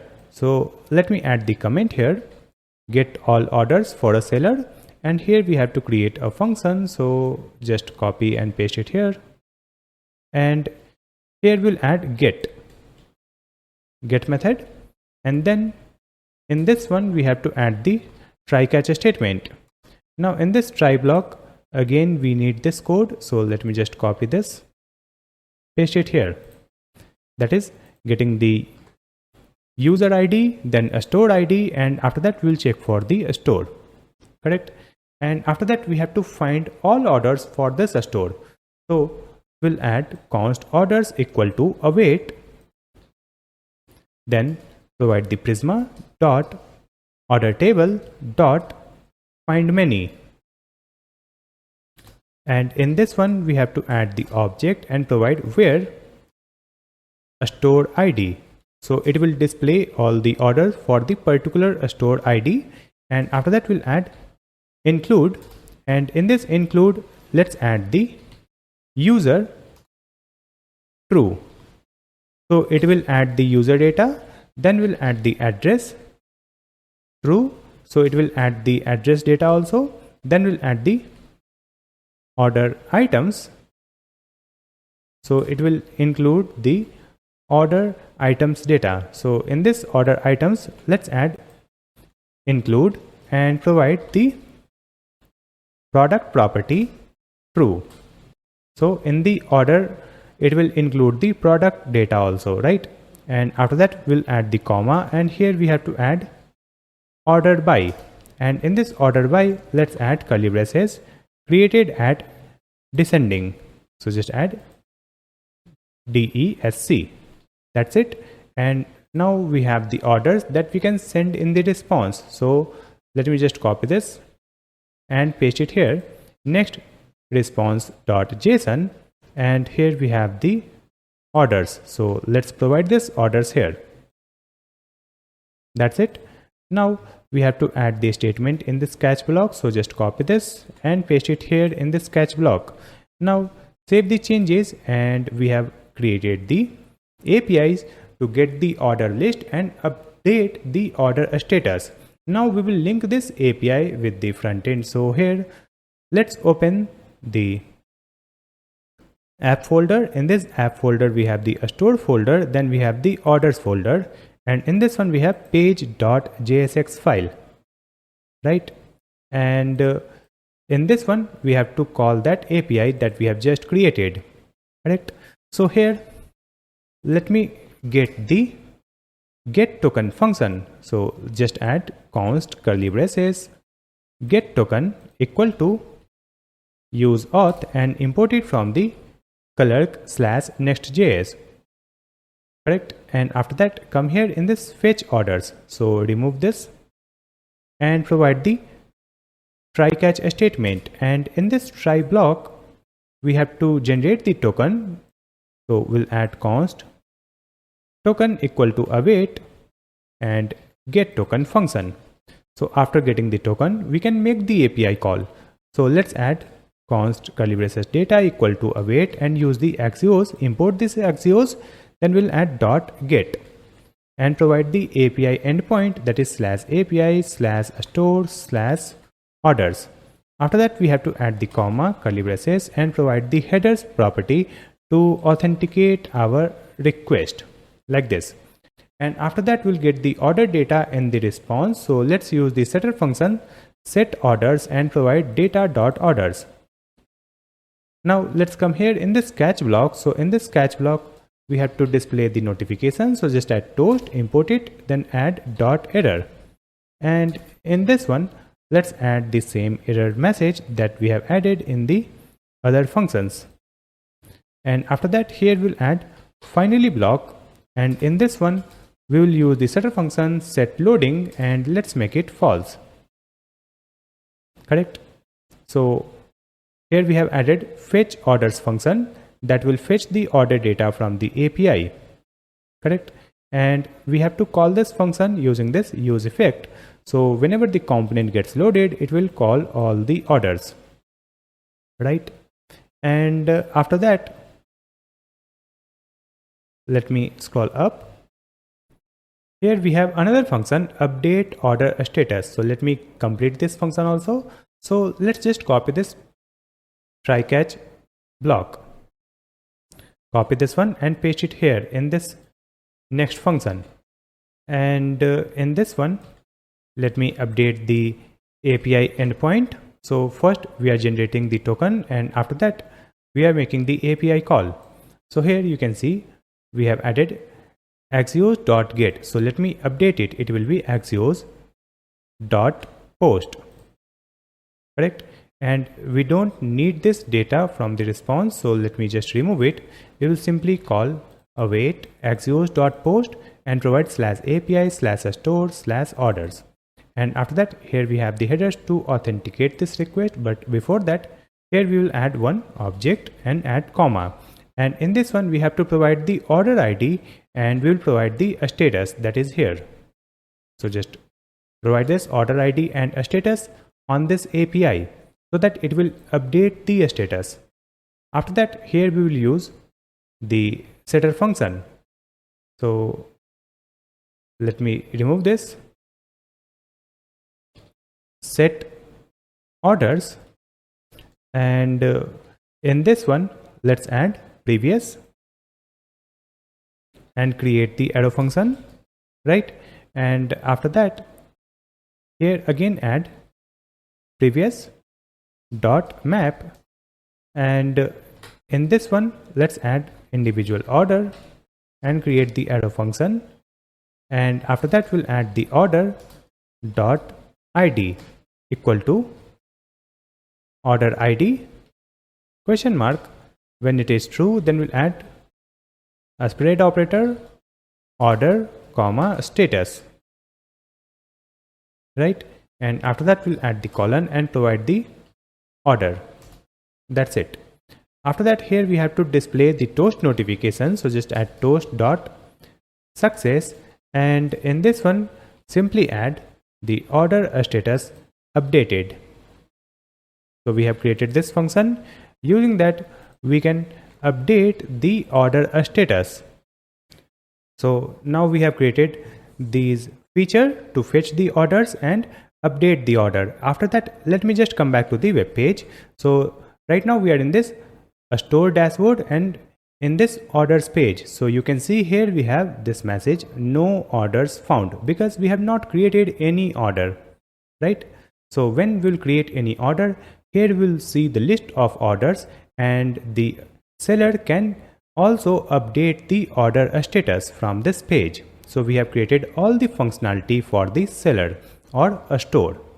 Now let me just come back to the home page.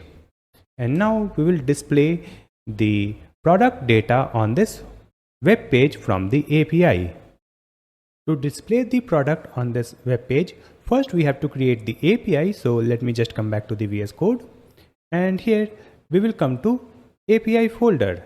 And in this API folder, we have to create a new folder called products, right? So here we have the API folder and let's create a new folder called products. Now in this one, we have to create the route. So we'll create a file route.js. Now in this one, we have to create the function. Using that, we can get the product list, right? So let's add export async function and get method. And in this function parameter, we'll get the request. And after that, here we'll add the try catch statement. And in this try block, let's get the products from the database. So here we'll add let products equal to await, and we'll use Prisma, import the Prisma from the library. And after that, we'll add dot product table, and after that we'll add find many. And in this one, just add the object and provide where. And in this one, we'll add in stock. So it will provide all the product where the in stock property is true. After that, let's add include, and in this one we'll add the object and provide rating.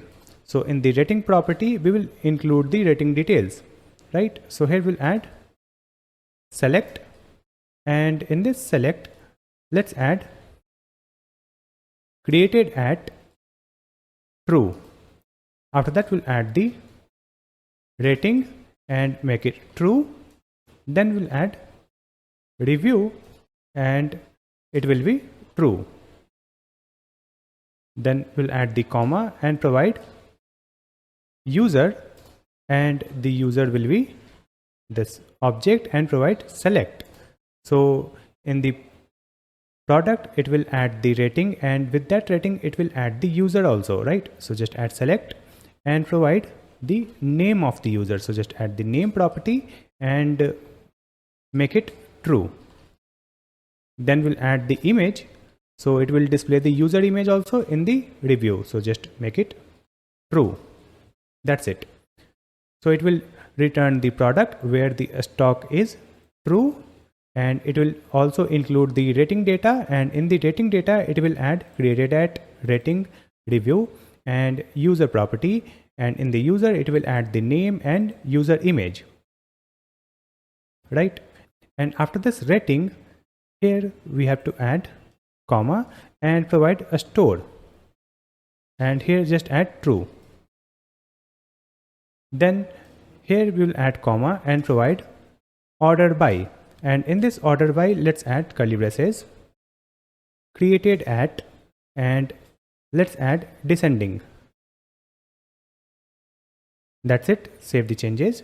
Now here we will add the comment. So let's add remove products with a store is active false. It means is active property is false for the particular store, right? So where the store is inactive, we will remove that product. So let's add the products here that we have received here, right? So in this one we will store the products dot filter, and here let's add the individual product and create the arrow function, then provide the product dot store dot is active. That's it. So it will return the product where the store is active, and after that here we have to send the response. So let's add return next response, import the response, then add .json, and in this JSON simply provide this products. And after that let's come here in the catch block and provide console.error, and then we will add the next response. So just add return next response JSON error and a status. That's it. So here we have created the API. Using that we can get the product list, right? And after that let's create another API. Using that we can get the cart data and we can update the cart. For that let's open the API folder, and in this API folder we have to create a cart folder, and in this cart folder we'll create the file called route.js. So in this file we have to create the API functions for updating the cart and get the cart data, right? So let's add the comment update user cart. In the previous one we have added this function to get the product data, and here we are creating the function to update the cart data. So here let's add the function using post. So just add export async function post, and in the parameter we are getting request. Now we'll add the try catch statement, and in this try block first we need the user ID. So let's add const curly braces user ID equal to get auth, and import this get auth from clerk/next.js/server like this. And after that in this get auth we have to provide the request, correct? And after that in the request we have to send the cart data, right? That we will update in the database. So let's get it. So just add const curly braces cart equal to await request.json. So from the request we will get the cart data, and after that we have to save this data in the database. So let me add the comment save the cart to the user object. So here just add await Prisma, import it from the library, then add .user. So in this user table, we'll add dot update. And here let's add the object and provide where. In this where we'll add the ID. So the ID will be user ID. So for this particular user ID, we have to update the data. Let's add the data property, and here let's add the property called cart. And in this cart, let's provide this cart that we'll get from the request. Let me copy and paste it here. Correct. So it will update the data in database. After that, we can send the response. So here, let me write return next response.json, and the message is cart updated, and import this next response. Click here. So the next response has been imported. Now we'll add one more function here.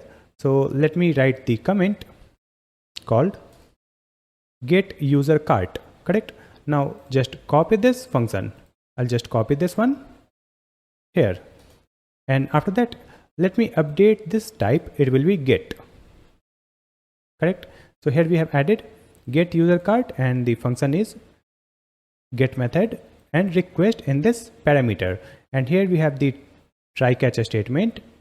And in this try block, first we'll get the user ID.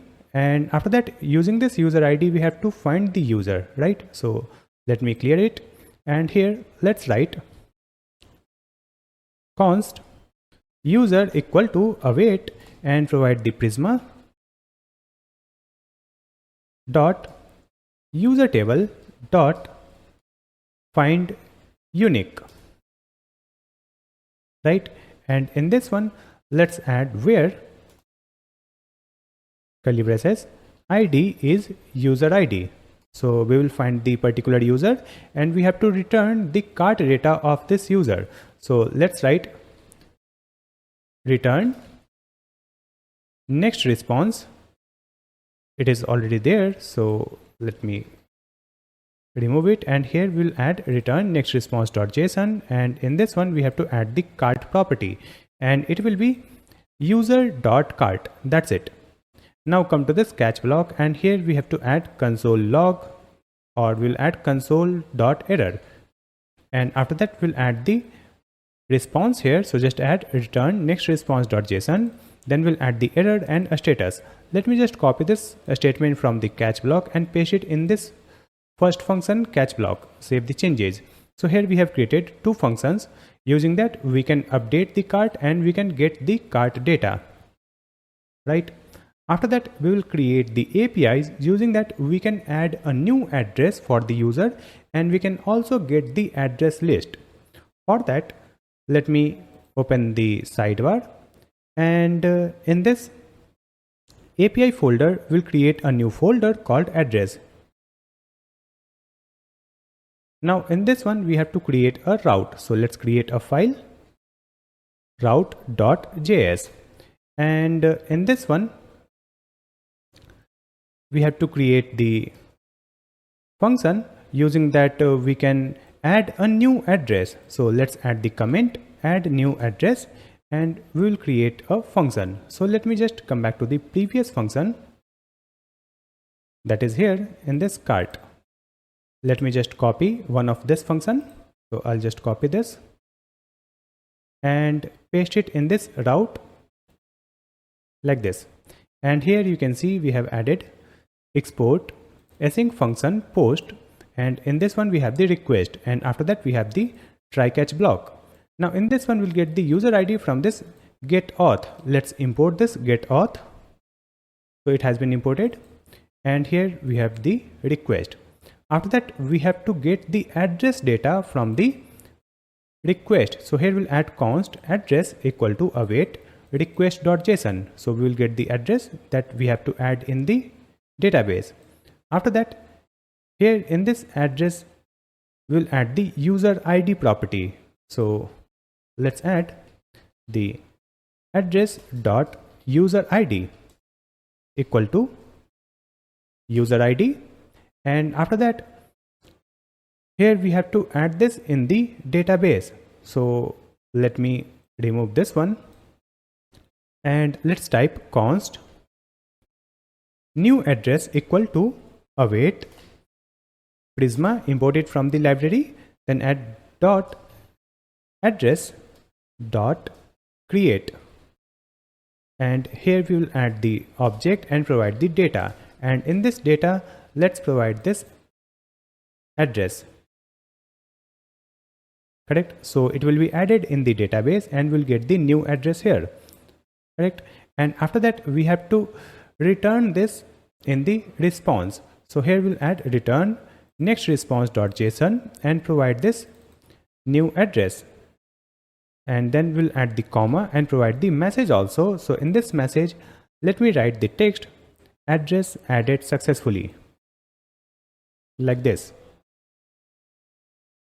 And after that we have to import this next response. So let me type like this, and you can see the next response has been imported.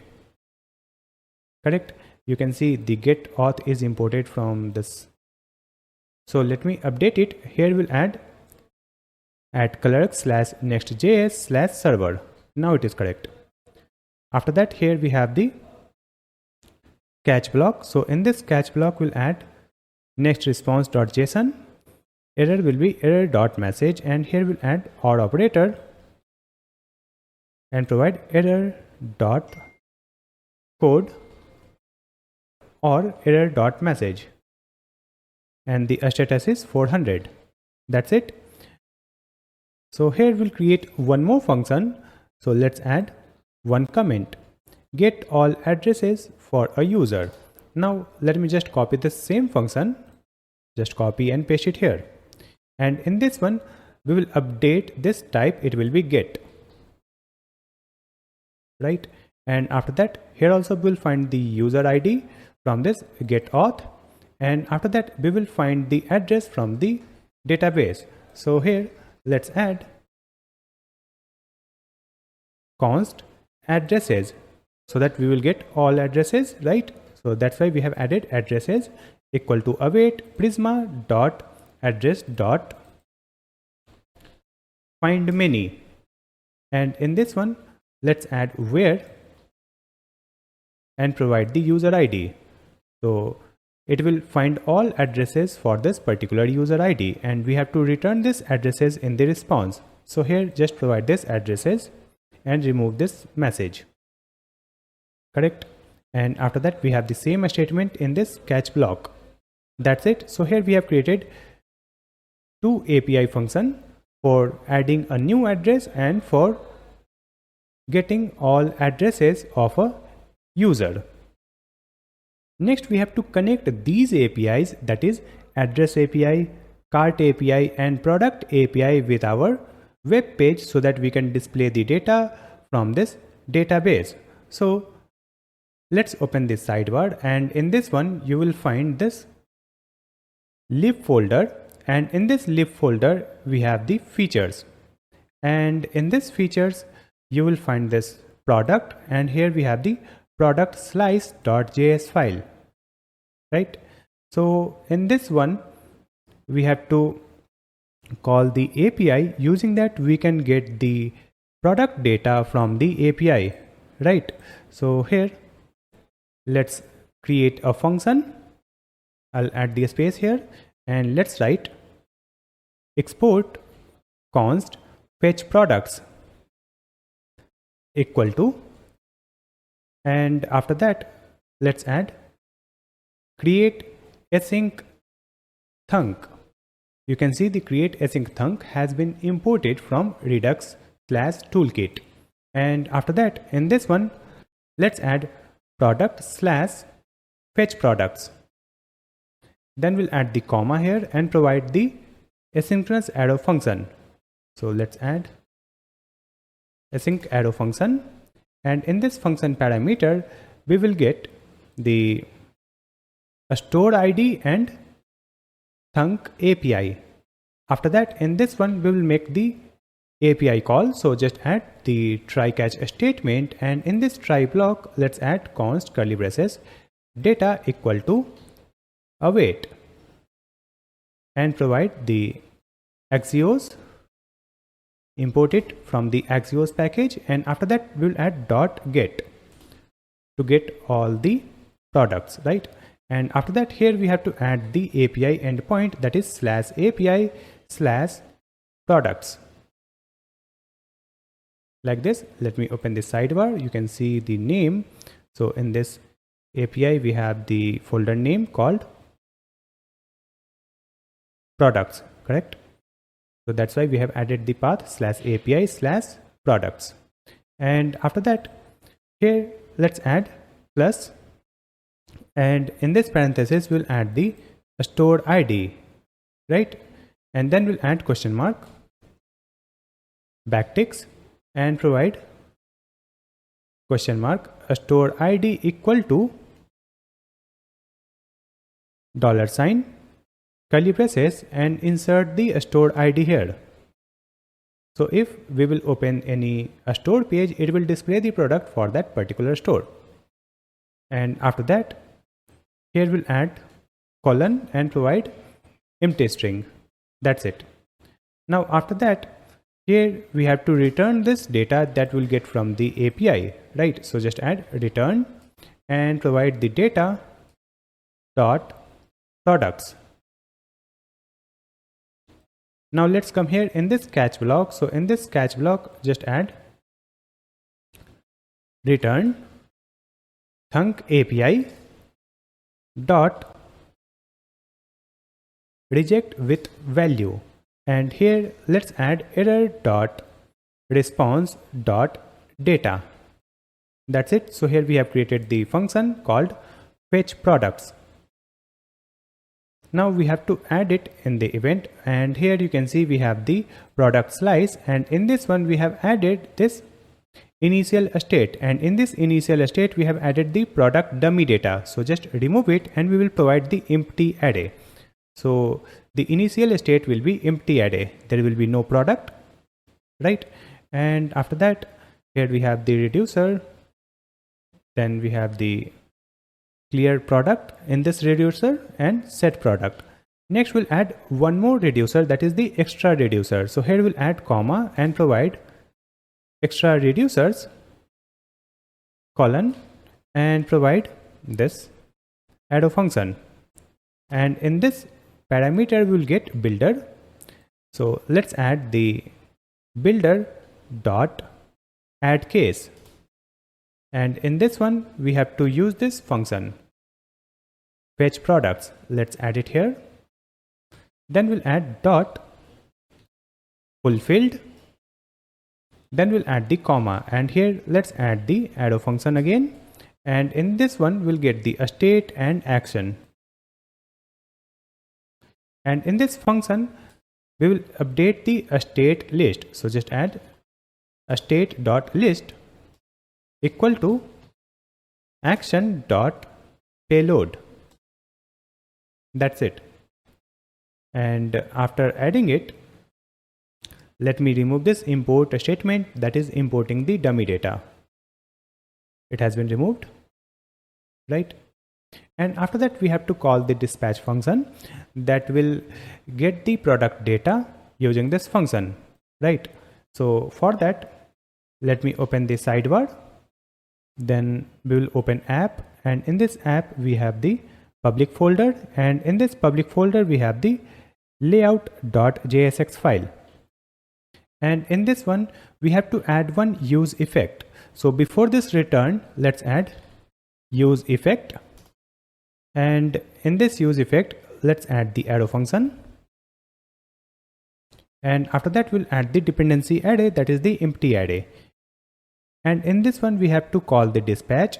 But before that, here let's add a space and provide const dispatch equal to use dispatch.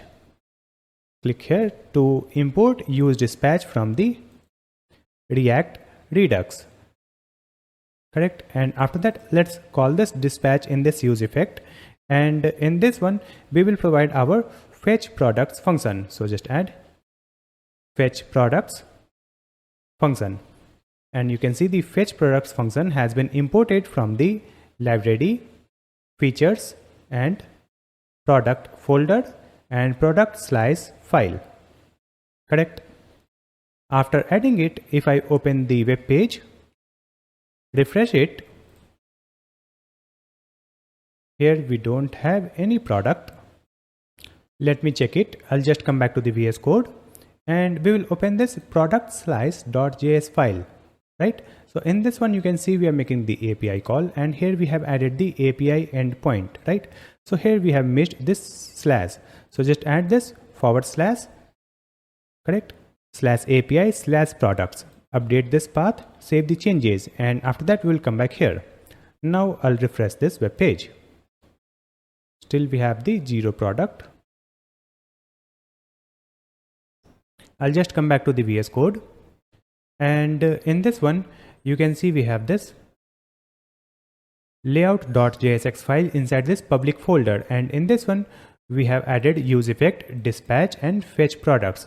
So in this fetch products we have to provide the empty object like this. Save the changes and again open the web page, and let me refresh this web page. So after refreshing this web page, you can see here we are getting the product. We have the product image, name, and offer price, and we have the rating option, correct? So we are getting this product data from the database using the API. So we have added only one product from the store. Remember, we have added it from the seller dashboard, right? So that's why we are getting only one product. Now if I click on this product, it will open the product details page also. It is also working. Here you can see we have the product description. Then we have the store data, right? You can see we have the store image, name, and view a store. Let's click on this view a store. So it will open the store page. So right now we have the dummy data on this store page. We will update it later, but for now you can see on this product details page we have the store details also, and here we have the other details. We have the regular price, offer price, and here we have the discount that we are getting on this product, and here we have the add to cart button. And if I go to shop page, here also we'll get this product. So we have added the product feature on this website. Next we have to implement the cart feature. We have already created the API for cart, correct? So let's implement the cart feature on this web page. For that, let me just come back to the VS Code. And here, let me open the library features. And in this features, we have the cart folder. And in this cart folder, we have the cart slice.js file, right?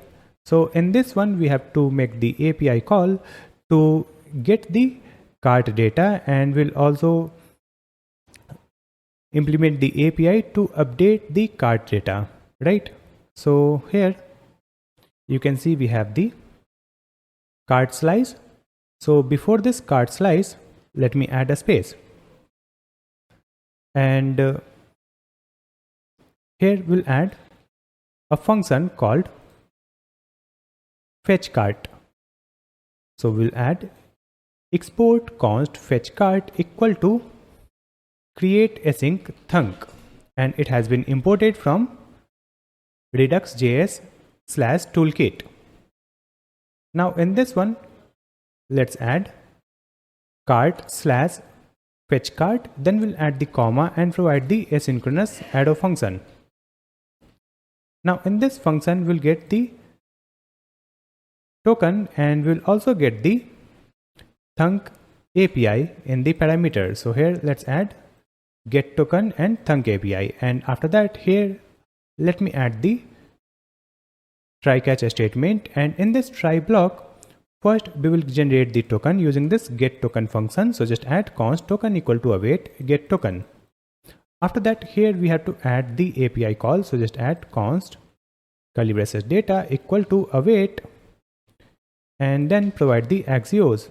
Import the axios, then add .get method and provide the API path /API/cart. And after that we'll add the comma and provide the authentication here. So let's add the headers property and provide authorization bearer token. And after that, we have to return this data that we will receive from the API call. So just provide return data.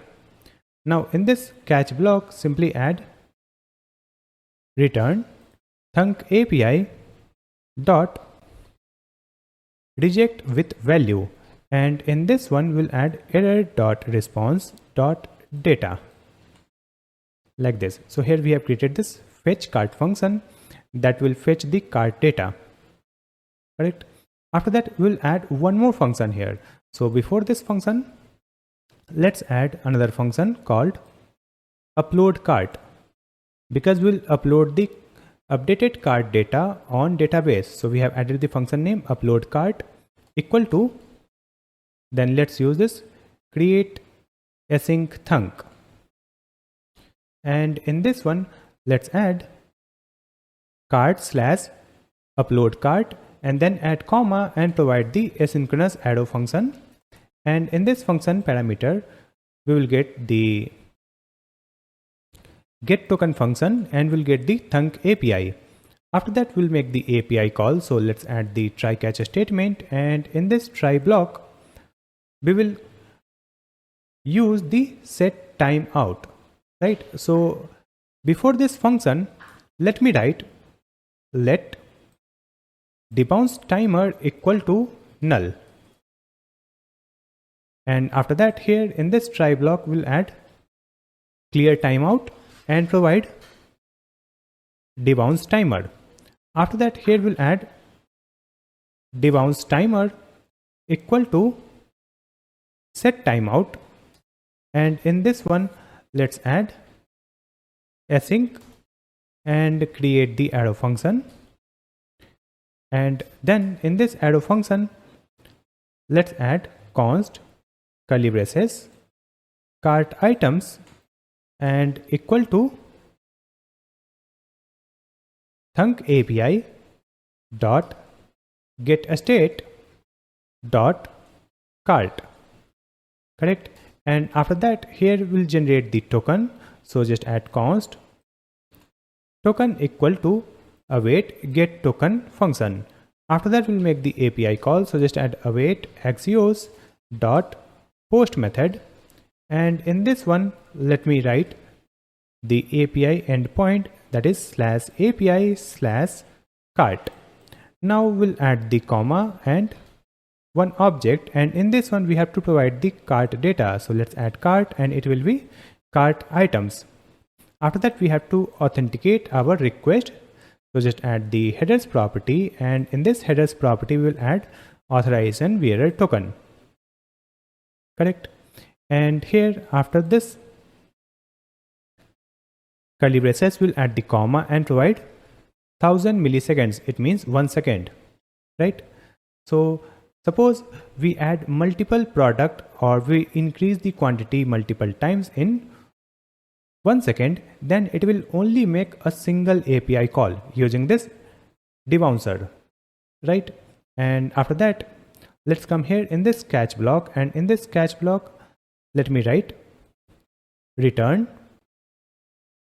thunk API dot reject with value, and it will be error response data. So here we have created one more function upload cart, right? And then we have the fetch cart, correct? Now here you can see we have the cart slice and we have the initial state where the total is 0 and cart items empty array. Then we have the reducers. In this reducers we have the add to cart, and after that we have remove from cart, then we have this delete from cart, and after that we have the clear cart. So just after that, here let's add comma and provide the extra reducers, and here let's add the arrow function. Now in this parameter we'll get the builder, and then write builder dot add case, and here we'll add the fetch cart function dot fulfilled, correct? Then we'll add the comma and provide the function. Now in this function parameter we'll get the state and action, like this. And after that, in this function we will use the state dot cart items equal to action dot payload dot cart. Then we'll add a state dot total. It will be object dot values and provide the action dot payload dot cart. Then we'll add dot reduce and provide the arrow function here, and in this function parameter we'll add acc and item. Then in this one we'll add acc plus item, then we'll add comma 0, correct. And after that, here we have added export const add to cart, remove from cart, clear cart, delete item from cart. So everything is correct. Save the changes. Now after that, we have to call our function in the layout file, right? So let me just come back. We will open the public folder and again open this layout.jsx file. And in this one, let's get the user. So here, let's add const curly braces user equal to use user and import it from the Clerk/Next.js. And after that, here we'll get the token also. So just add const curly braces get token function and get it from the use auth, and the use auth has been imported here. So let me import this use auth from Clerk/Next.js like this. And after that, let me add the parenthesis here in this use auth, correct. After that, here we'll add one more use effect. So let me just duplicate this, and in this one we will remove this one, and in this dependency array we will add user. So whenever the user changes, it will call this function. So in this function we'll add the if statement and provide the user. So when the user is logged in, then only it will call the function to fetch the cart data, right? So here we'll use this dispatch, and in this dispatch we'll just call the fetch cart. Now in this fetch cart, let's add object and provide the get token like this. After that, we will call the function that is upload cart, right? And we will call it whenever the cart items changes. So first here we need the cart items. So let's add const curly braces cart items equal to use selector, and use selector has been imported here. You can see the use selector has been imported from React Redux, and in this use selector, let's add the arrow function and provide the state in the parameter, and here we will return the state dot cart. So here we'll get the cart items, and after that let's create one more use effect. So just duplicate this one, and in this one let's add the dependency array that is cart items. So whenever the cart items changes, it will execute this if block, and in this if block we'll use dispatch, and let's call the function that is upload cart. And in this one, let's add curly braces get token. That's it. So now whenever we will update the cart, it will update the cart data in the database also, right? Now after that, let me just come back to the web page, and let's open this page and click on this add to cart button. You can see the product is added in this cart, right? Let me update the quantity. I'll make 2. Correct? Let's go to view cart. So in this cart page, you can see we have this product, the quantity is 2 and this is the total price. Correct? Now let me open the database, and here we will open the user, and in this user let me check the cart. So you can see here we have the cart property. Let me expand it. So here you can see we have this product ID and we have the quantity 2. So whenever we are updating the cart data is getting saved in the database for this particular user. It is working fine. Right? Now we have to add the functionality to add the address. Here you can see we have the option to choose the address so that we can place the order. So let's implement this address feature. So let me just come back to the VS Code. And here we will open this sidebar. And let's go to lib folder, then features, and open address slice.js file. Correct? And here we have to make the API call to add a new address and to get the address list. Right? So here we have the address slice. So before that, let me add one function. So just add export const fetch address, and here let's use create async thunk. It has been imported. Now in this one, let me add one id address slash fetch address and provide comma, and here let's add one async arrow function.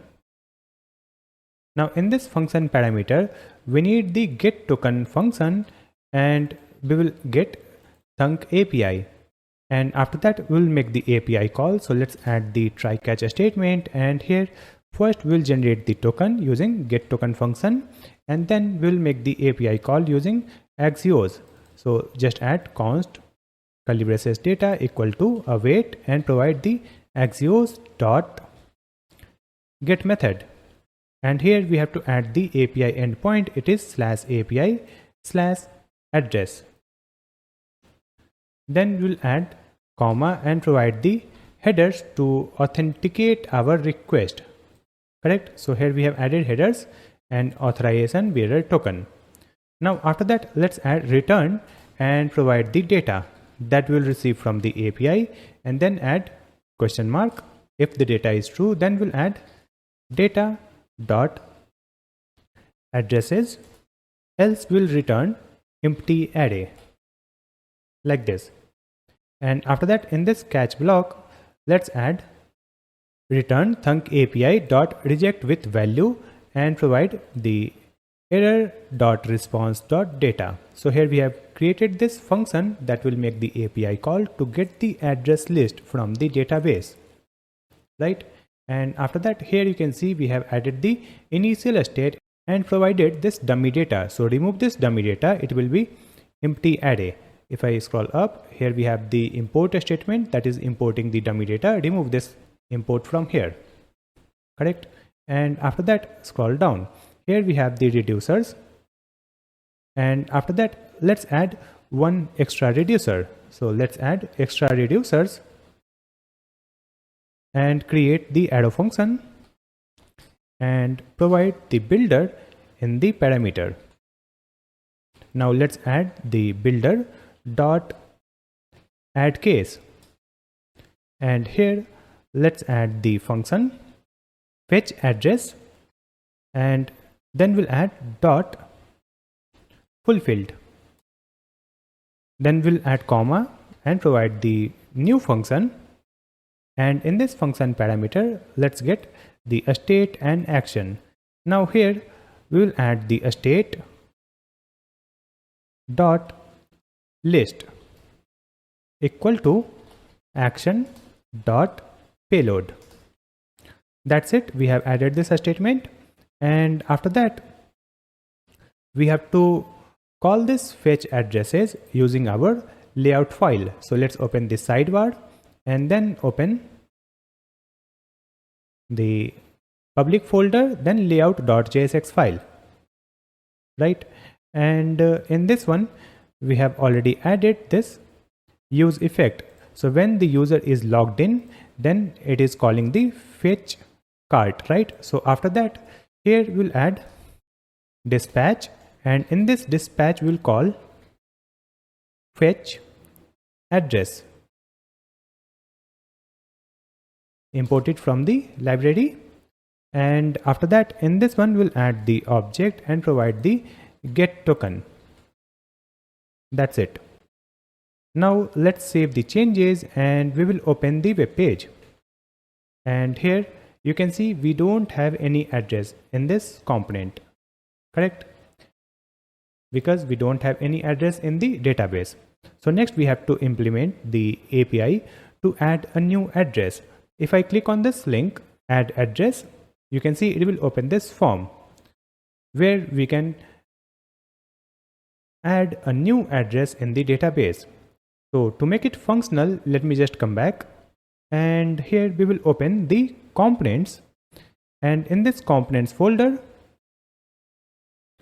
we have the address model.jsx file. So in this one we will add the function that will add the address in the database. So here you can see we have the addresses that will be sent on API, right? To make the API call, we need the token. So let's add const curly braces get token function equal to use auth, and the use auth has been imported here from Clerk/Next.js. After that, here we need the dispatch also. So just add const dispatch equal to use dispatch, and use dispatch has been imported from React Redux, correct? And after that, here you can see we have this handle address change, right? So in this one we have this address and e.target.name. So let's see this next function called handle submit. Using that we can submit the form, right? So in this one, let me remove this, and here let's add the try catch statement. Now in this try block, first we'll generate the token using get token function. So here we have added const token equal to await get token. Now we'll make the API call. So we'll add const curly braces data equal to await and use the Axios package. Then we'll add dot post method, and here let's add the API endpoint, that is /API/address. Then we'll add comma, and here we have to provide the address state that will be sent on API, and after that we'll add curly braces and provide the headers for authentication like this. And after that, let's use this dispatch, and in this dispatch we'll add address like this, and in this add address we'll add the data dot new address, because we'll get the new address property from the response. After that we will send the toast notification. So here let's add toast dot success, and in this one simply add data dot message. So it will display the message that we'll receive from the API. And after that, let's use the setter function set so address model, and let's make it false. So after adding the address, it will hide the model. After that, in this catch block, simply add console log error, and then we'll add the toast dot error and provide this error message, correct? After adding it, let's save the changes and open our web page. Let me refresh this web page. So right now we are getting some error regarding length on this order summary. To fix it, let me just come back to the VS Code, and we will open this address slice.js file, and in this address slice.js file you can see we have added this return data data dot address. So it will be data dot addresses, add this es like this, because from the API response we are getting this addresses. Save the changes and come back here. Now if I refresh this cart page, let me refresh again. let me go to home page.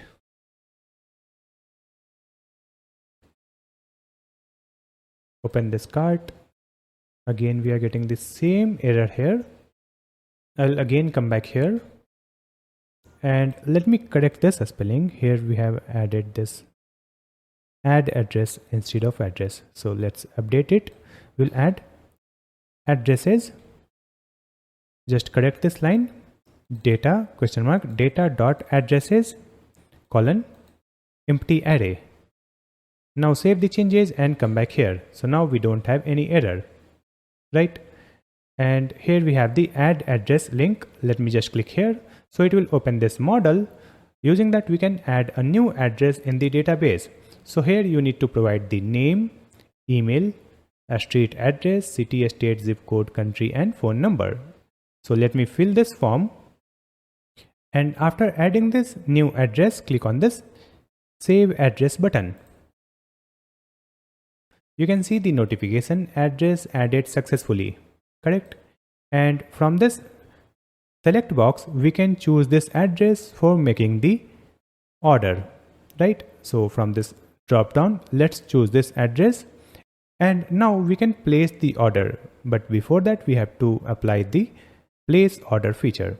So till now we have created the feature for adding the product in the cart, and we have added the feature to select the address for placing the order. Let's click on this edit, and here we can add a new address also. If I click here, it will again open the form so that we can add multiple address, and from the drop down we can choose different address for delivery, right? And if I open this database, and here we have the address table.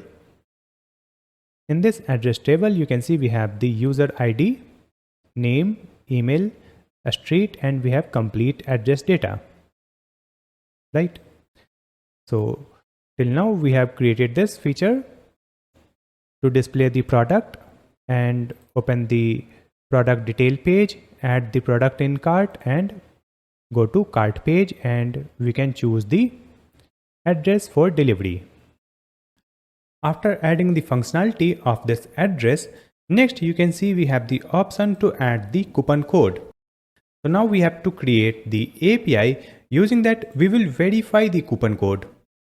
While creating the coupon code, we have created two options. One is for regular member or regular user, and the second one is for premium or plus members, right? Let me show you the admin dashboard. In this admin dashboard, if I go to coupon section, in this coupon section, you can see we have the option to create a coupon exclusive for members. If I enable it, this coupon will be exclusive for members only, right? And if I enable this, this coupon will be for new user, right? So whenever we will create a coupon exclusive for members, then if I verify the coupon on this cart page, it will check the user is regular user or plus member. So to enable the plus membership or premium membership, we are going to use Clerk billing system. If I open this profile and go to manage account, here you can see we have two options, that is profile and security. So when we will enable the Clerk billing for the subscription, here we will get the billing option also. So let me just come back to the Clerk dashboard, and in this one, let's open this configure. In this configure section, scroll down in the left sidebar, you will find this billings. In this billings, we have the settings and subscription plans. Let's open the subscription plans, and here you will find a free plan, or you need to create a free plan. Let me click here on this free plan. So here you can see the plan name is free. Then you can add the description also, and monthly base fee is 0, right? Now in this free plan, we can add the features. So what is included in this free plan? So let's click on this add feature, and here we have to add the feature name. So I'll add the title, limited coupons. Then click on create feature. Now let's add one more feature. I'll click on add feature, and here let's add the name limited discounts. Then click on create. After that, let's click on this plus icon and add the new feature. So write no early access to sales. After that, we'll create new feature and write this limited cashback and rewards. After that, we will add the next feature, that is paid shipping. It means we will charge for shipping for regular user. So we have added multiple features in this free plan, and after that click on this save button. It is saved. Now again come back here in this plans and click on this button create plan. And here we need to add a new plan, right? So let's add the plan name plus. So the plan name is plus, and after that we can add the description for this plan, and then we will set the monthly price for this plan. So I'll provide $5. So to become a plus member, user need to pay monthly $5, right? But here we'll add the annual plan also. If the user buy this plus membership for a year, then we will provide some discount. So let's enable this, and here we'll add $4. So if the billing is annually, then it will be $4 per month billed annually, like that. Now we have one amazing feature here, that is free trial. So if user want to experience or explore this plus membership plan without making the payment, so we can offer them a free trial. So let me enable this free trial option, and here you can enable the free trial for any number of days, like 15 days, 7 days, 10 days, anything. So I'll enable this free trial for 7 days. So a new user can experience or explore the plus membership for free for first 7 days, and after that they need to purchase this plan. So let's click on this save button. It is saved. Let's come back here. So we have just created this plus plan, but in this plus plan we have not added the features. So just click on this button add feature, and after that in this one let's click on this new feature, and here we'll add the feature name. So let's add member exclusive coupons. Click on create feature, because we'll add exclusive coupons for members. After that let's add new feature, that is exclusive discounts. Then let's add new feature early access to sales. After that we'll add new feature cashback and rewards boost. After that we'll add new feature free or faster shipping. So we will provide the free shipping for plus members. We have added this feature in this plan. After that we'll click on save button. So we have created two different plans. One is free and the second one is plus, right? And after that let's come here in this settings, and from this settings we have to enable the subscription. So in this settings you will find this link, enable billing.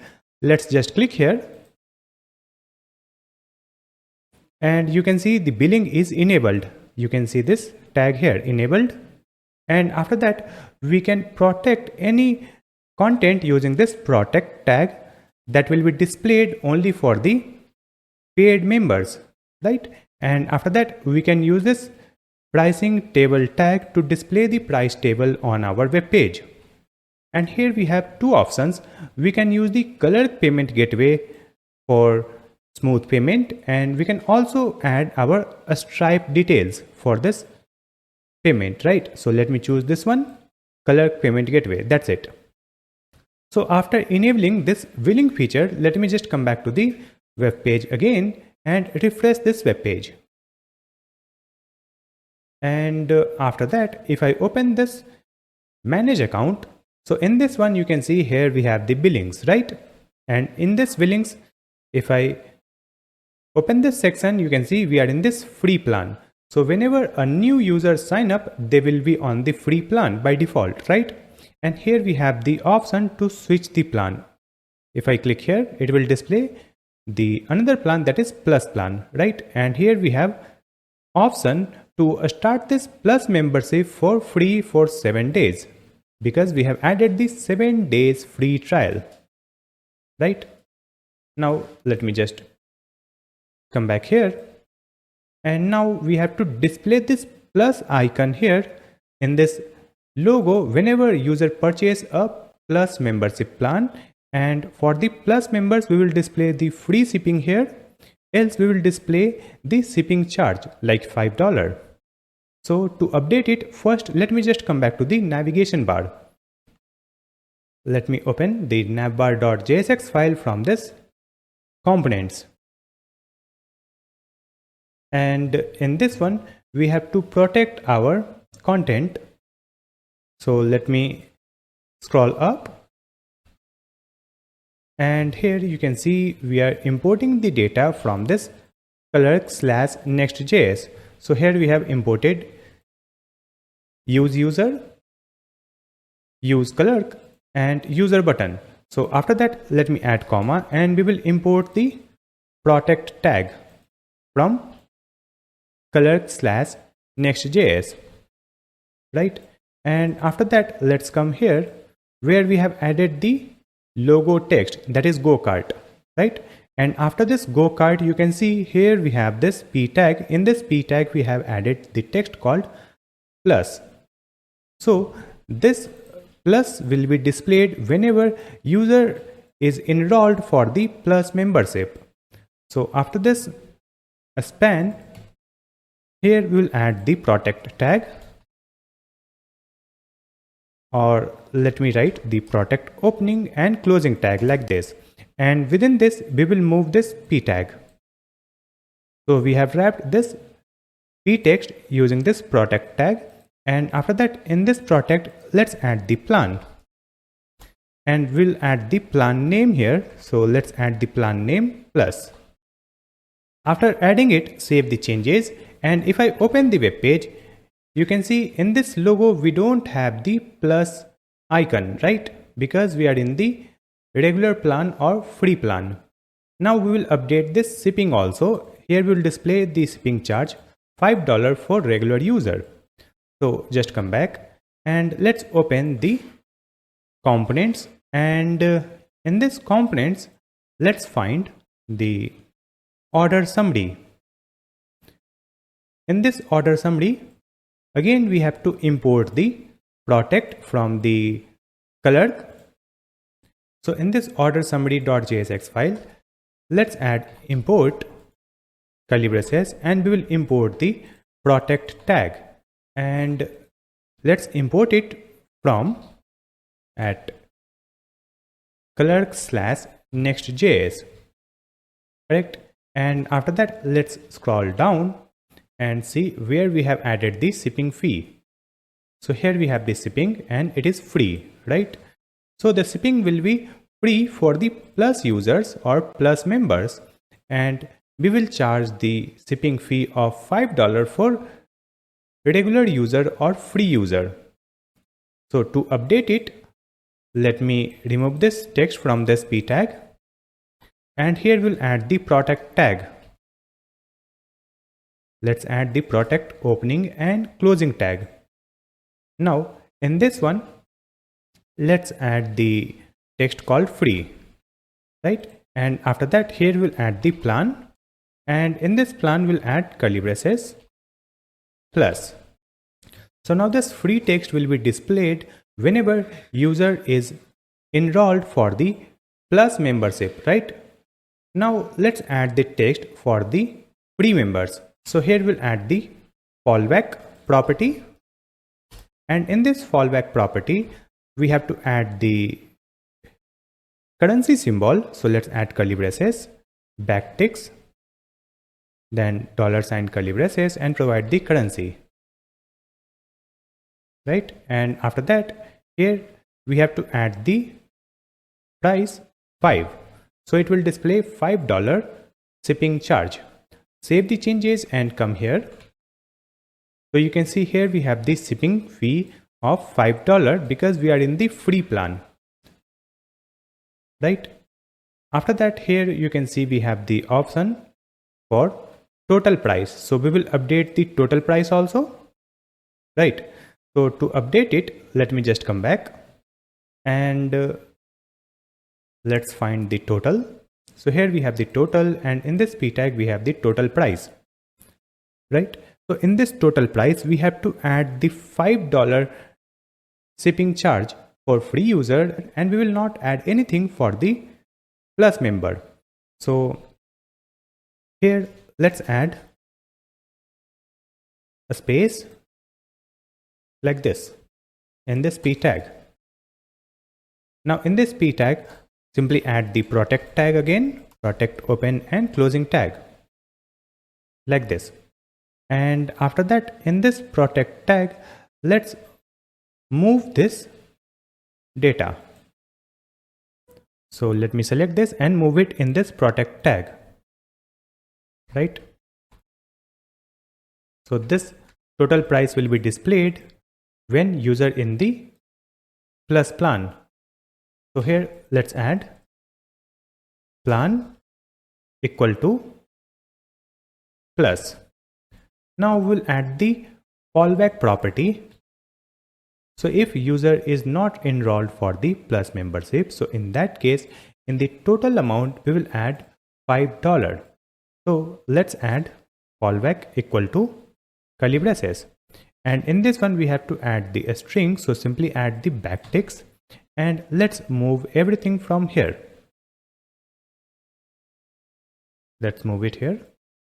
Now before this currency we will add dollar symbol, and after that here we have the coupon. So here also we'll add dollar symbol, right? And here before this coupon we'll add dollar symbol, and after that you can see here we have total price. So in this total price we'll add plus 5. So it will increase the total price by $5. And after that, let's come here. You will find this total price again. So here also let's add plus 5 and wrap this one using this parenthesis like this. Total price plus 5 dot to local string. Now it is correct. Now just save the changes and come back here. So you can see here we have the subtotal $58 and the shipping charge is $5, and after adding this shipping charge here, the total price is $63 when we are in the free plan. Now let me add the pricing table on this web page so that we can display the features of the plus membership. So let's come here at the bottom, and you can see here we have become plus member. Let me just open this page. So in this page we have to display the pricing table. So we'll come back to the VS Code and let's open this sidebar, and here you will find the public folder, and in this public folder you will find pricing, and here we have page.jsx. So in this one we have to display the pricing table. So let's add import statement, import curly braces, and we will import the pricing table tag from at Clerk/Next.js, and let's provide this pricing table tag here like this. Remove this comment.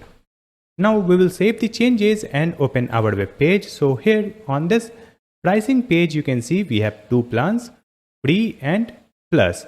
In this free plan you can see it is active, correct? And here we have the plus membership plan, and it is displaying the price $4 per month when we will pay for entire year, that is 1 year. If I disable this, so the bill will be paid monthly and the price will be $5. So we have added the annual payment discount like this, and after that we have this option called 7-day free trial.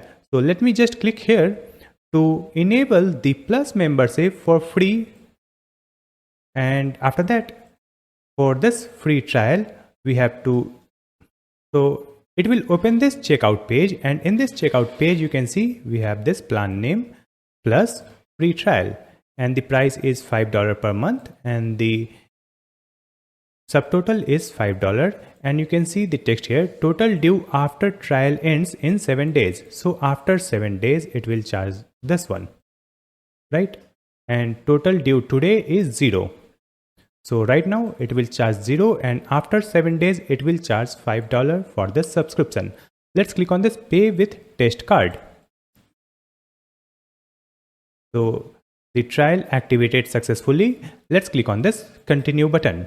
So now you can see this plan is active. If I again open this, become plus member. So here you can see this plus plan is active. And in this plus plan, we will get the free shipping, and in this logo also you can see we have this badge called plus because we are in the plus membership plan. Now if I go to cart page, so in this cart page you can see the shipping cost is free, right? This total price is not visible here, so let me just come back to the order summary.jsx file, and you can see we have added this in the fallback only, but here before closing of this protect tag we have to add this one. So let me just copy this and paste it here. From here remove this $sign, and from here also, and remove this +5, and here also we will remove this +5. Now it is correct. Now just save the changes and come here. So here you can see we have the total cost 58 because the shipping cost is 0 for plus members, right? Now let me add the functionality to verify the coupon. Correct. So let me just open the dashboard of admin panel, and in this admin dashboard we'll go to coupons, and here let's create a coupon. So we'll write coupon code plus 10 and write the discount 10%, or let me write 20%, and here we'll add the code plus 20, and after that let's add the expiry date. So I'll set 3 days here, and exclusive for members. Click on add coupon. Here we have to add the description also, so let me write 20% off for plus members. Click on add coupon. So this coupon has been created, you can see it here. Now let me add another coupon. I'll write new, and let's set 15, and here we'll add 15% discount for new users, and click on add coupon. We will enable this new user and turn off this members. Click on add coupon. So this coupon has been added. Now we'll add one more coupon here. So let me write sale 10%. In this description we'll add 10% off. That's it. And let's disable this new user. Just click on add coupon. So this sale 10 will be applicable for all users, and this new 15 is applicable for new user, and this plus 20 is applicable for plus members. We have created 3 types of coupon. Now let's create the API using that we can verify this coupon on cart page. Here on this cart page you can see we have the option to enter the coupon, and we have the apply button. So let me just come back here, and we will open the sidebar, and let's open the API folder. In this API folder we have to create a new folder called coupon, And in this coupon folder, we will create a route file. So just add route.js. Now in this one, let's create a function. So first we will add the comment verify coupon, and after that let's add export async function post, and in the parameter we'll get request, and after that we'll add the try catch statement. And in this try block, first we will get the user ID from the request. So let's add const curly braces and get the user ID, and let's get this user ID from the use auth. Let's click here to import the use auth from the clerk/Next.js, and here we'll add /server, and after that in this auth we have to add the request. So from this use auth request we'll get the user ID, and after that from here we'll get the has property also. So in this has we can check for the user's enabled plan. After that here we will get the code from the request. So let's add const curly braces code equal to await and provide the request.json. So from the request we'll get the coupon code, and after that let's add const coupon equal to await, and here we will use Prisma, import it from the library, then add dot coupon dot find unique, and in this one let's add where, let's add code, and the code will be code dot to uppercase like this, and after that we'll add comma expires at and provide greater than new date, that is the current date. So here we'll get the coupon. Now let's add the if statement. Suppose we could not find this coupon, so in that case we'll add if not of coupon and provide the return statement, and here we will use the next response. Let's import the next response, and in this one we'll add .json, and here we have to add the error message. So let's add the error message, and with that we'll add the status also for not for coupon not found, and after that suppose we found the coupon. So in that case let's add the if statement, and we'll check the coupon dot for new user. Let's use this property. So if this coupon is created for new user, so in that case we will add const user orders.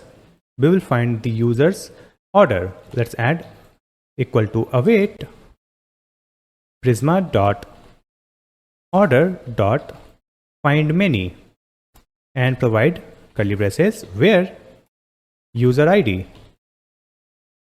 So if the user has already created any order, it means the user is not new, right? And if the user does not have any order, it means the user is new, and we can apply this coupon. So here let's add the if statement. If user orders dot length is greater than 0, so when the user have some order, so in that case let me provide this return statement. So just add return next response.json, and here we'll add the message called coupon valid for new users, right? And after that we have the status 400, correct? Now let's verify the coupon whether it is for plus members or premium members. So here we'll add if coupon dot for member, and here we'll add const has plus plan. We will check the user have plus plan or not. So it will be equal to has curly braces plan, it will be plus. Now let's add if statement not of has plus plan. So if user does not have the plus plan, so in that case we have to send the response. So let's just copy this, paste it here, and in this one we will update the message. So the message is coupon valid for members only, like this. Now save the changes, and after that here we'll add the return. So let's add the return and provide next response dot JSON, and in this one we have to return the coupon. Let's provide the coupon here. Now let's come here in this catch block. So in this catch block we'll add console.error, and after that we have to add the return statement. So we have added next response.json and provided the error code, error message, and a status. That's it. So here we have created the API using that we can verify the coupon. So let's implement this in the front end. So let's open our order summary.jsx file. In this page, let's scroll up, and here you will find this function handle coupon code, right? So in this one, let's add the try catch statement, and after that in this one we have to make the API call. For that, first we have to authenticate the user. So let's get the user from Clerk, right? So here we'll scroll up and let's write const curly braces user, and let's get this user from use user, and it has been imported here from the Clerk/Next.js. After that, for making the API call we need the token, right? So let's add const curly braces get token equal to use auth, and the use auth has been imported, correct? And after that, let's just come here in this try block, and here let's add if statement if not of user. It means when the user is not logged in. So simply add return and provide the toast notification. So let's add toast dot error, or we can simply write toast and provide the message here, please log in to proceed. Now suppose the user is logged in, so here we'll generate the token. So we'll add const token equal to await and use the get token function. So now we have the token, so we can make the API call. So let's add const curly braces data equal to await and use the Axios package. Let's import the Axios, then we'll add dot post, and in this one let's add /API /coupon, and after that here we have to add the data that will be sent on this API. So we have to send the code, and in this code property let's add coupon code input. So we will provide this a state name, that is here coupon code input, and after that we have to authenticate our request. So just add the curly braces, and in this one we have to add the headers property. So let's add headers authorization bearer token. So after making this API call, let's use the setter function set coupon and provide the data dot coupon, like this. And after that we have to add the toast notification. So just add toast dot success and provide the message called coupon applied, right? And after that just come here in this catch block, and in this catch block we'll add toast dot error, and here let's add the message that we will receive from the API. So let's add error response data error, then error dot message, like this. And after that let's open our web page, and here let's add the coupon code. I'll write sale 10 and click on apply. So you can see checking coupon.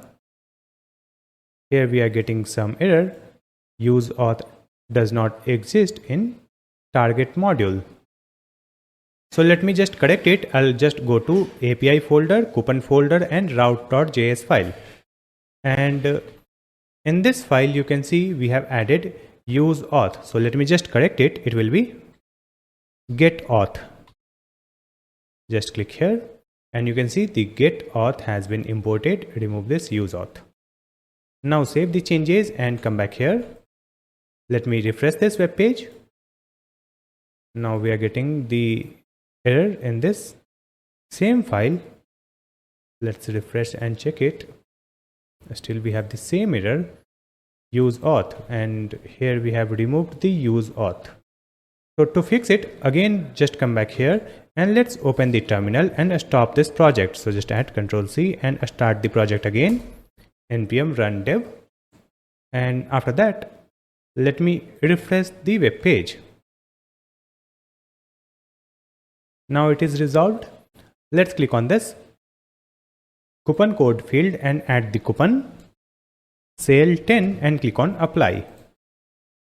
You can see the notification checking and now you can see coupon applied, right? And you can see the coupon has been applied and we are getting $5.8 discount. And this is the discounted price. That is the total price, right? And after that, here we have the option to remove this coupon. Let's click on this cross icon so this coupon will be removed. Next, we have created the coupon for new user, that is new 15. Click on apply. So you can see this new 15 has been applied and this is the discounted price. After that, we have created one coupon for Plus members, and right now we have already subscribed for the Plus membership. So let me open the another account. So here we have another account, and in this one I'll add this product in the cart. So let's open this product, add to cart, then I'll go to cart page, and after that in this one you can see we don't have that plus icon in this cart because we are in the free plan. Now let me add the coupon here, that is plus 20, and click on apply button. Here you can see the notification coupon valid for members only, right? So this feature is working fine. So we have added the plus membership and we have added the coupons exclusive for members. So this coupon is not applicable for the free user. Now let me just come back again to the same account where we have subscribed for the plus members, and in this one if I apply this coupon plus 20,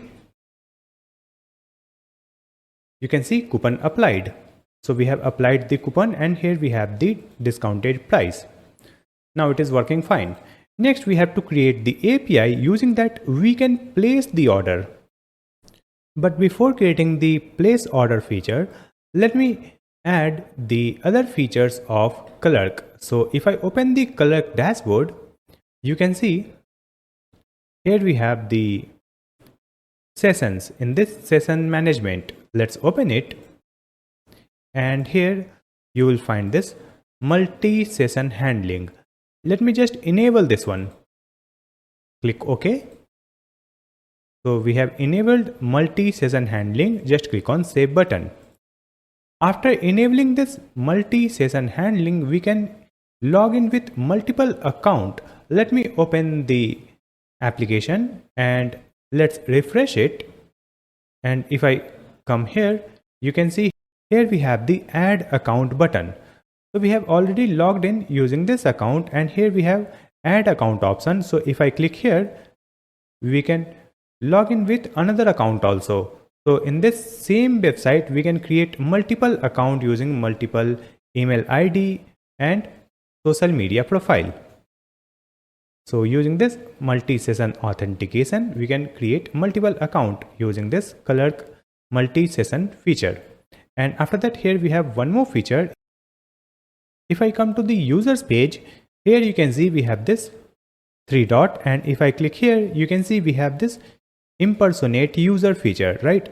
So let me just log out from this account. I'll sign out. So now we are logged out, and after that if I come here in this Clerk dashboard and click on this impersonate user, then click OK. So you can see it will open the application and it will allow us to log in to any user's account to debug and fix any error. So you can see here we have the option signed in as GreatStack, right? And here we have the sign out option. So we can sign in to any other user from Clerk dashboard to debug any feature. So let me sign out from here, and after that I'll log in with regular user using this continue with Gmail option. So now we are logged in. Let's come to the cart page and let's create the place order API. So I'll just come back to the VS Code and open the sidebar, and here we have the API folder. So in this API folder, let's create a new folder called order. And in this order folder, we have to create a route file, correct? So let me update this name. Instead of order, we'll write orders. I'll click rename. It will be orders. And let's add the file here, route.js. Now in this one, we'll create a function. Using that, we can create a new order, and we'll also create another function to get all the order list, right? So first, let's create a function here. So just add export async function post, and in the parameter, we'll get the request. Now we'll add the try catch statement, and in this try block, we need the user ID and has from the clerk. So just add const curly braces user ID and has, and let's get it from the get auth, and this get auth has been imported from clerk / Next.js / server, and in this get auth provide the request. After getting the user ID, let's add the if statement and we'll check the user ID is available or not. So let's add not of user ID. So here let's add the return statement. So we'll add return next response and import the next response here, and it will be error not authorized and a status is 4 not 1. After that, for making the order, we need some data from the request. So let's add const curly braces get the address ID, items, coupon code and payment method, and let's get it from the request. So just add await request.json, and after that let's add the if statement. So we'll add the comment here, check if all required fields are present. So we'll add the if statement, and in this if statement let's add not of address ID, not of payment method, not of items, not of array dot is array items, then or items dot length is 0. So if the items length is 0, it means there is no items in the cart, or the address ID is not provided, if the payment method is not selected. So in this case, we will not create the order. So let me just copy this return statement and paste it here. Here we'll add the error message. So let's add error missing order details, and the status will be 400. After that, here we have to check the coupon, right? So let's add let coupon equal to null, correct? And after that, here let's use the if statement, if coupon code. So if the coupon code is available in the request, so in this case let's find this coupon in our database. So let me just copy the code from the previous route. So in this previous route, you can see we have already added this coupon, then just copy this line and copy this line and copy this one also for membership. Let's just copy this and paste it here. Let's paste it here. And after that, here we have added the if statement. So in this if statement, let's move this code.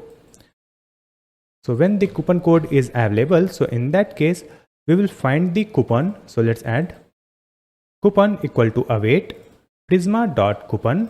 We have to import the prisma from library. Then we have added coupon dot find unique. Here we will provide where code, and the code will be this coupon code, right? And after that, let me remove this expires at, like this. And after that, here again add the if statement. So let me move this one. So if this coupon is not available, right, in that case we'll send the response with error message coupon not found, and the status is 400. And after that, here suppose the coupon is available, so in that case let's add the comment check if coupon is applicable for new user. So here we'll add if coupon dot for new user, and after that here we have to add this coupon also, that is coupon code. So when the coupon code is available, it is true, and this one is also true, then we will execute this code const user orders, and if the user order is greater than 0, right, so in that case we will return this message coupon valid for new user. After that we have to check the user has subscribed for the plus plan or not. So let me just cut this one and paste it here. Here we'll add const each plus member equal to has plan plus. So if the user have subscribed for the plus membership, it will be true, right? So here let's add the comment check if coupon is applicable for members. So here let's add if statement coupon code and coupon dot for member. So in this case we'll add if not of is plus member. So in this case we'll send the response with the message coupon valid for members only, and the status is 400, right? And after checking the coupon, let's add the comment group orders by a stored ID using a map, because user can add multiple product in the cart and the product can be for different store or different seller. So we have to group the product based on the seller or a store, right? So here let's add const orders by store equal to new map, and after that let's add the for. Let me write for of. So we'll write const item of items, and in this one let me write const product equal to await and provide the prisma dot product dot find unique, and in this one let me provide where id, and the id is item dot id. After that here we have to add const a stored id, and the stored id equal to this product dot a stored id. After that let's add the if statement, and in this if statement we'll add not of orders by a store dot hash, and let's provide the store id. So if this store id is not available there, so in this case let me write the orders by store dot set and provide the store id comma empty array, and after that here let's add orders by store id dot get, and in this one let's provide the store id dot push. And here let's add the object, then add the separate operator, item, and provide the price. And in this price property, we will provide product.price. After that, here we'll add let order IDs and create the empty array. And after that, let's add the full amount. So we'll add let full amount is 0. Now let's add let shipping fee added equal to false. Now we have to create the order for each seller. So here we have to add the comment, create orders for each seller, and here let's add for const a store ID and seller items in this array. Then we'll add of orders by store dot entries, and after that here let's add let total equal to seller items dot reduce. And in this reduce method, let me write one arrow function, and in this function parameter let's add ACC and item, and after that it will return the ACC plus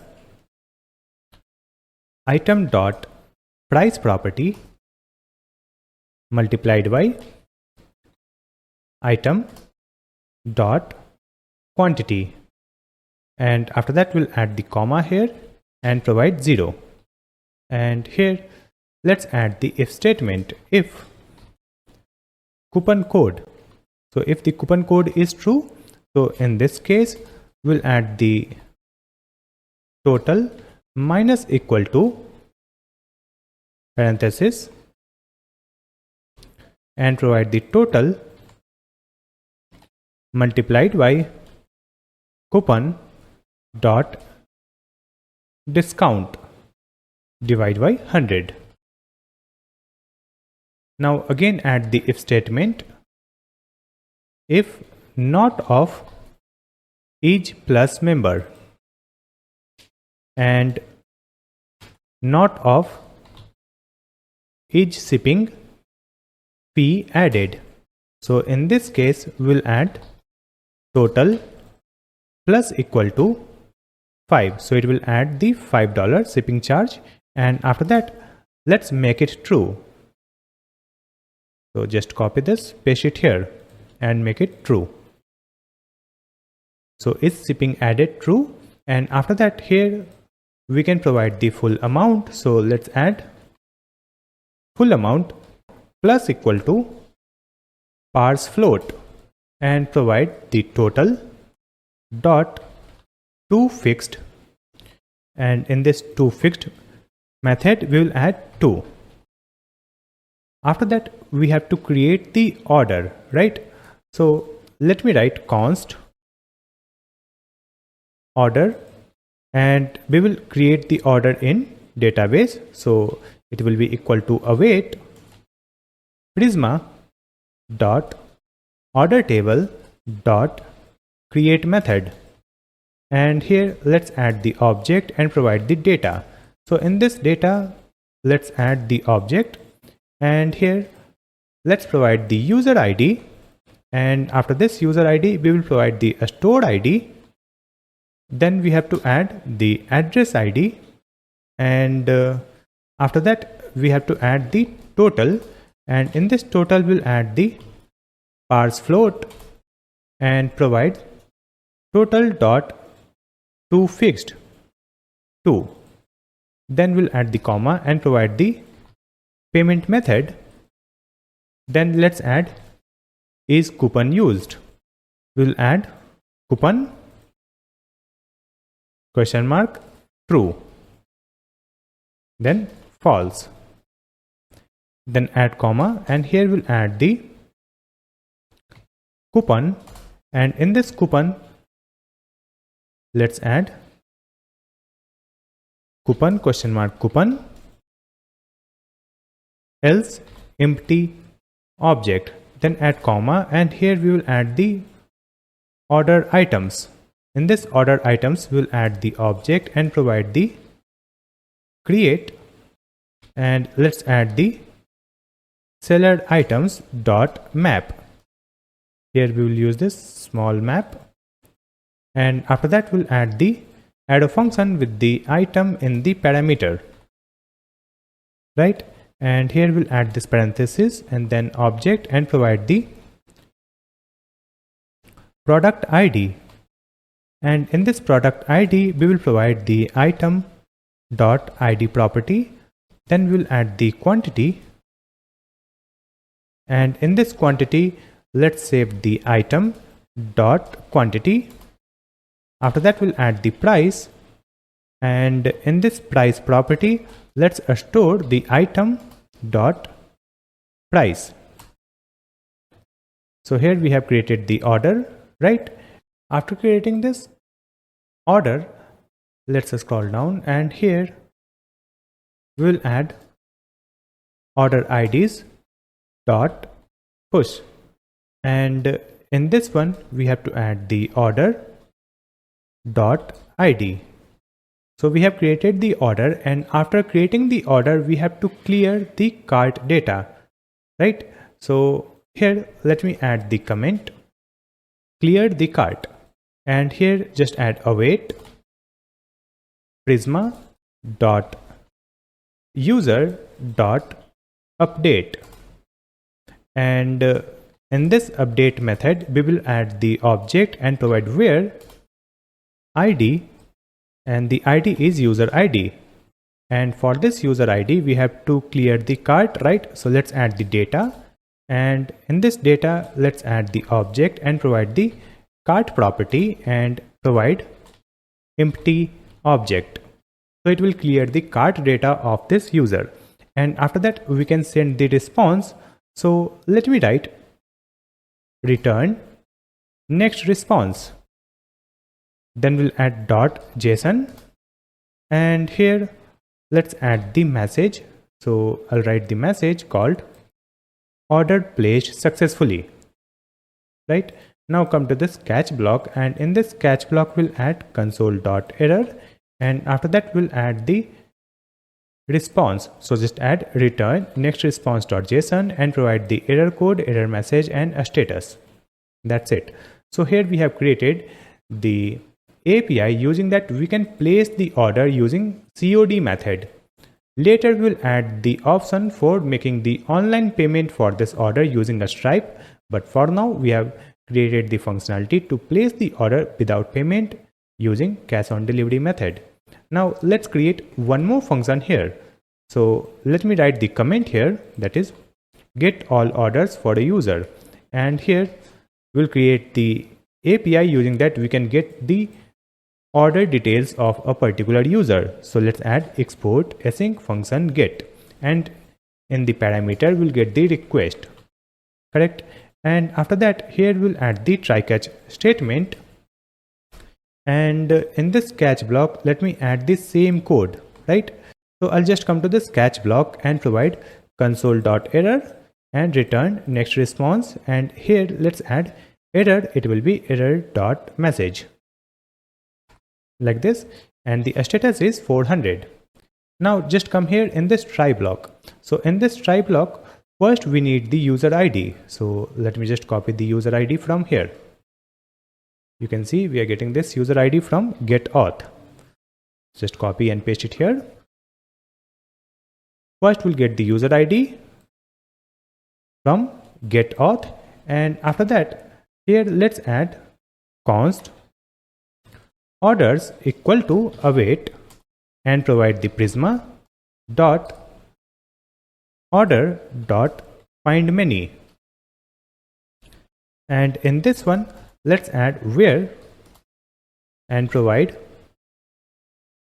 user ID, right? And after that we'll add comma, provide or, then provide the array, and in this array let's add the object. We will add the payment method, and let's provide payment method dot COD, right? And after that we'll add object provide end,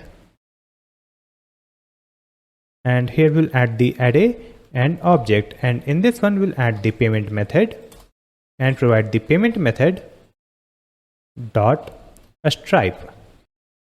So if the payment method is a stripe, so in this case we will check the is paid property also. So let's add is paid and true. So it will return all the orders where the payment method is COD, and it will also return the order where the payment method is a stripe, and with that the is paid property is true, right? And after that, here we have to add includes. Using that we can include the product data, address data, right? So let's write comma and provide include, and in this include we'll add the object and provide the order items, and in this order items property let's add include and provide the product property and make it true. So it will add the product data. After that we'll add comma and provide the address property, and let's make it true. So it will also add the address data, and after that we'll add the comma here and provide the order y, and here let's add curly braces created at, and let's add descending. That's it. Now here we have the orders data that we can send in the response. So let's write return next response dot JSON, and here simply provide the orders. That's it. So here we have created the API. Using that we can get the orders data of particular user. Now we will link this order API with our front end. For that, let's again open the order summary.jsx file, and in this one you can see here we have a function called handle place order, correct? So in this one we have to add the API call. So let me remove this router.push, or let it be here, and here before this we'll add try catch statement. Now in this try block, first we will check for the user. So let me just copy from here. Let's copy and paste it here. If user is not available, in this case we'll add please log in to proceed, or instead of this message let me update it. I'll write please log in to place an order. After that, here again we'll add the if statement. So let me just duplicate it and write if not of selected address. It means when the address is not selected. So in this case we have to display a toast notification. So let's add please select an address. Now suppose the user is available and the address is also selected, then user can place the order, right? So we will call the API to place an order. So here we have to generate the token. So let me just copy this statement, paste it here. So here we have generated the token to make the API call, and when we'll call this API we have to provide the order data, right? So let's create the order data here. We'll add const order data equal to one object, and in this one let's store the address ID, and in this address ID property we have to add selected address dot ID. Then we'll add the items that is added in the cart, and after that we'll add the payment method like COD or a stripe. Now let's check for the coupon also. So let me write if statement if coupon. So if the coupon is applied, then we'll add order data dot coupon code equal to coupon dot code. Now after that we can create an order. So let's write the comment here create order, and we'll add const curly braces data equal to await and use the Axios package dot post method. And here we have to provide the API endpoint, that will be /API/orders. Then we'll add comma order data that will be sent on API, and after that we have to authenticate the request. So just add the headers property where we'll add authorization bearer token. And after that let's add the if statement. So if the payment method is a Stripe, so let me write if payment method is equal to a Stripe. So in this case we have to open the URL, that is the payment URL that we will receive from the API, right? So let's add window.location.href equal to data.session.url. So when we will select the Stripe payment method, then after placing the order, it will open the payment page, right? And if we select the COD, then the order will be created. So here we'll add the else statement. So simply write toast.success. And in this one, we have to display the message that we'll receive from the response. So just add data.message property. And after that, we have to open the orders route. So let me just cut this statement from here and paste it here in this else block. And after that, we will call dispatch function. And first we have to import the dispatch from use dispatch. So let's scroll up. Here we'll add const dispatch equal to use dispatch. And after that, you can see the use dispatch has been imported from React Redux, correct? Now let's copy this dispatch and come here. And in this else statement, let's write dispatch and provide fetch cart.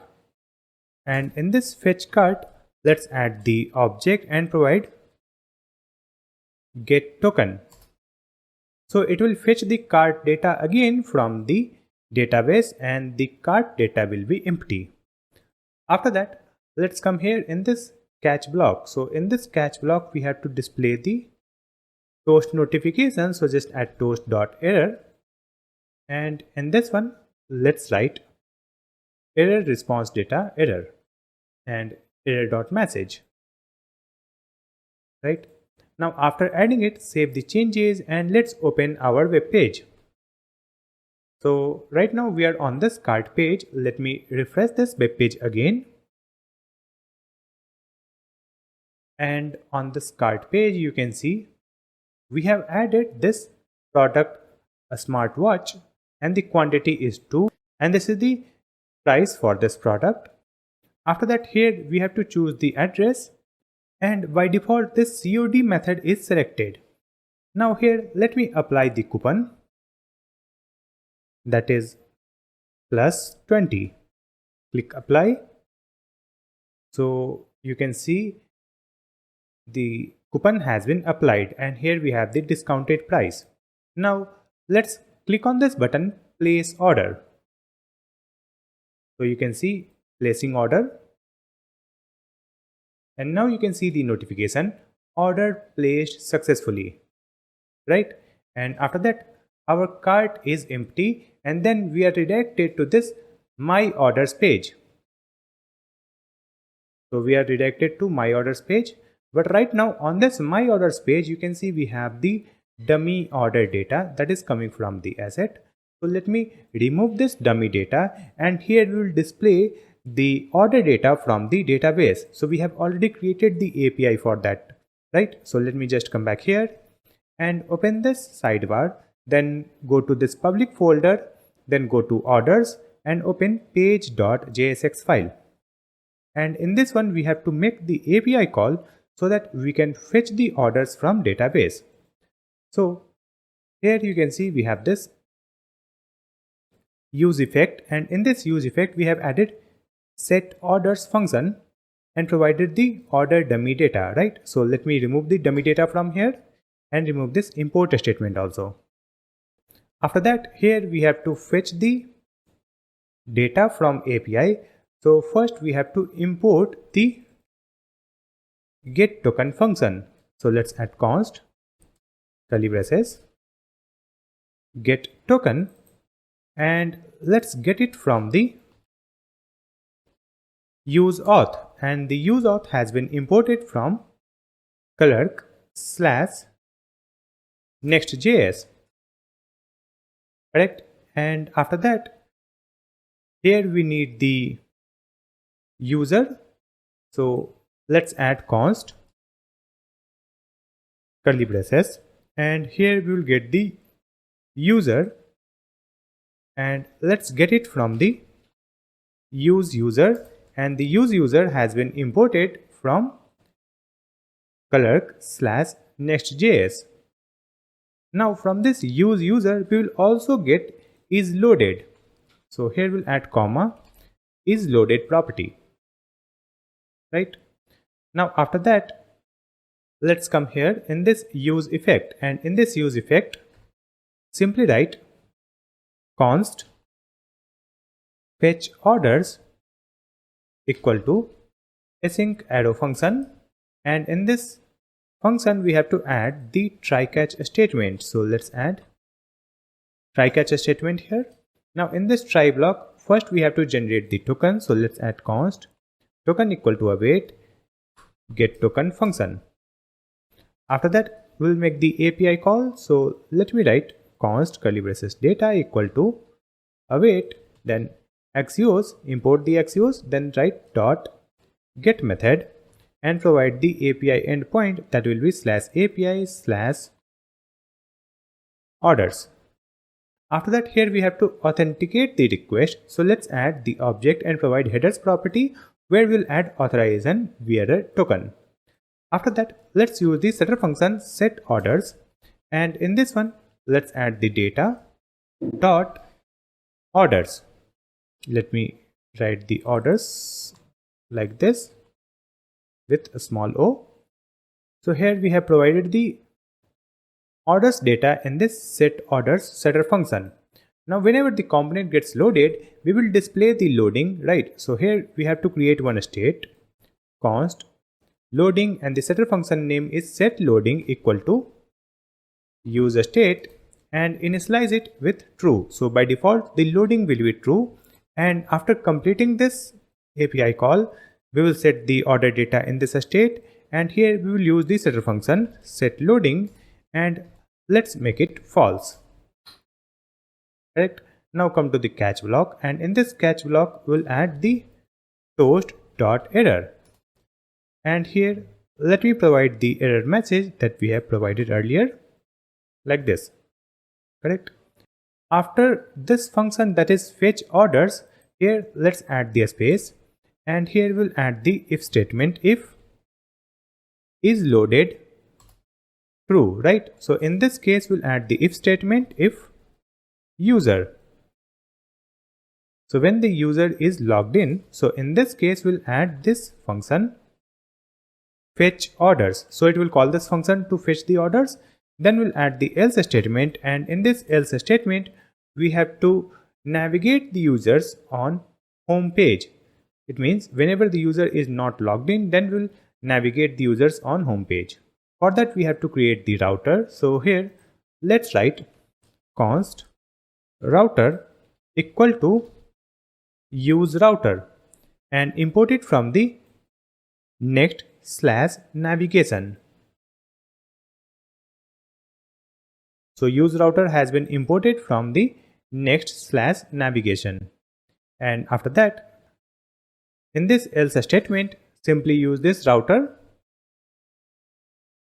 dot push, and here we have to add the path, that is home path. So it will open the home page.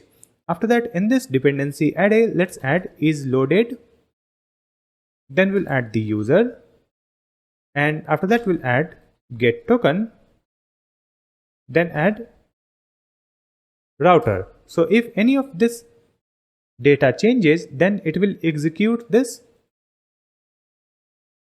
use effect function, correct? And after that, here let's add one if block, and in this one let's add not of is loaded, so when it is false, or loading state is false, right? So in this case we have to display the loading component, so let's add return and provide loading component from the components folder /loading. Let's import it, save the changes, and after that let me open the web page. Let me again refresh it. Payment method is not defined. To fix it, let me just come back to the VS Code and we will open the API folder, then orders and route.js file. And in this one, we have used the payment method. Here you can see the payment method. So let me just correct it. Here we'll add capital P in the payment method and capital M. So we have added payment method.cod, and here also we'll add the same thing. Payment method, and just click on this suggestion. So you can see the payment method has been imported from Prisma/client. Make sure to import this and save the changes. And let me just check this again. So here we have added payment method.cod and payment method.stripe. Now let's save the changes and open the web page again and click on this refresh button. And now you can see in this my orders page we have the recent order that we have just created. Here you can see we have the product details, price, quantity and date. After that we have the total price for this two quantity, and after that we have the address. So this is the delivery address, and here you can see the order status, that is order placed. So this my orders page is working fine. After that, let me just come back to the store page, that is the seller page. So let's open the seller dashboard or a store, and in this one we have the dashboard section, and in this dashboard section you can see it is displaying the earnings. After that it is displaying the total number of product, total number of order and total rating 0. Next we have this orders page. Let's just click here. So in this orders page it should display the order data. You can see here we have a new order. So the seller can see the order detail. We have the serial number, customer name, total amount and payment method, then the coupon, and after that we have the status, and here we have the date and time. Now we can update the status of our order. So let me change the status from here. I'll just click on this drop down and I'll choose delivered. Let me refresh this web page. You can see the status order updated, right? And if I refresh this web page, here you will find the updated status, right? You can see the status delivered, correct? Now let me just come back to the my orders page. So this is the my orders page where users can see their order status. So here you can see the status is delivered, right? And here we have the option called rate product. So now we'll add the functionality for product rating. Now let me again come back to the seller dashboard. So let's open /store and we'll go to orders. So in this one we have the customer detail, price, payment method, coupon and status. Now if I click here, it will display the complete order details. So you can see if I click here, it will display the customer details, for delivery.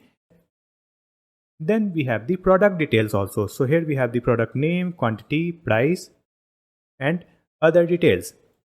And we can click on this button to close this model. It looks good.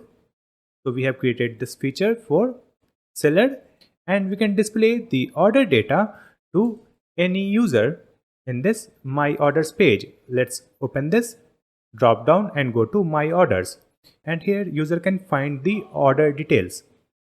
After that, let's add one more feature. If I open the shop page and go to this product and go to this seller details page, right?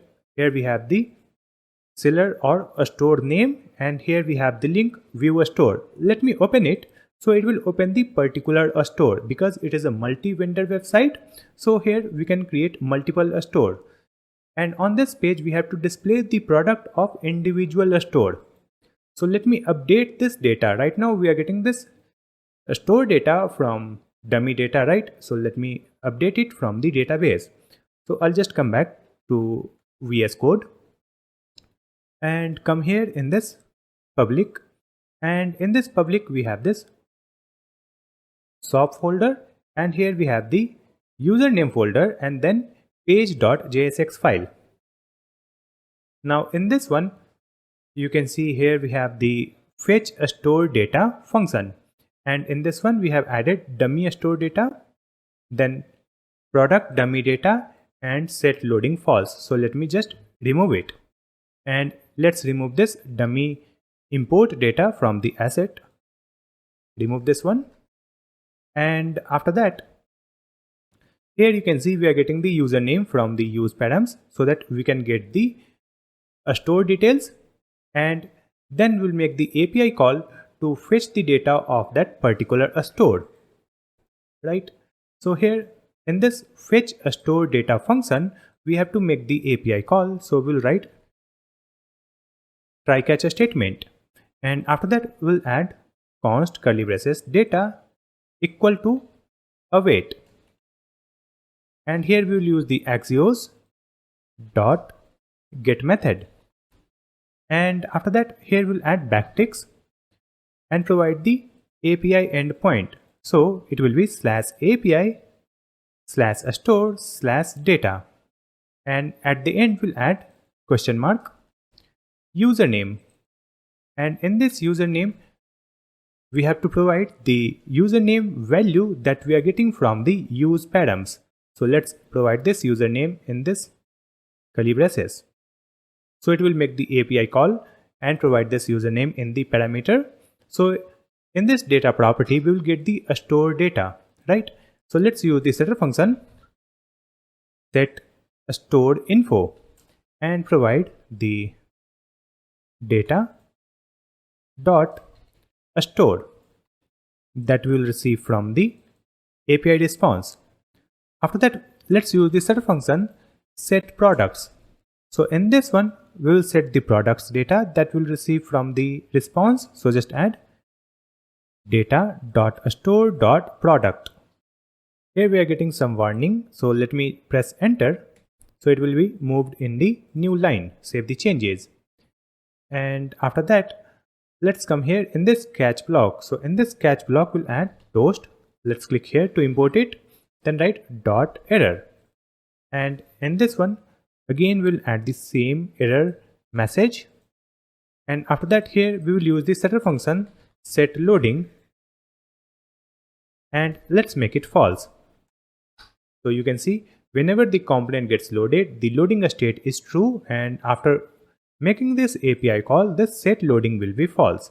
Now we have to execute this fetch a store data function whenever the component gets loaded. So it is added in this use effect that will execute this function whenever the component gets loaded. So save the changes and let's open the web page again. Let me refresh this web page. You can see the message a store not found. So let me just check it.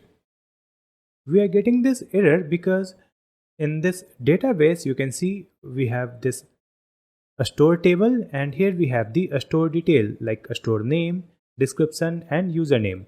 And if I open this username, you can see here we have the extra space at the end. You can see the extra space at the end, right? So let me just update it. I'll remove this blank space from here and click on save. Save changes. Now let me open it. You can see we don't have any extra space. Now it is correct, right? If I again refresh this page, so now you can see we are getting the store data. Here we have the store image, name, description, address and email ID. And here we have the product for this particular store. So we have created this store page also, where we can display the product of particular store and we can display the store details. That's it. Let me just come to home page. Now again, let me go to this My Orders page. And here we have purchased this product. And here we have the option rate product. So right now this rating feature is not functional. So we'll create the functionality so that we can provide the rating and review for products. For that, let me just come back to the VS Code. And here we'll open this API folder. And in this API folder, let's create a new folder called rating. So we have created the rating folder in this API. And after that, in this one, we have to create a route. So let's create a file called route.js. So here we have created route.js file in the rating folder. And here let's add the comment add new rating. Right now here let's create the function. So we'll add export async function post, and in the parameter we'll get the request. In this one, let's add the try catch statement, and in this try block first we need the user ID. So let's add const curly braces user ID equal to get auth and import this get auth from clerk/next.js/server and call this get auth and provide the request in this get auth. After that, we need some data from the request. So we'll add const curly braces and we'll get the order ID. After that, we will get product ID. Then we will get the rating.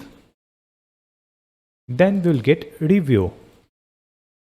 And we will get these data from the request. So here we'll add await request.json. After that, we have to get the order data.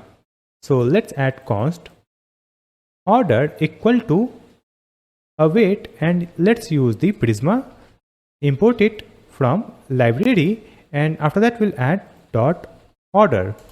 Then we'll add dot find unique, and in this one let's add where and provide the ID. So the ID will be order ID. Then we'll add comma, provide user ID. So it will find the order where this order ID is available and this user ID is available. Now let's add the if statement. We'll add if not of order. Suppose we could not find the order. So in this case, we will simply return the response. So let's add return next response and import the next response. Then we'll add .json, and here let's add the error. So we'll add the error property and write order not found.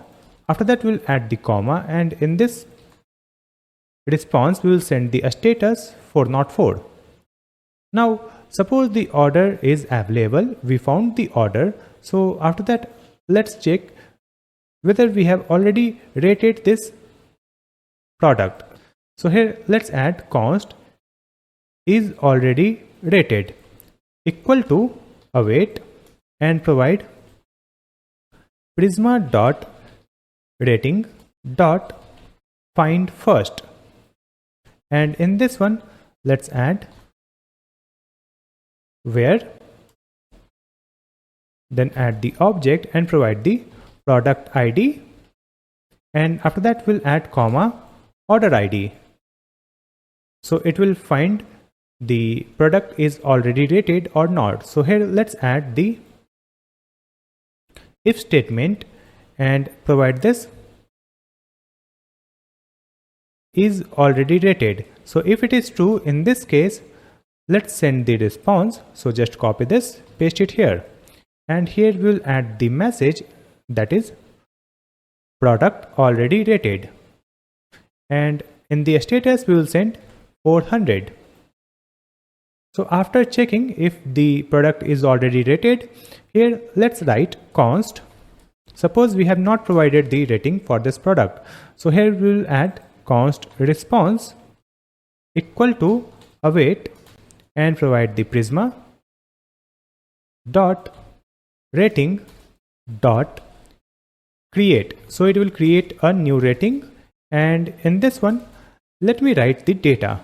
So the data will be user ID. After that, we'll add the product ID, then we'll add rating, then we'll add review, and after that we'll add the order ID. So it will create a new rating in the database. After that, we can send the response. So let's use this return next response.json, and in this one let's add the object, and here we'll add the message property. So let's add rating added successfully. After that, we'll add the comma and provide the rating property, and in this rating property let's provide this response from here. Just copy and paste it here. So we have provided this response. After that, let's come here in this catch block. So in this catch block, let's write console.error and provide this error. Then let's again add this return next response.json and provide the error property. So we have added this error, and after that we'll add the comma, and here we have to send the status also. So let's add a status 400. So here we have created the API. Using that, we can rate the product.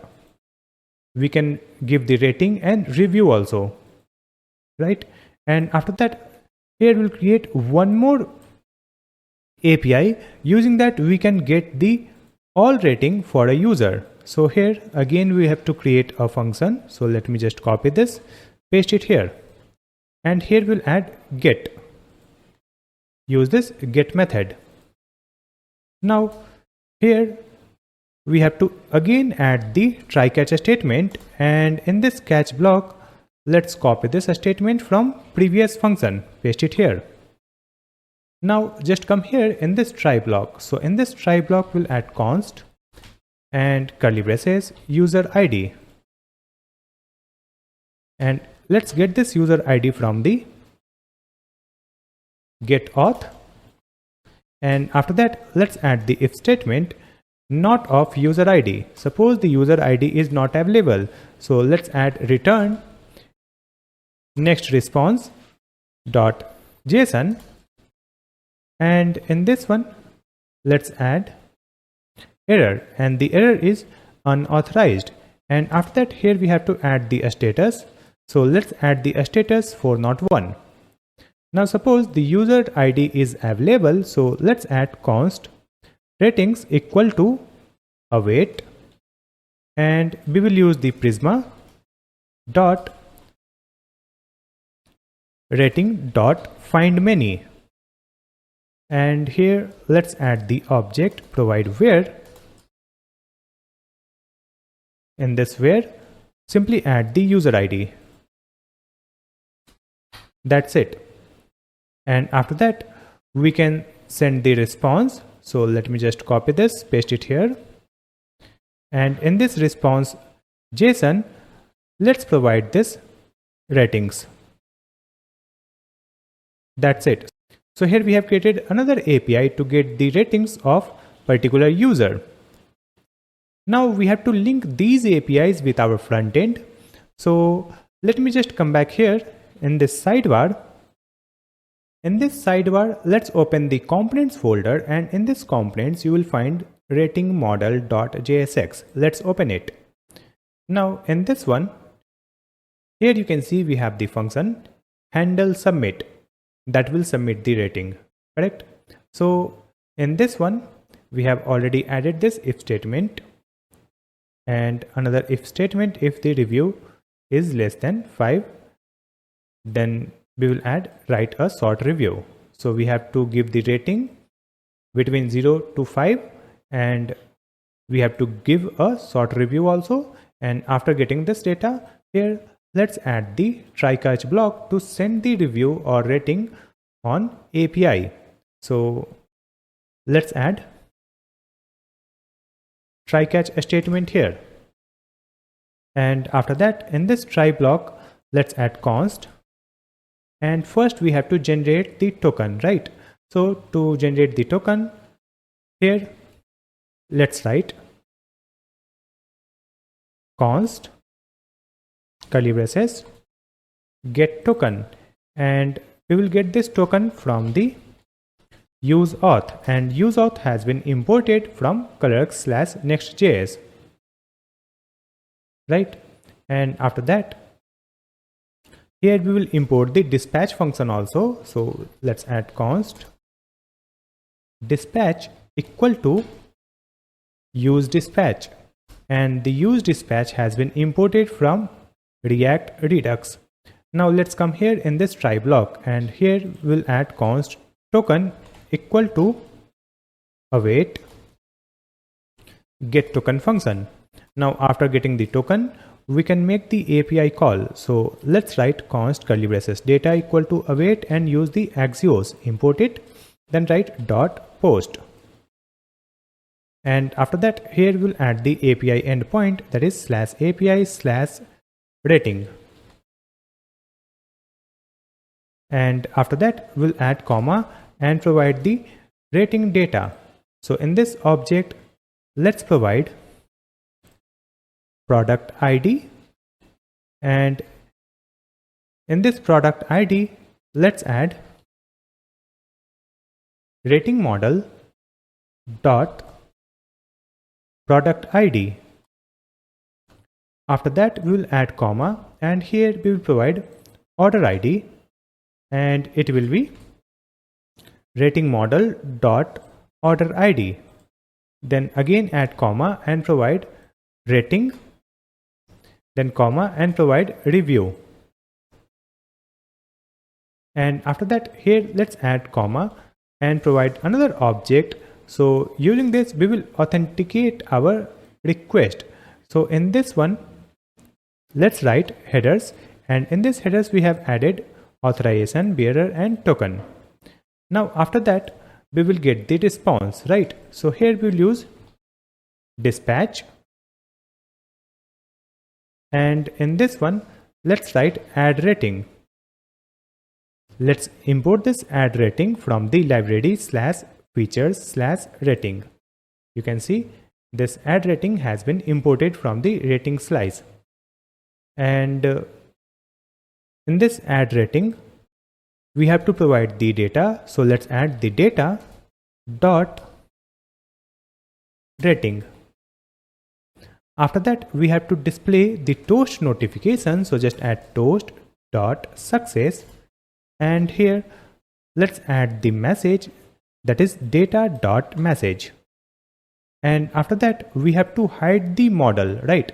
So here we have set rating model null. So let's add it here after this toast notification. That's it.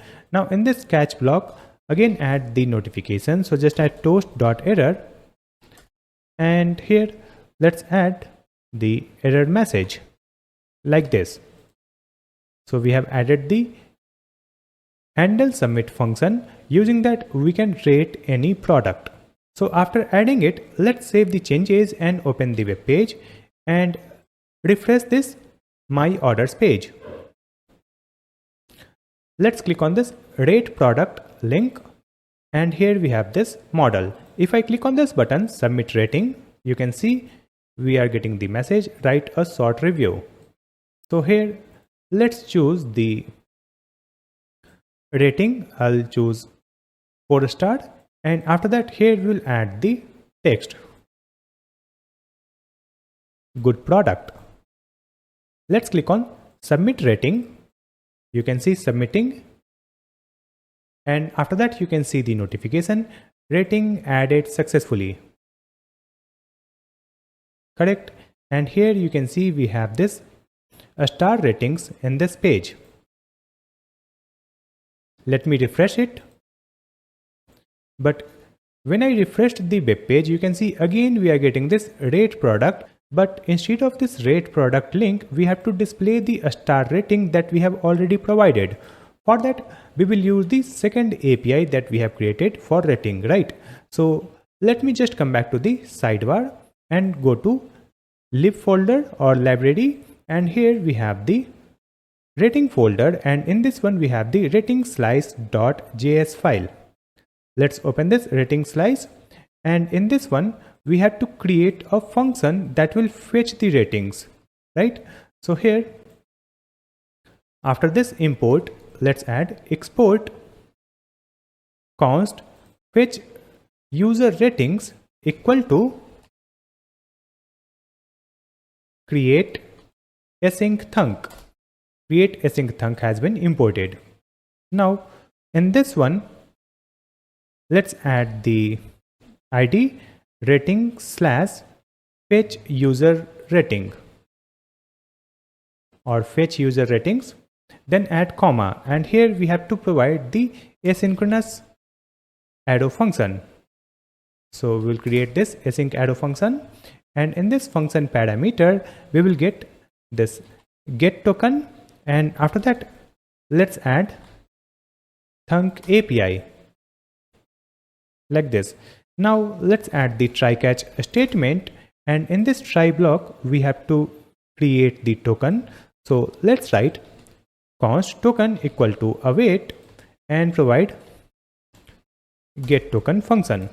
After that we will make the API call. So let's add const curly braces data equal to await, and here use the axios dot get method, and in this one let's add the API endpoint, that is /API/rating. Then we'll add the comma and create the object, and in this one we have to add the headers property to authenticate our request. So we have added headers, authorize and bearer token.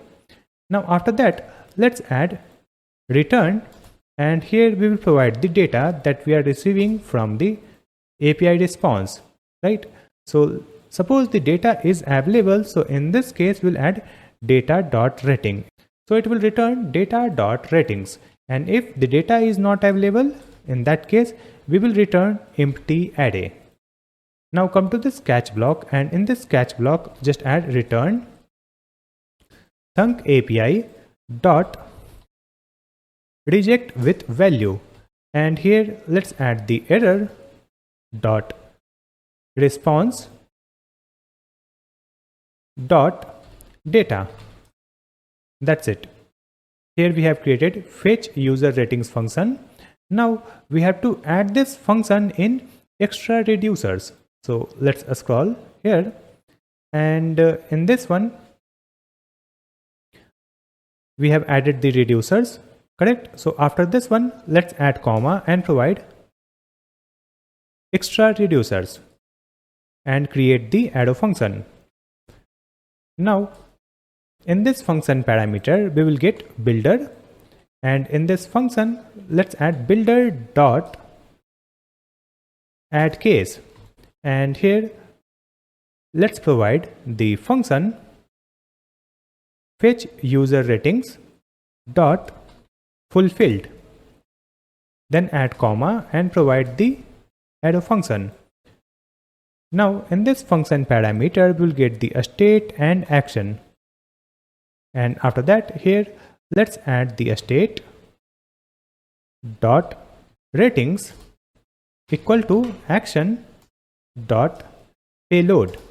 That's it. So here we have created extra reducers. Now after adding it, save the changes and let's come here in our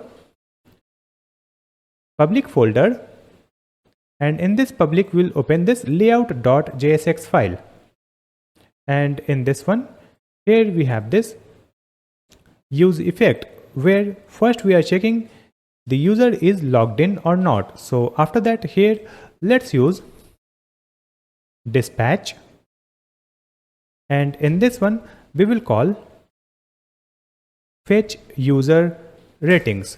So you can see the fetch user ratings has been imported from rating slice. Now in this one we have to provide the token, so let's add the curly braces and provide this get token. That's it.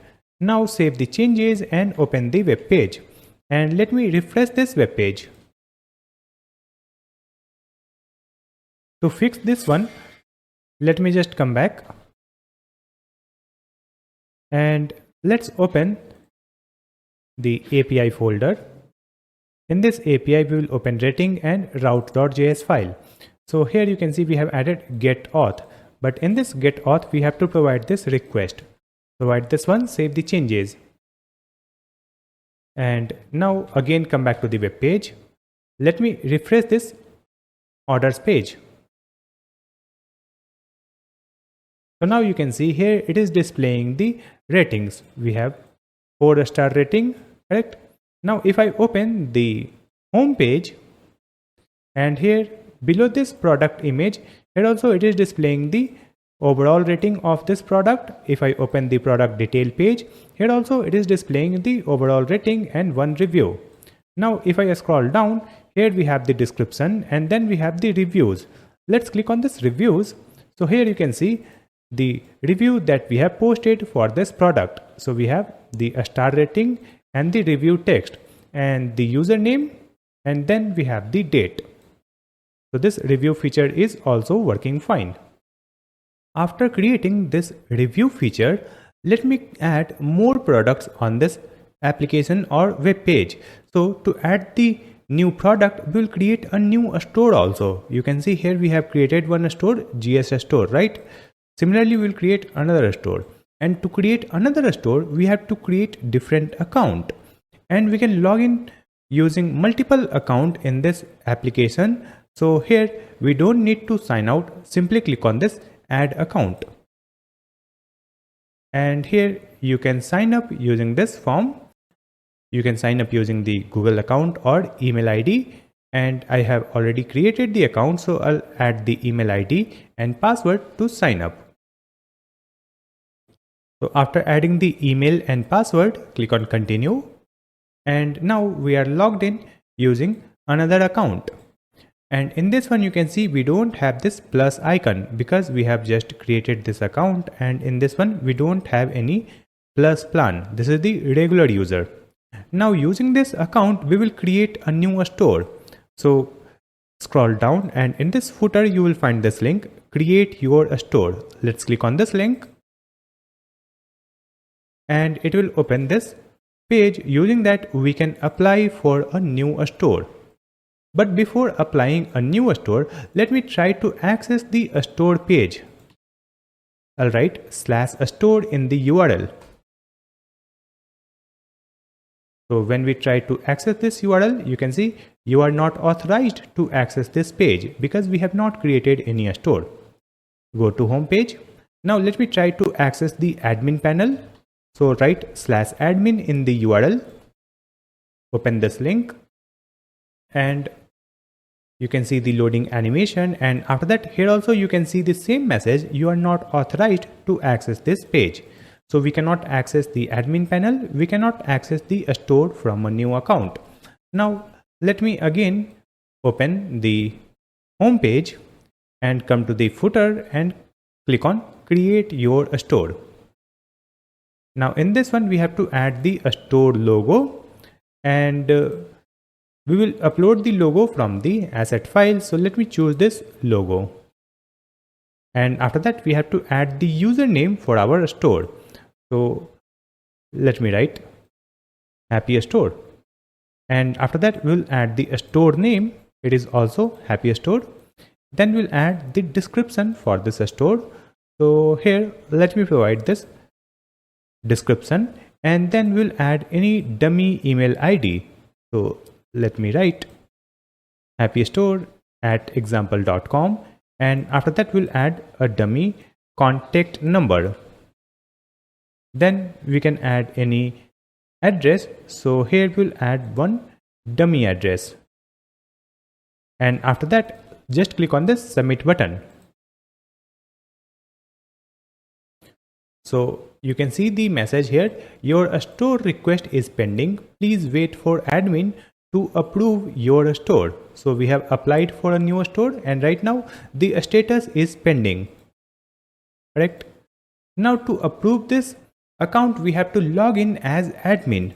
So let me switch my account. So I'll just click on this user profile icon and click on this another account. So it will allow us to switch to different account without signing out, and after that from this account we can access the admin panel. Let's open /admin, and now you can see we are in the admin dashboard, and here you can see we have the data in the admin dashboard also. Here you can see total stores 2, right? Now if I open the stores, so in this stores page you will find only one store, right? That is GS store, because the new store is in the pending status. So let's open this approve a store section, and in this page you will find a pending request. You can see here we have a new store request called happy store, and the status is pending. And here we have the store details also, and after that let's click on this approve button. So you can see the message, so a store has been approved. And if I come here in this stores, here we have 2 approved stores, right? Now let me just open the home page, and after that we will switch the account. So from here we can switch to new account, and in this account we don't have the name. Here we have to update the name. So let me click on manage account, and here right now we don't have the option to update the name, and it is not displaying the name because we have created this account using the email and password. We have not used the Google sign up method. So to enable the name update, let me open the Clerk dashboard and go to configure, and here we have user authentication.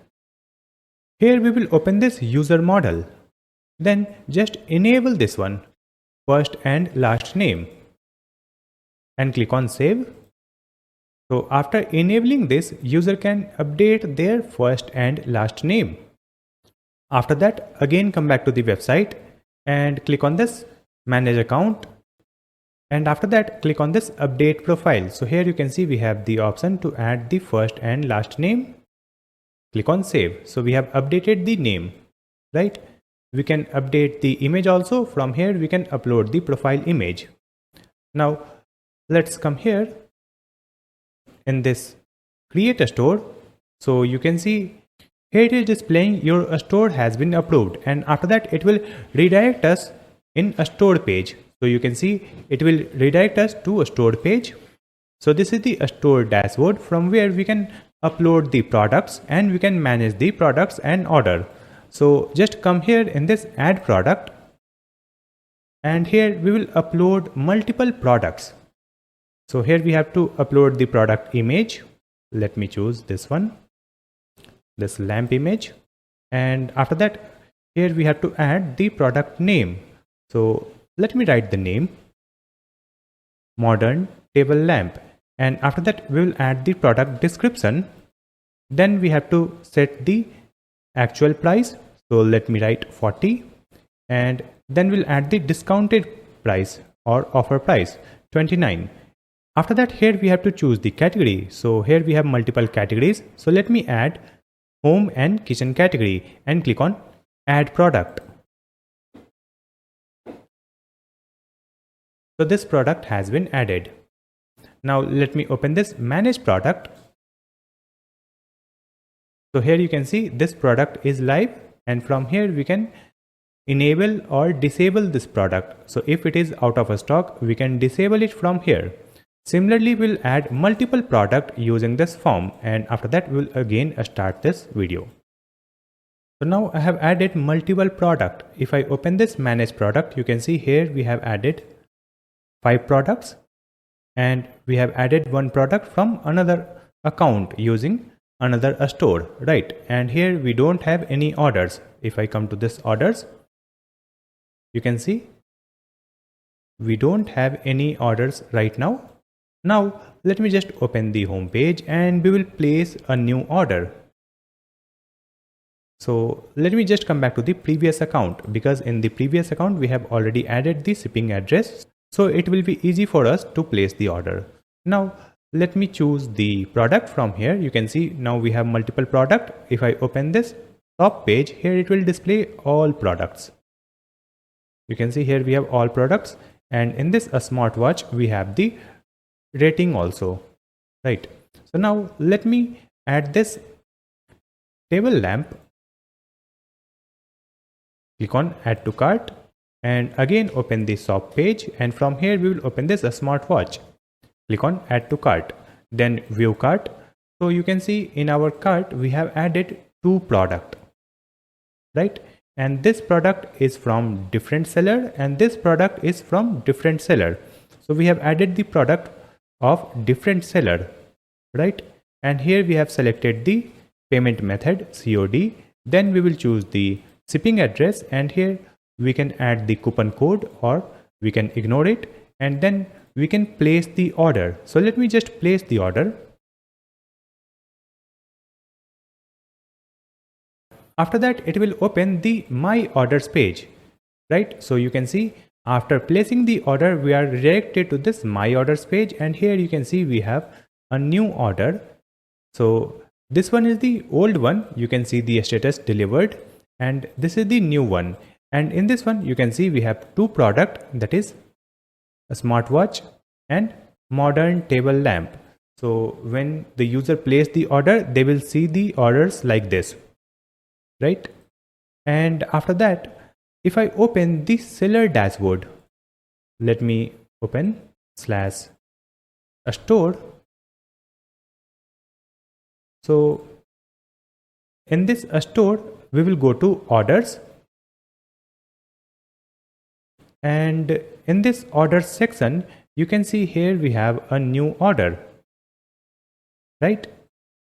You can see the customer name, total amount, then payment method, we have not applied any coupon, and here you can see the status is order placed, and here we have the date and time.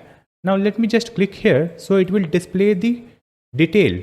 So in this detail you can see we have only one product, that is a smartwatch, right? Because this seller have this product and the other product is displayed for the different seller. So let me switch the account. I'll just click here, and from here we will switch the account.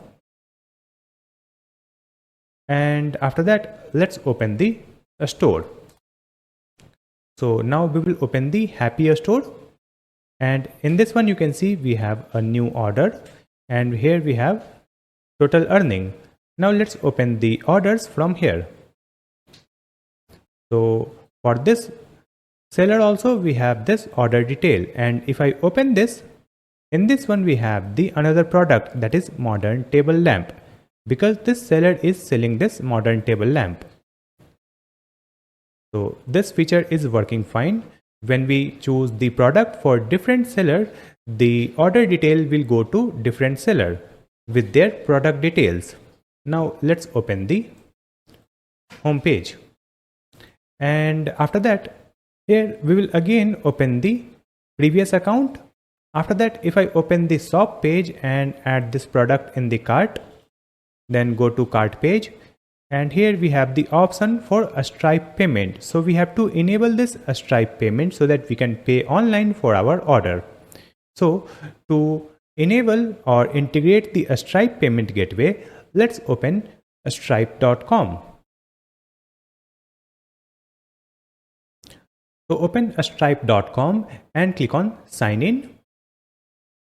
And if you don't have an account, just click on create account. So when you will open this create account, here you need to choose the country. So if this Stripe is not available in your country, you can use any country from this list and create the test account. It will work for you. And I already have the account, so I'll come to this sign in form, and here we'll enter the email ID and password and sign in to Stripe dashboard. After coming to dashboard, here you will find this developers menu, and then let's click on this API keys. And here you will find the publishable key and secret key. So just copy this key. So here we need this secret key, that's it. So let me just come back. And in this VS Code, let's come to .env file. And in this one, here we'll create one environment variable. So let's write a Stripe underscore secret key, where we will store the secret key. So let me just copy the secret key from here and paste it here. So we have added the Stripe secret key, and after adding it, let's come here and click on developers, then click on API reference. And after that, here you can see this command to install the Stripe package, npm install and Stripe. Just copy this one and open the VS Code. Then we will open the terminal. So let's open the terminal, and in this terminal we'll add Ctrl+C to stop the project and paste this command. npm install -- save Stripe. Press enter. So it will install the Stripe package in our Next.js project. After that, we can start the project again using npm run dev. Press enter. So the project has been started on same URL, localhost port 3000. Now we can hide this terminal. Save the changes, and after that,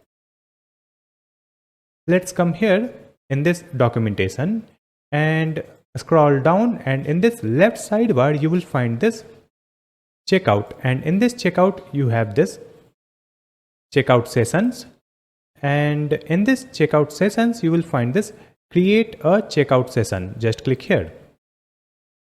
So here you can see this code. In this one you can see first we have to import the Stripe, and we will create the Stripe instance and provide this secret key, and after that we have to create the session like this, where we have to provide a stripe.checkout.sessions.create method, and here we have to provide the success URL, line items. In this line items we have to provide the product details. We will add the price, quantity, and after that we have to provide the mode. So we can provide the mode payment, and we can also provide the metadata with this session. So to create it, let me just come back to the VS Code. And let's open the API folder. In this API folder, we have this orders, and here we have route.js file. In this one, you can see we have created this function to place a new order. Correct? You can see here we are creating the order, and we get the order IDs. And after creating the order, we will clear the cart, and we will send this message, orders placed successfully, right? So in this page, first we have to import the Stripe. So let's add import Stripe from Stripe. Here we have used capital S. After that, let's come here, and here we are creating the order, and after that we will clear the cart. But before clearing this cart, here we will check for the payment method. So before this comment, let's add if statement. If the payment method is equal to a Stripe. So in this case, we have to create the session. So first we'll create the Stripe instance. So let's add const a Stripe equal to a Stripe, and in this one we have to provide the secret key that is added in the environment variable. So let's add process dot env dot and the environment variable name, that is a Stripe secret key. So we have created the Stripe instance, and after that here we have to add the origin. So let's add const origin equal to await and provide the request dot headers dot get. So from the request we'll get the origin. So let's add get origin. So now we have the origin and a Stripe. After that we will create the session. So let's add const session equal to await a Stripe dot checkout.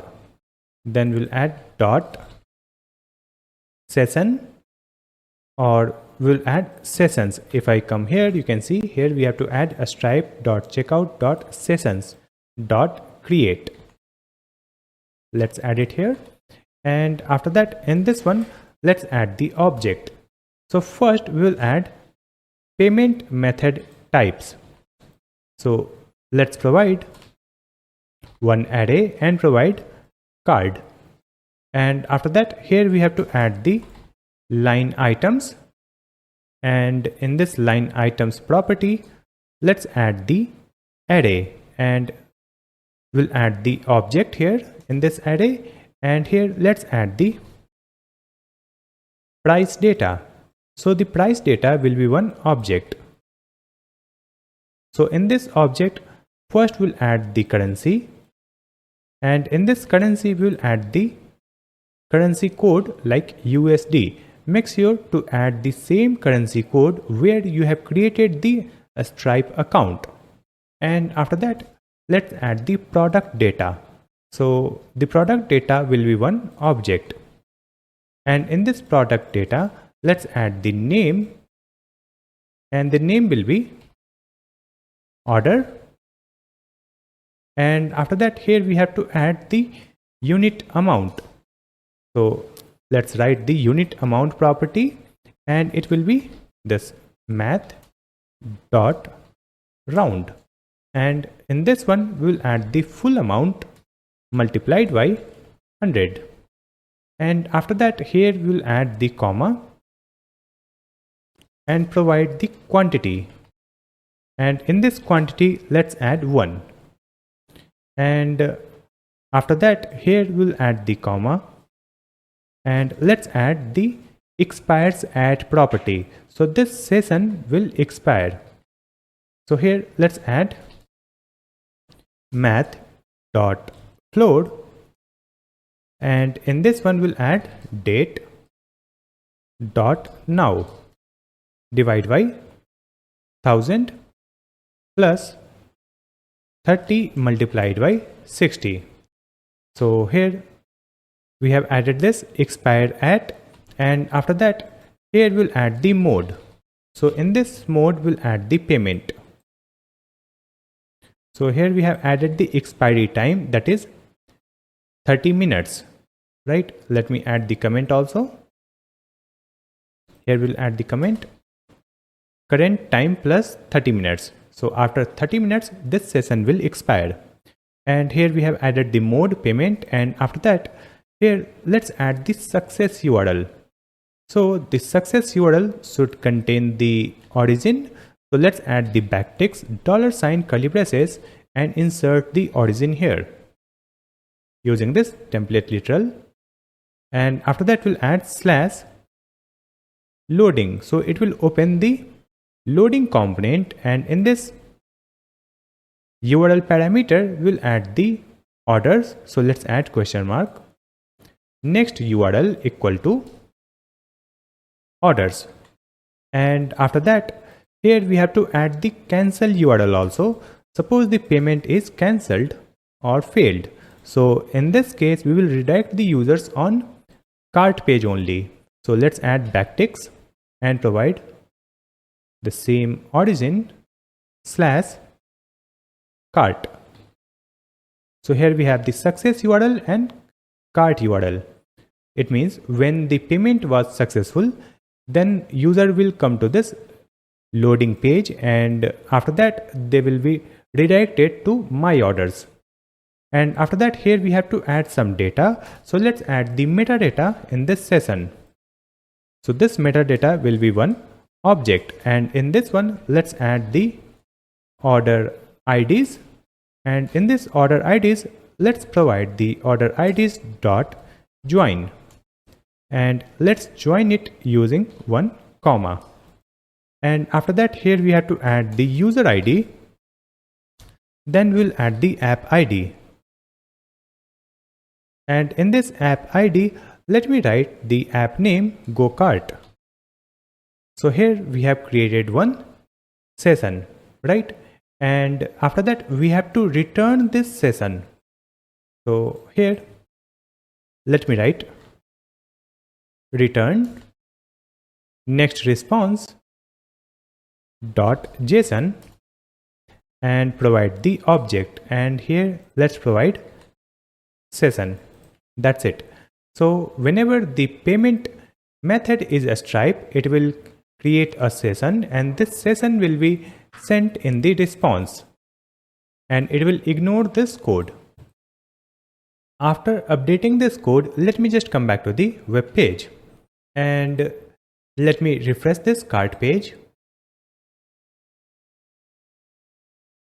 So here you can see in this cart we have this product, and now let me choose the payment method, a Stripe payment. So we have selected a Stripe payment. Let's select the address, and here let's click on this place order. So you can see the status placing order, and after that you can see it is opening this payment link. Here we have the order details. We have the amount $29, and here we have the type test, that is the Stripe account type. So it is in the test mode, so we can use the test card number to verify this payment. So let me add the email ID here. So I will add the dummy email ID, and after that we'll add the test card number, and let's add the future date here, and we'll add the name here and click on pay button. So after successful payment, you can see it will open this loading a screen, and after a few seconds it will open the my orders page. So you can see it is opening this my orders page. But after coming to this my orders, you can see the latest order is not displayed, right? And if I come to this cart, you can see the product is still available in this cart because we have just made the payment, but we have not verified the payment. Let me show you the database first. So in this Neon database, you can see we have this orders or order, and here we have multiple order, right? Now let's come here in this new order. So here you can see the payment method is a Stripe.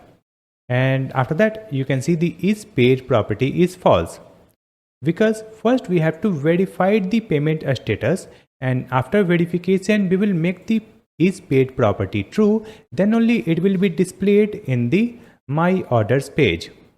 And if it is false, then we will delete the order from this database. So to add it, we have to use the Stripe webhooks.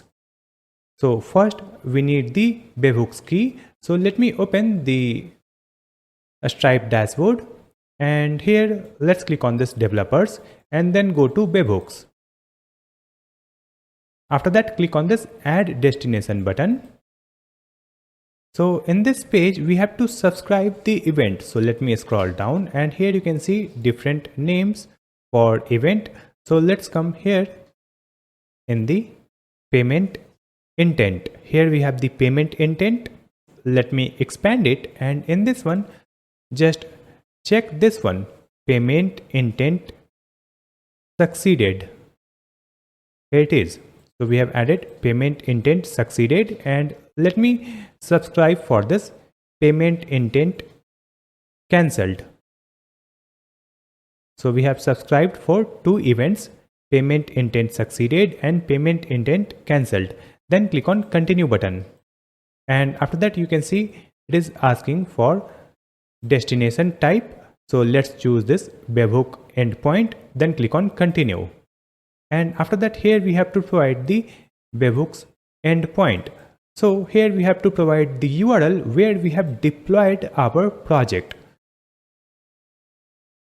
So let me come to the Vercel dashboard, and here we have the live link of our project. Let me open this link. So you can see this is the live link of our project. Now just copy this URL and paste it here. And at the end of this URL, we have to add /API/Stripe like this, and click on create destination. After that, in the right side, you will find this signing secret, that is the webhook secret key. So we have to add this secret key in our environment variable. So let me just come back to the VS Code and open .env file. And in this one, here let's create one more environment variable, that is a Stripe webhook secret equal to, and let's paste this secret key from here. Reveal this one and click on copy icon and paste it here. So here we have added a Stripe webhook secret key. Right now, after that, we have to create the API. Using that, we can verify the Stripe payment. So here we have the API folder. So in this API folder, we will create a new folder called Stripe.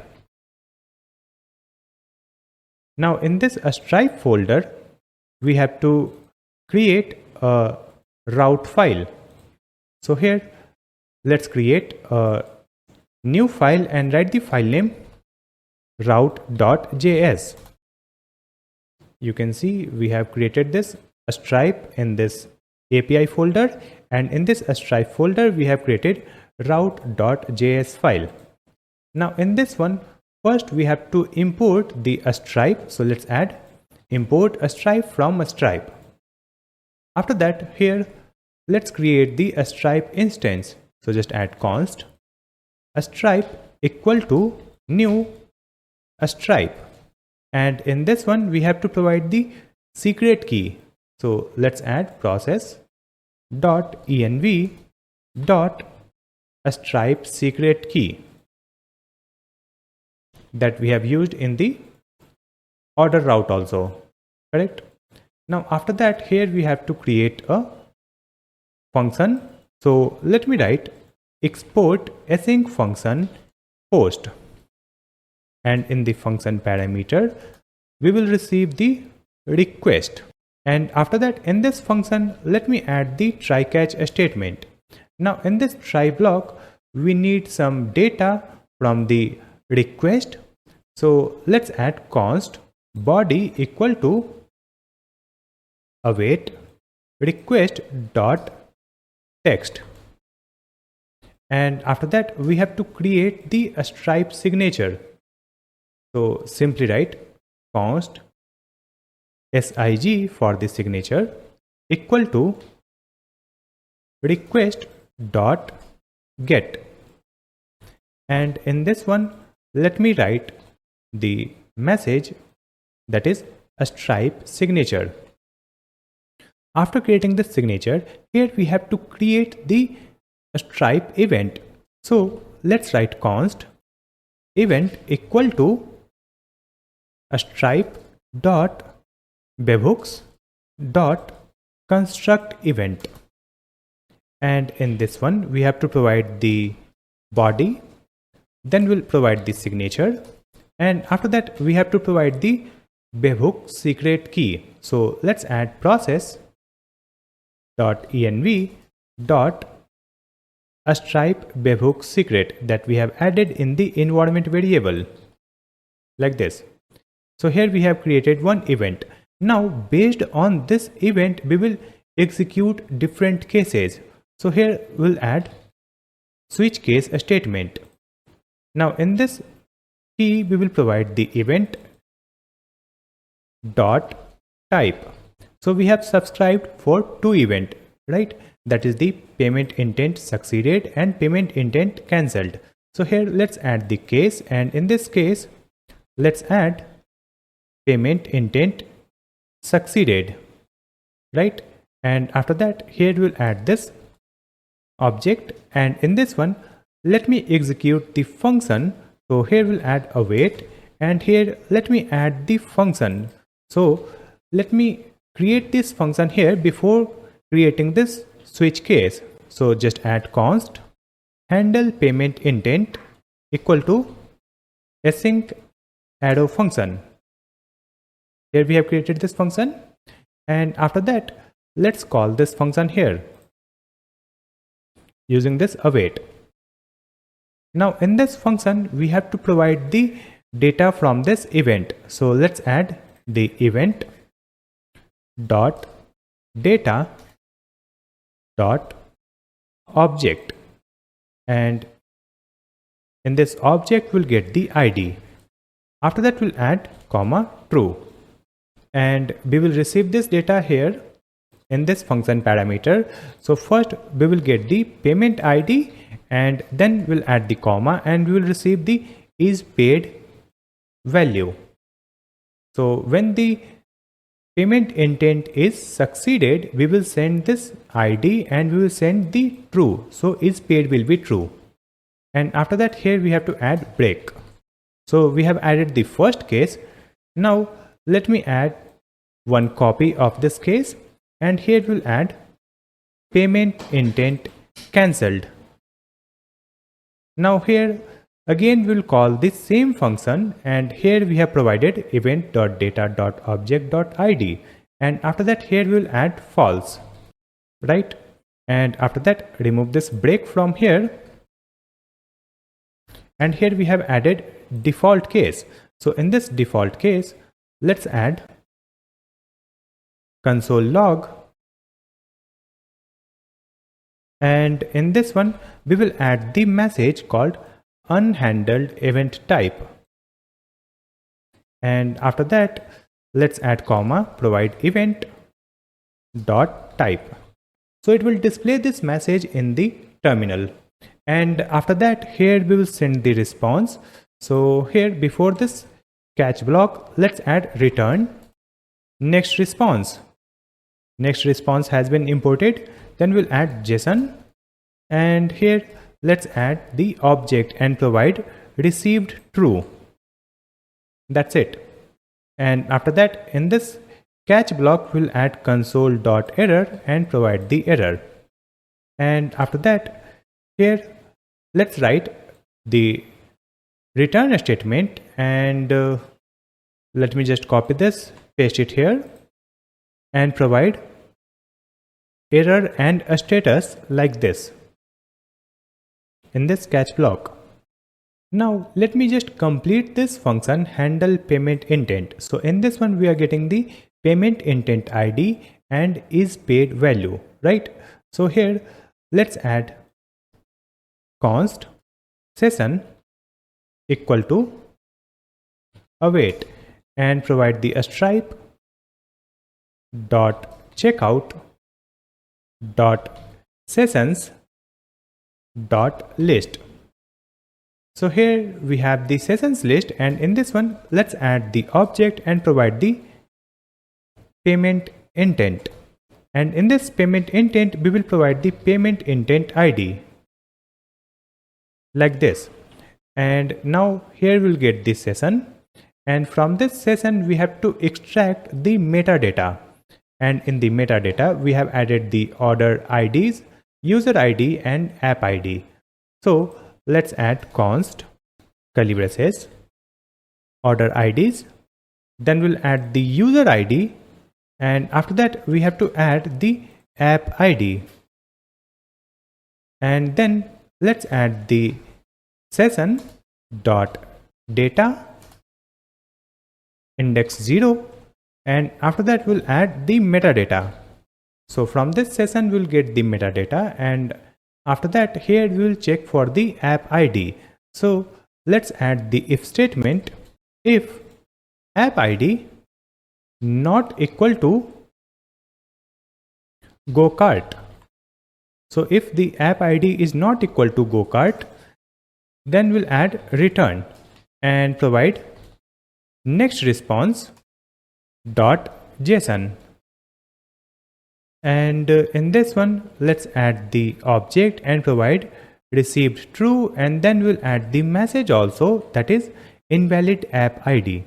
Now suppose the app ID is equal to go-kart. So in this case, we will execute the next line. So let's add const order IDs array equal to this order IDs dot a split, and in this one let's add the comma. So it will split the data from comma, and after that here we'll add if is paid that we are getting from here. Let's add if is paid.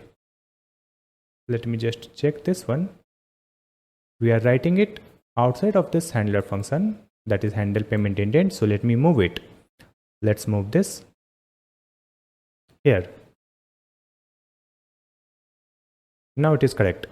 Let me move this in right side so you can see the orders. So here you can see in this handle payment intent we have added this session. Then from this session we are getting the order ID, user ID, app ID, and after that we are checking the app ID is not equal to go-kart. Then we will send the response where we will send the message invalid app ID, and suppose the app ID is equal to go-kart. So in this case we will get the order IDs. So we will split the order IDs from comma and create the order IDs array, right? And after that we will check for this is paid value. So in this one, let's write here we have added if is paid. If it is true, then we have to mark the order as paid, right? So let's add the comment here, mark order as paid, and here we'll add await. Then we'll add promise dot all, and in this one let's add the order IDs array dot map. Then we'll add the asynchronous arrow function here, and in this function parameter we will get individual order ID, and after that here we'll add await. Then we'll use Prisma, import it from the library. Then let's add dot order dot update, and here let's add the where, and in this where property we will provide the ID, and the ID will be order ID, and here we have to update the data. So let's add the data property and provide is paid, and let's make it true. So it will update the data in the database, and after that we have to delete the cart data for this user. We have to clear the cart. So here let's write one comment, delete cart from user. For that we'll again add await prisma dot user dot update, and here we'll add the object and provide the where property and provide ID. So the ID will be user ID, and then we'll add comma data. So in this data let's add the cart property and provide empty object in this cart, so it will clear the cart. So it will make the is paid property true, and it will clear the cart when the payment is successful, right? Now let's add the else statement here. So here we have the if, then we'll add the else. Now in this else statement let's add the comment delete order from database. So when the is paid property is false, it means the payment is failed or cancelled. So in that case, we have to delete the order data. So we'll add await promise dot all, and here we'll add the order IDs array dot map method, and in this one let's add the asynchronous arrow function, and in this function parameter we will get individual order ID, and after that let's add await prisma dot order dot delete and provide the object, then add the where property, and in this where property we will add the ID and provide order ID. That's it. So it will delete the order using this order ID. So here we have created this function, that is handle payment intent. So now we have created this API to manage the Stripe webhooks to verify the payment. Now in this API route we have to add one configuration. So let's write export const config, and in this config we have to provide API, and in this API property let's add body parser false. So it will not parse this API route. That's it. Now save the changes, and we have to deploy this project again, right? Because we have made the changes and we have to deploy this changes on Vercel, because right now we have created this code to verify the webhooks. So just click on this source control icon, and after that here we have to add the message. So let's add project completed, then click on commit, then sync changes, and after that let me open my GitHub account. Now you can see this repository is just updated, right? And after that let's open the Vercel, and here we will go to settings, and in this one let's open this environment variables, and here we have to add the new environment variables. So let me just come back and open .env file, and in this .env file you can see we have added this Stripe key. Let me just copy and paste it here in this key, that is add another. So just paste it here. We have provided a Stripe secret key, a Stripe webhook secret, then click on save, and after that let me check whether we have added all the keys or not. So here we have the Stripe ImageKit, then admin email, then currency symbol, then we have the color key, database URL, then Inngest event key and sign in key. Let me verify here. So I think we have added all the environment variables, right? Now let's click on this redeploy button. So we have updated the code on GitHub and updated the environment variables also, and created a new deployment. Let's click on view deployment. You can see the status is building. Now you can see the project is redeployed. Here is the deployed link. Let me open it, and after that let me log in here.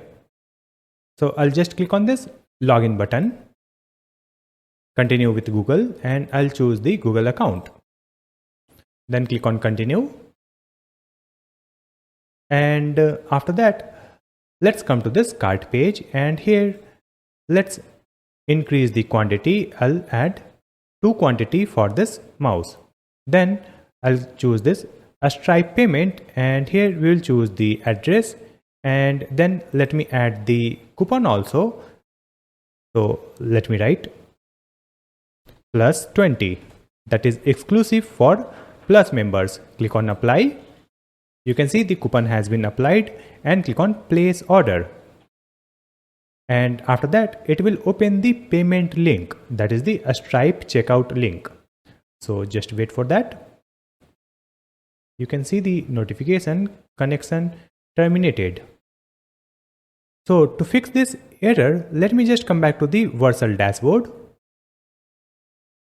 It is coming because of Vercel and it will not occur on local. So let me come to Vercel dashboard and let's open the project. And here let's go to settings. Then in the left side you will find the functions. Just open the functions and in this functions you will get the advanced option. You can see advanced settings. Let's open this advanced settings and here we have the function max duration. So by default the value is 10 seconds. So let me increase it to 60 seconds. Then click on save and click on redeploy.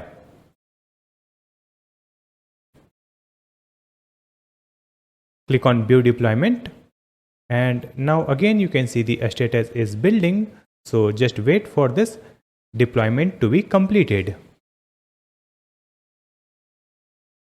So now you can see the status, it is ready. So again let me refresh this cart page. And here we will select the address, choose the Stripe payment type and then apply the coupon plus 20. So the coupon has been applied and click on place order. You can see the notification placing order. Again we are getting the same error. To fix this error, let me just come back to the VS Code and let's open this sidebar and from here we will open library or lib folder. And in this one you will find the prisma.js file. Let's open it and in this one we have to update our code. So right now here you can see we have added prisma equal to global.prisma or new prisma adapter. So we have to update this line. So here first we will check for the runtime environment. So after this OR operator, here you can see new prisma client and in this one we have this adapter, correct? So let me remove this adapter for now and first let's check for the runtime environment. So let's add process dot env dot next runtime. So just add next underscore runtime. So when we deploy our project on Vercel, the runtime environment will be edge. So here we will add next runtime environment equal to edge. And if it is true, so let's add the ternary operator. When it is true, we will provide the adapter, and when it is false, we will provide empty object. So just update this line. And after that, let's come here in this if block, and in this one, instead of this node env, let's provide next runtime. Provide process.env dot next runtime and provide not equal to edge. That's it. Now save the changes and we have to update our code on GitHub. So just click on this source control icon and here we'll add the message Prisma config updated for edge and click on commit. Sync changes.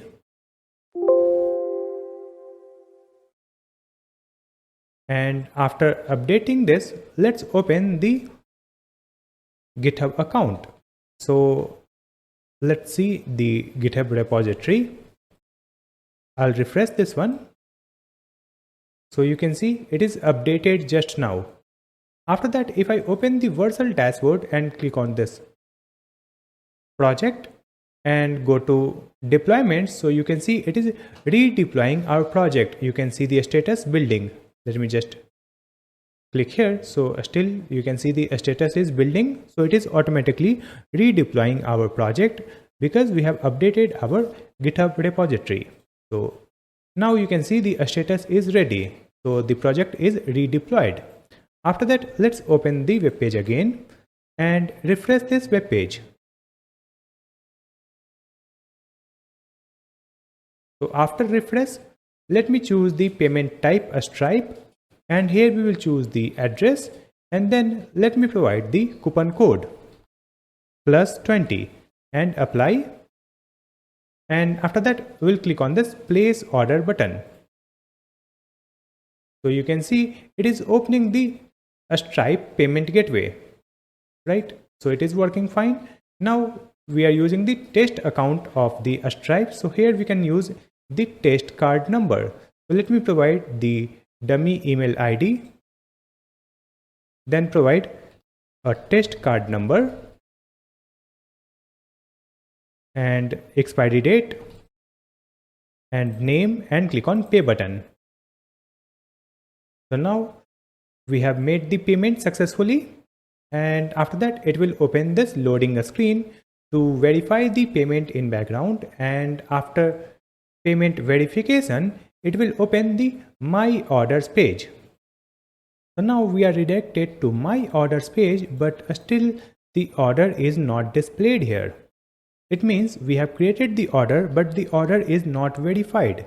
It means the payment is not verified using a Stripe webhooks. So let me check this one.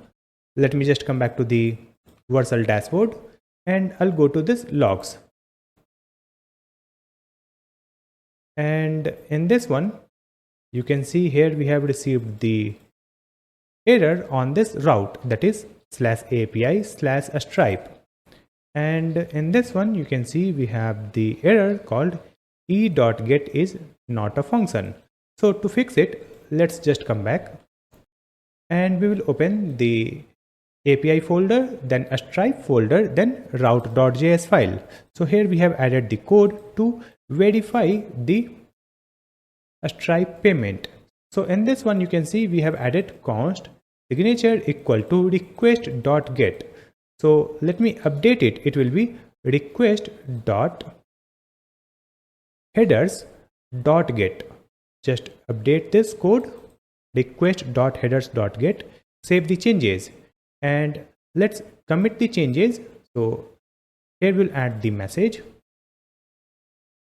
a Stripe webhooks route updated, sync changes. And after updating this code, let me just come back here in the Vercel and go to deployment. Let's just click here, and now you can see in this deployment a new deployment has been created. It is redeploying our project. Let's just click here. So it is redeploying the project, so just wait for this status to be ready. Now you can see the status has been updated. It is ready, correct? It means the project is redeployed. Let me just come back and let's open the cart page, and I will refresh this cart page, and right now you can see the product is already available in the cart. You can see this product is available. Let me increase the quantity 3, and here we will choose the Stripe payment gateway address and apply the coupon and click on apply button. After that, click on place order, and here it will open the payment gateway page. Provide the email ID, test card number,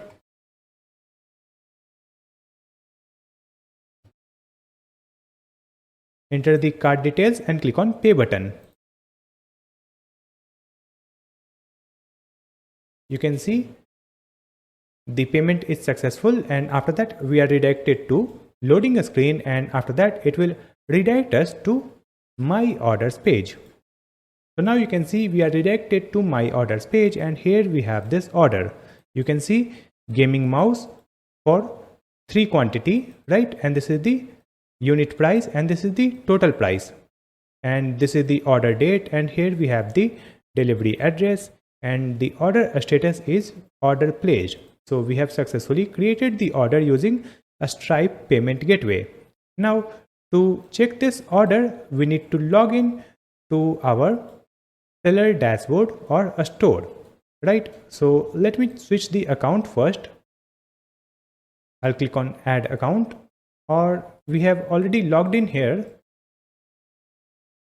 I'll switch the account from here. And after that, here we will open /store.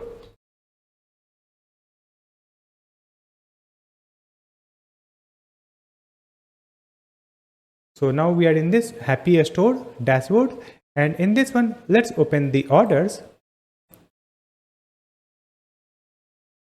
So here we have received this order. Let me click here. So you can see we have the order details, like payment method is a Stripe, is paid property is yes, and this is the coupon applied. This is the order status, order placed, right? Now let me update the status from here. I'll choose delivered, and after that let me just come back here in this another account and refresh this my orders page. So you can see the status has been updated. You can see the status delivered, right? And now we have the option to rate this product. Here we have rate product option, so we can provide the rating also using this model or pop-up. Now we will add one more feature here, that is AI feature. So here we'll add the functionality using that user can upload the product without adding the title and description. It means the title and description will be auto-generated using AI. For that we are going to use Google Gemini API, which is available for free. So let's search for Google Gemini API and open this link, Google AI Studio API key. On this page you will find this button, create API key. Just click here to generate your API key. Here you need to choose your available project, or you need to create a Google Cloud project. Let me just close it because we have already created the API key. So I'll just copy it from here. And after that we have to add this key in the project environment variable. So I'll open .env file, and in this one let's scroll down, and here let's add the key. I'll write API key underscore and paste this key here. And before this API key, let me write OpenAI, because here we will use OpenAI package for making this API call to generate the content using AI. So here we have added OpenAI API key and provided this key that we have copied from the Google Gemini, right? Now again come back. In this page you will find this documentation. Let me just click here. It will open this Google Gemini API docs, and in the left side you will find this OpenAI compatibility. Let's just click here, and here you can see we have this OpenAI compatibility and we have the reference code. So first we have to create one instance using this OpenAI package. So first we will install the OpenAI package, and after that we will create this configuration. Now in this configuration we have to provide the API key, and then we have to provide the base URL. So the base URL will be this one, right? And then we can generate the response using AI using this code. So in this one you can see the model name. So the model name is Gemini 2.0 Flash. So let's store these data in environment variable. So let me just copy this key and paste it here. In this environment variable, let's write OpenAI underscore base URL equal to, and paste this URL here. And after that, let's provide the OpenAI model, and it will be this Gemini 2.0 Flash, like this. So we have provided Gemini API key, base URL and model. After that, we have to create one configuration file. But before that, we have to install the OpenAI package. So let's open the terminal. Now in this terminal, we'll add Ctrl+C to stop the project. And here we'll add npm install OpenAI. Now press enter. So it will install the OpenAI package in this project. After that, we can start our project. So let's add npm run dev. So it will again start the project on same localhost server. So now you can see the project has been started on this localhost port 3000. Now we'll hide this terminal, and using this OpenAI package, we will create the configuration. So here, let's create a file. In this config folder, we have the configs folder. So in this one, we'll create a new file called openai.js. In this one, let me add this statement from here, from this documentation, import OpenAI from OpenAI. And after that, just copy this one and paste it here. So here we have added const OpenAI equal to new OpenAI. And here we have to provide the API key and base URL. So we have added the API key in the environment variable. So let's write process.env dot and the environment variable name OpenAI API key. After that, here we have to add the base URL. So let's copy and paste it here. And here, let's update the environment variable name. So I'll just copy this one and paste it here. Process.env dot OpenAI base URL. Now we have to export this OpenAI instance from here. So before this const, simply add export. That's it.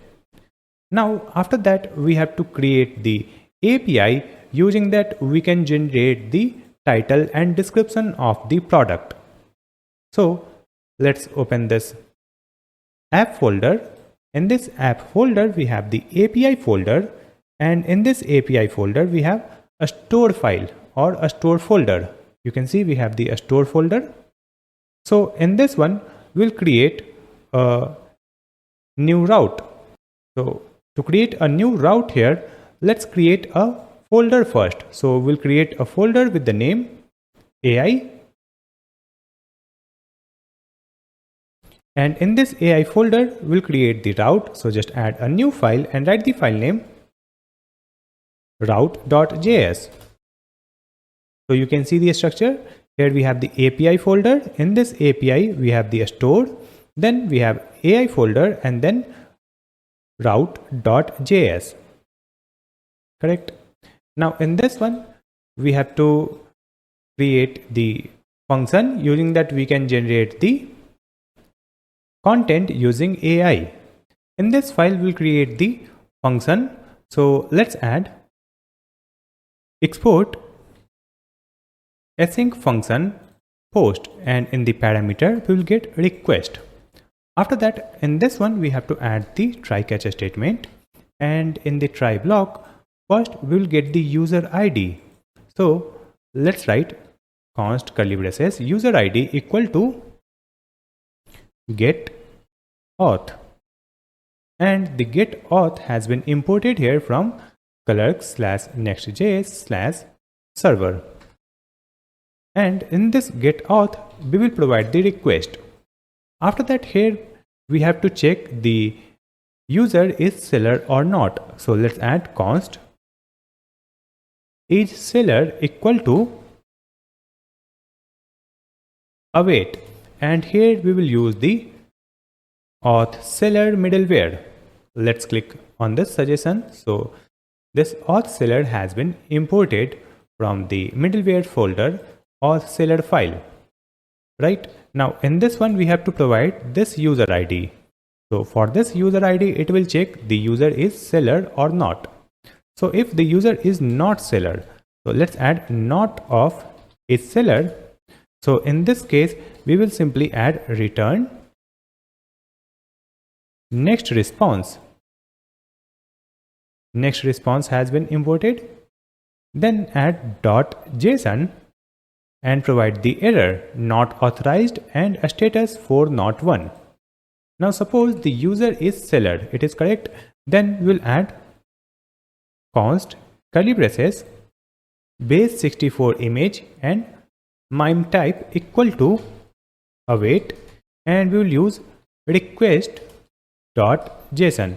So from the request we will get the image file, and here we will get the encoded image in this base 64 format, and with that we'll get the image type also like JPG, PNG, right?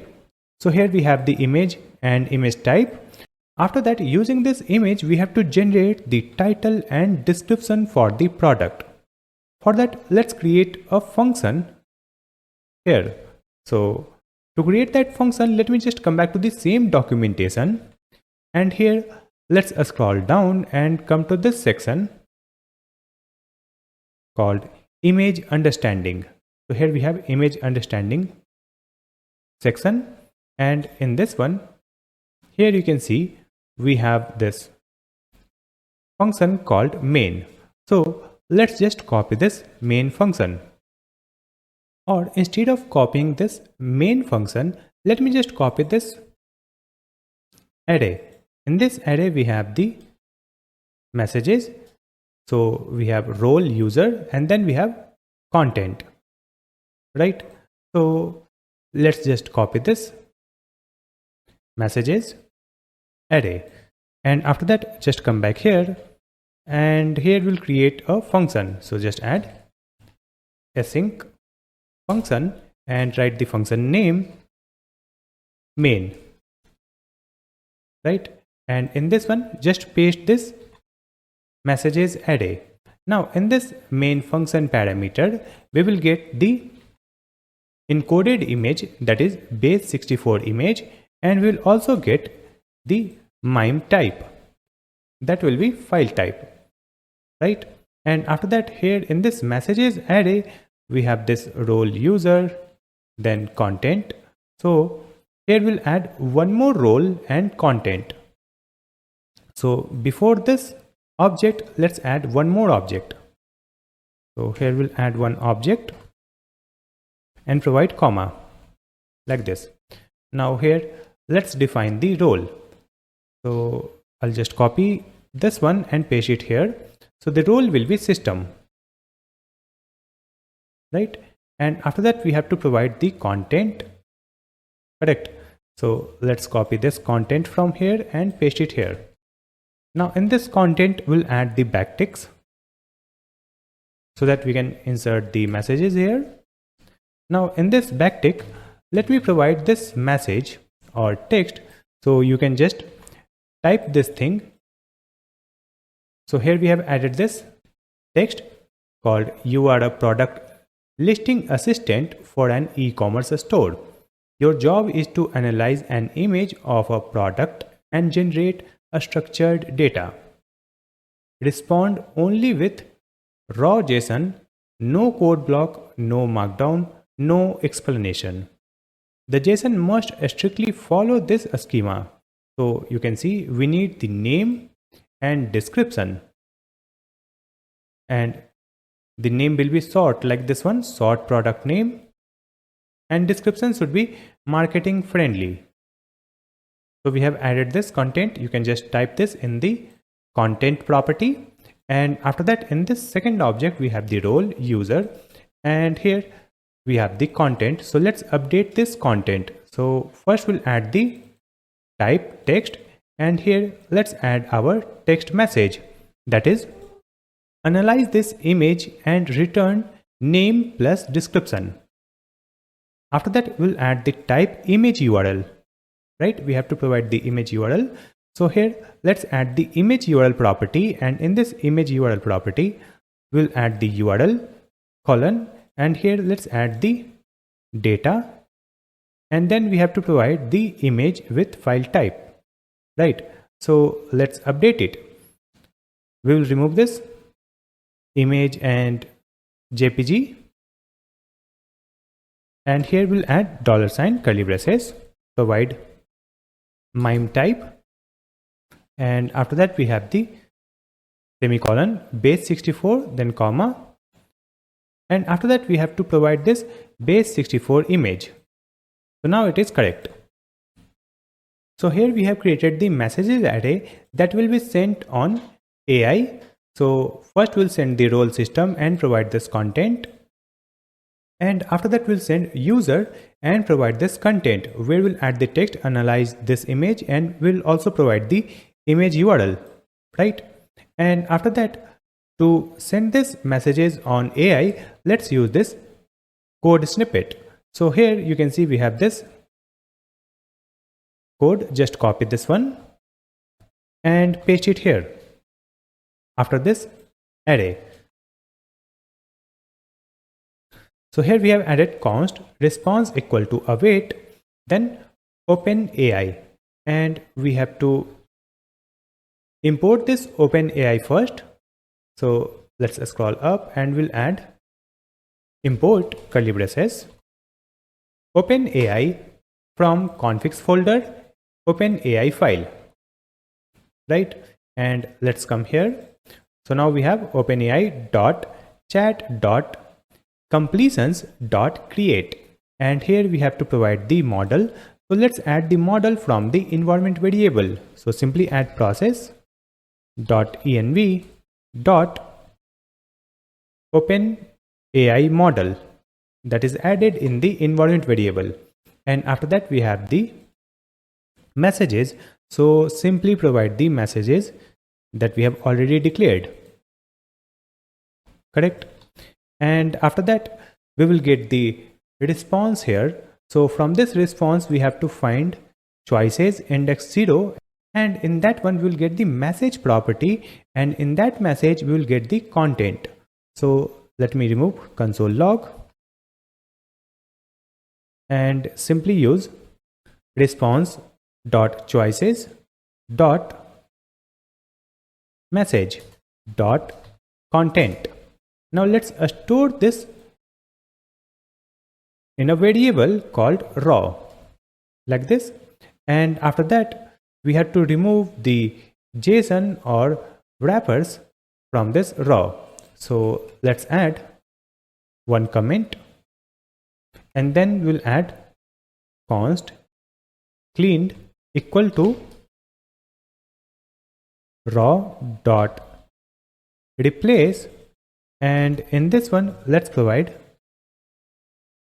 this one to replace the content, correct? And after that we'll add trim, and after that let's add one variable using let parsed, and then we'll add the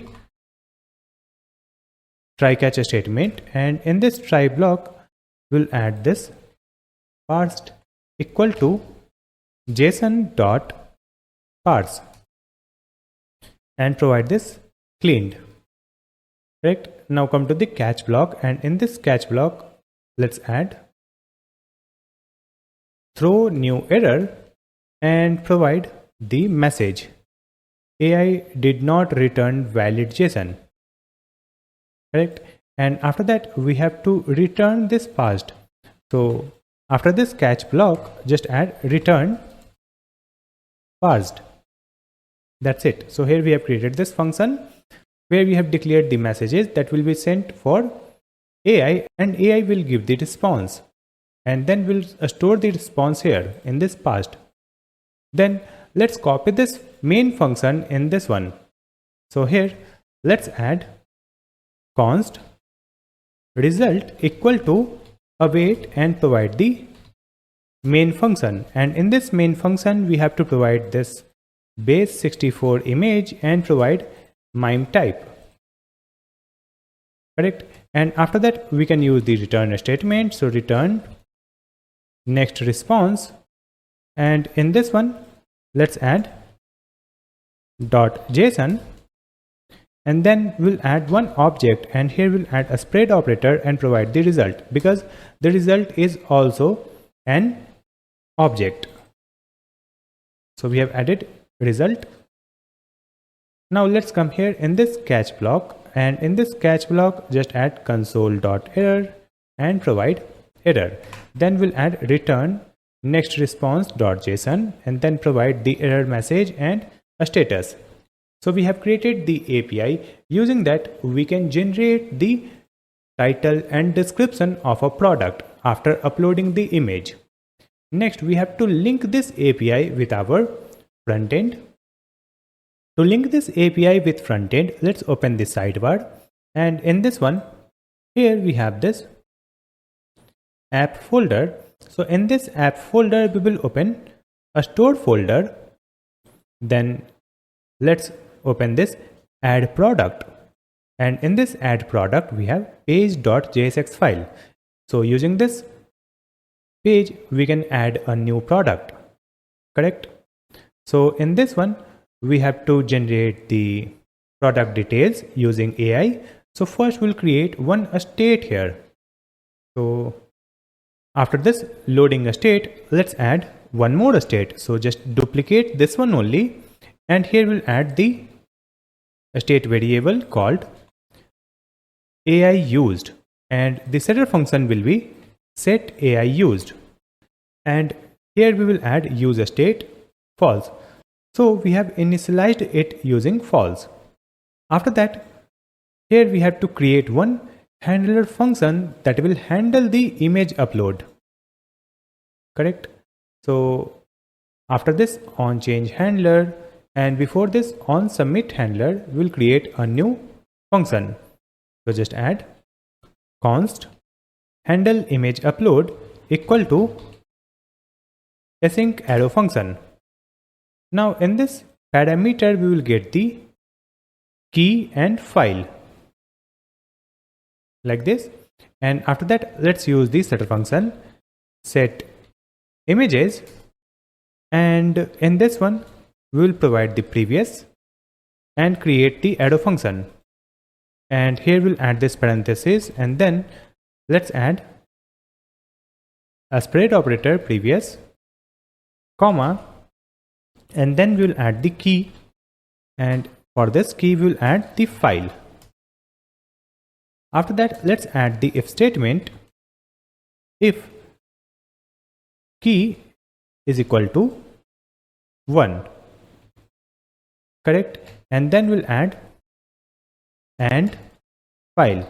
So when the first file is selected, that is the first image file, and then we'll add the and operator and provide not AI used. It means the AI is not used, it is false, that is declared here, right? In that case we have to convert the uploaded image in encoded image. So here we'll add const reader equal to new file reader, and after that we will add reader dot read as default URL and provide the file, and after that again add reader dot on load end equal to async arrow function, and after that here let's add const base 64 a string equal to reader dot result dot split and provide comma for a split, and after that we'll add index 1. Then we'll add const mime type equal to file dot type, and after that let's add const token equal to await, and here we'll use get token function. So we have generated the token, we have the base 64 string, then mime type, and then token.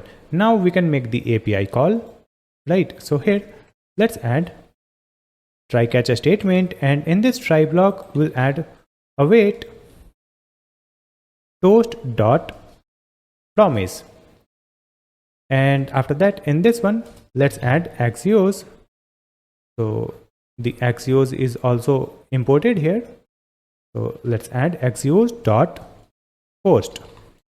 Then we have to add the path, that is the API path. So let's add /API/store/AI. After that, here we have to provide some data. So let's add comma, curly braces, and provide the base64 image. And in this one, provide this base64 string. And after that, again add comma and provide curly braces. Here we'll add headers, and in this headers we have to add the authorization, bearer, and token. Now with this base64 image, we have to add one more data. So just add the comma and provide this MIME type like this. Now after that, here we have to add comma and then add one object, and here let's add the loading. So when it is loading, and then we'll display the message. So let's add analyzing image with AI, and then we'll add the next property, success. So when we get success, then let's add the arrow function. So when the promise is successful, then we'll add the arrow function here. And in this parameter, let's get the response, and after that, let's add const data equal to response dot data, and then we'll add the if statement. So let's add if the data dot name and data dot description is available. So in that case, let's use this setter function set product info, and in this one, let's use the previous product info and create the arrow function. And here let's add the object and provide a spread operator, previous data. Then we'll add comma name property. So the name property will be data dot name, then comma description, and in this description we'll add the data dot description. So it will update the name and description of the product, right? And after that, here let's add the set AI used, and let's make it true. So we can use this AI feature to generate the title and description only once while uploading a product, and when we change the image, then it will not regenerate it. And when we'll try to upload a new product, then we can again generate the content. So here let's add return, and here we'll add the message called AI field product info. After that, here also we'll add return and provide one message, AI could not analyze the image. So when the promise is successful, then it will return this AI field product info, and if it is not successful, then it will return AI could not analyze the image, right? And after that, here we'll add the comma, and let's provide the error. So if the data.name and data.description is available, it will return AI field product info. If the data.name and data.description is not available, then it will return AI could not analyze the image. Now, if the promise is not successful, then let's add the property called error. So here we'll add comma error, and then let's add the arrow function, and here we'll get the error in the parameter. So let's add error question mark dot response dot data dot error. We have added the question mark also. Then we'll add OR operator and provide error dot message. Now let's come here in this catch block, and in this catch block simply add console dot error and provide this error. That's it. So here we have created this function handle image upload, right? Now we have to link this function with our image tag. So just scroll down. Now in this form tag, you can see we have this image, right? Under this product images, we have the image tag, and after that we have this input tag. So in this input tag, we have to add the onChange property.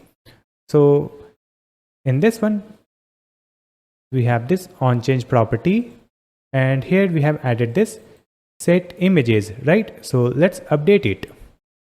So let me remove this set images setter function from here, and here we will call this handle image upload function, and in this one we have to provide the key, and after that we have to provide the file. So just add e.target.files index 0. That's it. And after updating this, save the changes. Now let's test this functionality. So let's open our web page, and here we will open the seller dashboard / store. After coming to the seller dashboard or a store dashboard, let's open this add product, and here let me choose the product image. So I'll just click here, and let me choose one image from this assets. So I'll choose this image, that is lamp. Click open. So now you can see analyzing image with AI in this notification.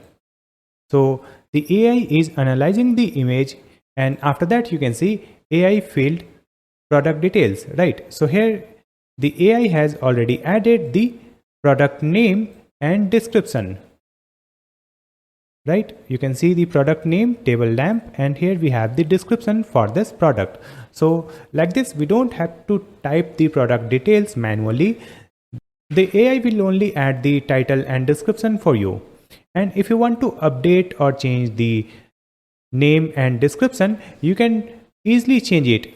Like if I want to change this name, I'll write table lamp white. We can simply update this. We can also update the description here. After that, if you want, you can add multiple images and add the price for this product, and choose the category and add product. So the product has been added. If I open the manage product, so this product will be displayed here.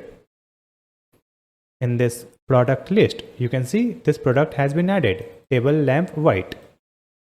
And if I open the home page, and let's open the shop page, so you can see this product is available called table lamp white, and here you can see the description also on this product details page. You can see the description that AI has generated for us. Right. Now let me deploy our project again. So I'll just come back to the VS Code and click on the source control icon, and here we'll add the message. AI feature added, commit and sync changes. So it will update the code on GitHub, and after that let me open .env file, and from here we will copy these new environment variables. Just copy this one and open the Vercel dashboard.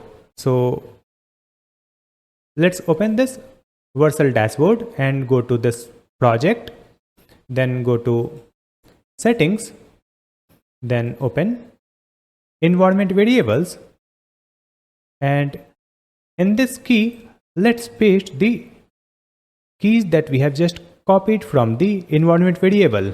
So we have added this OpenAI API key, base URL and model. Then click on save. So I'll click on this save button and then click on redeploy.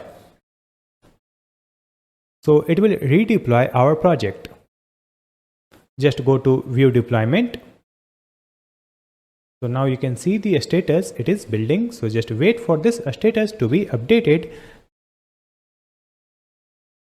So now the project is redeployed, and after that let me refresh this web page that is deployed on Vercel. And then we will open the store page /store, and here we'll again try to add a new product. So let's open add product and upload one image. So let me choose this image. Now you can see analyzing image with AI, and you can see the product name and description has been generated. So this AI feature is also working fine. Now let's open the home page. So finally we have created our multi-vendor e-commerce website where any user can create their store and add the product, and they can see the order data, product data in their store dashboard. And we have also created the admin dashboard so that admin can approve the stores, right? And then we have the users feature, like user can create an account, place an order, and user can create multiple accounts on this same application without signing out. So I hope this video will be helpful for you. If you have any question, you can ask me in the comment section. Please like and share this video, and also subscribe my channel GreatStack to watch more videos like this one. Thank you so much for watching this video.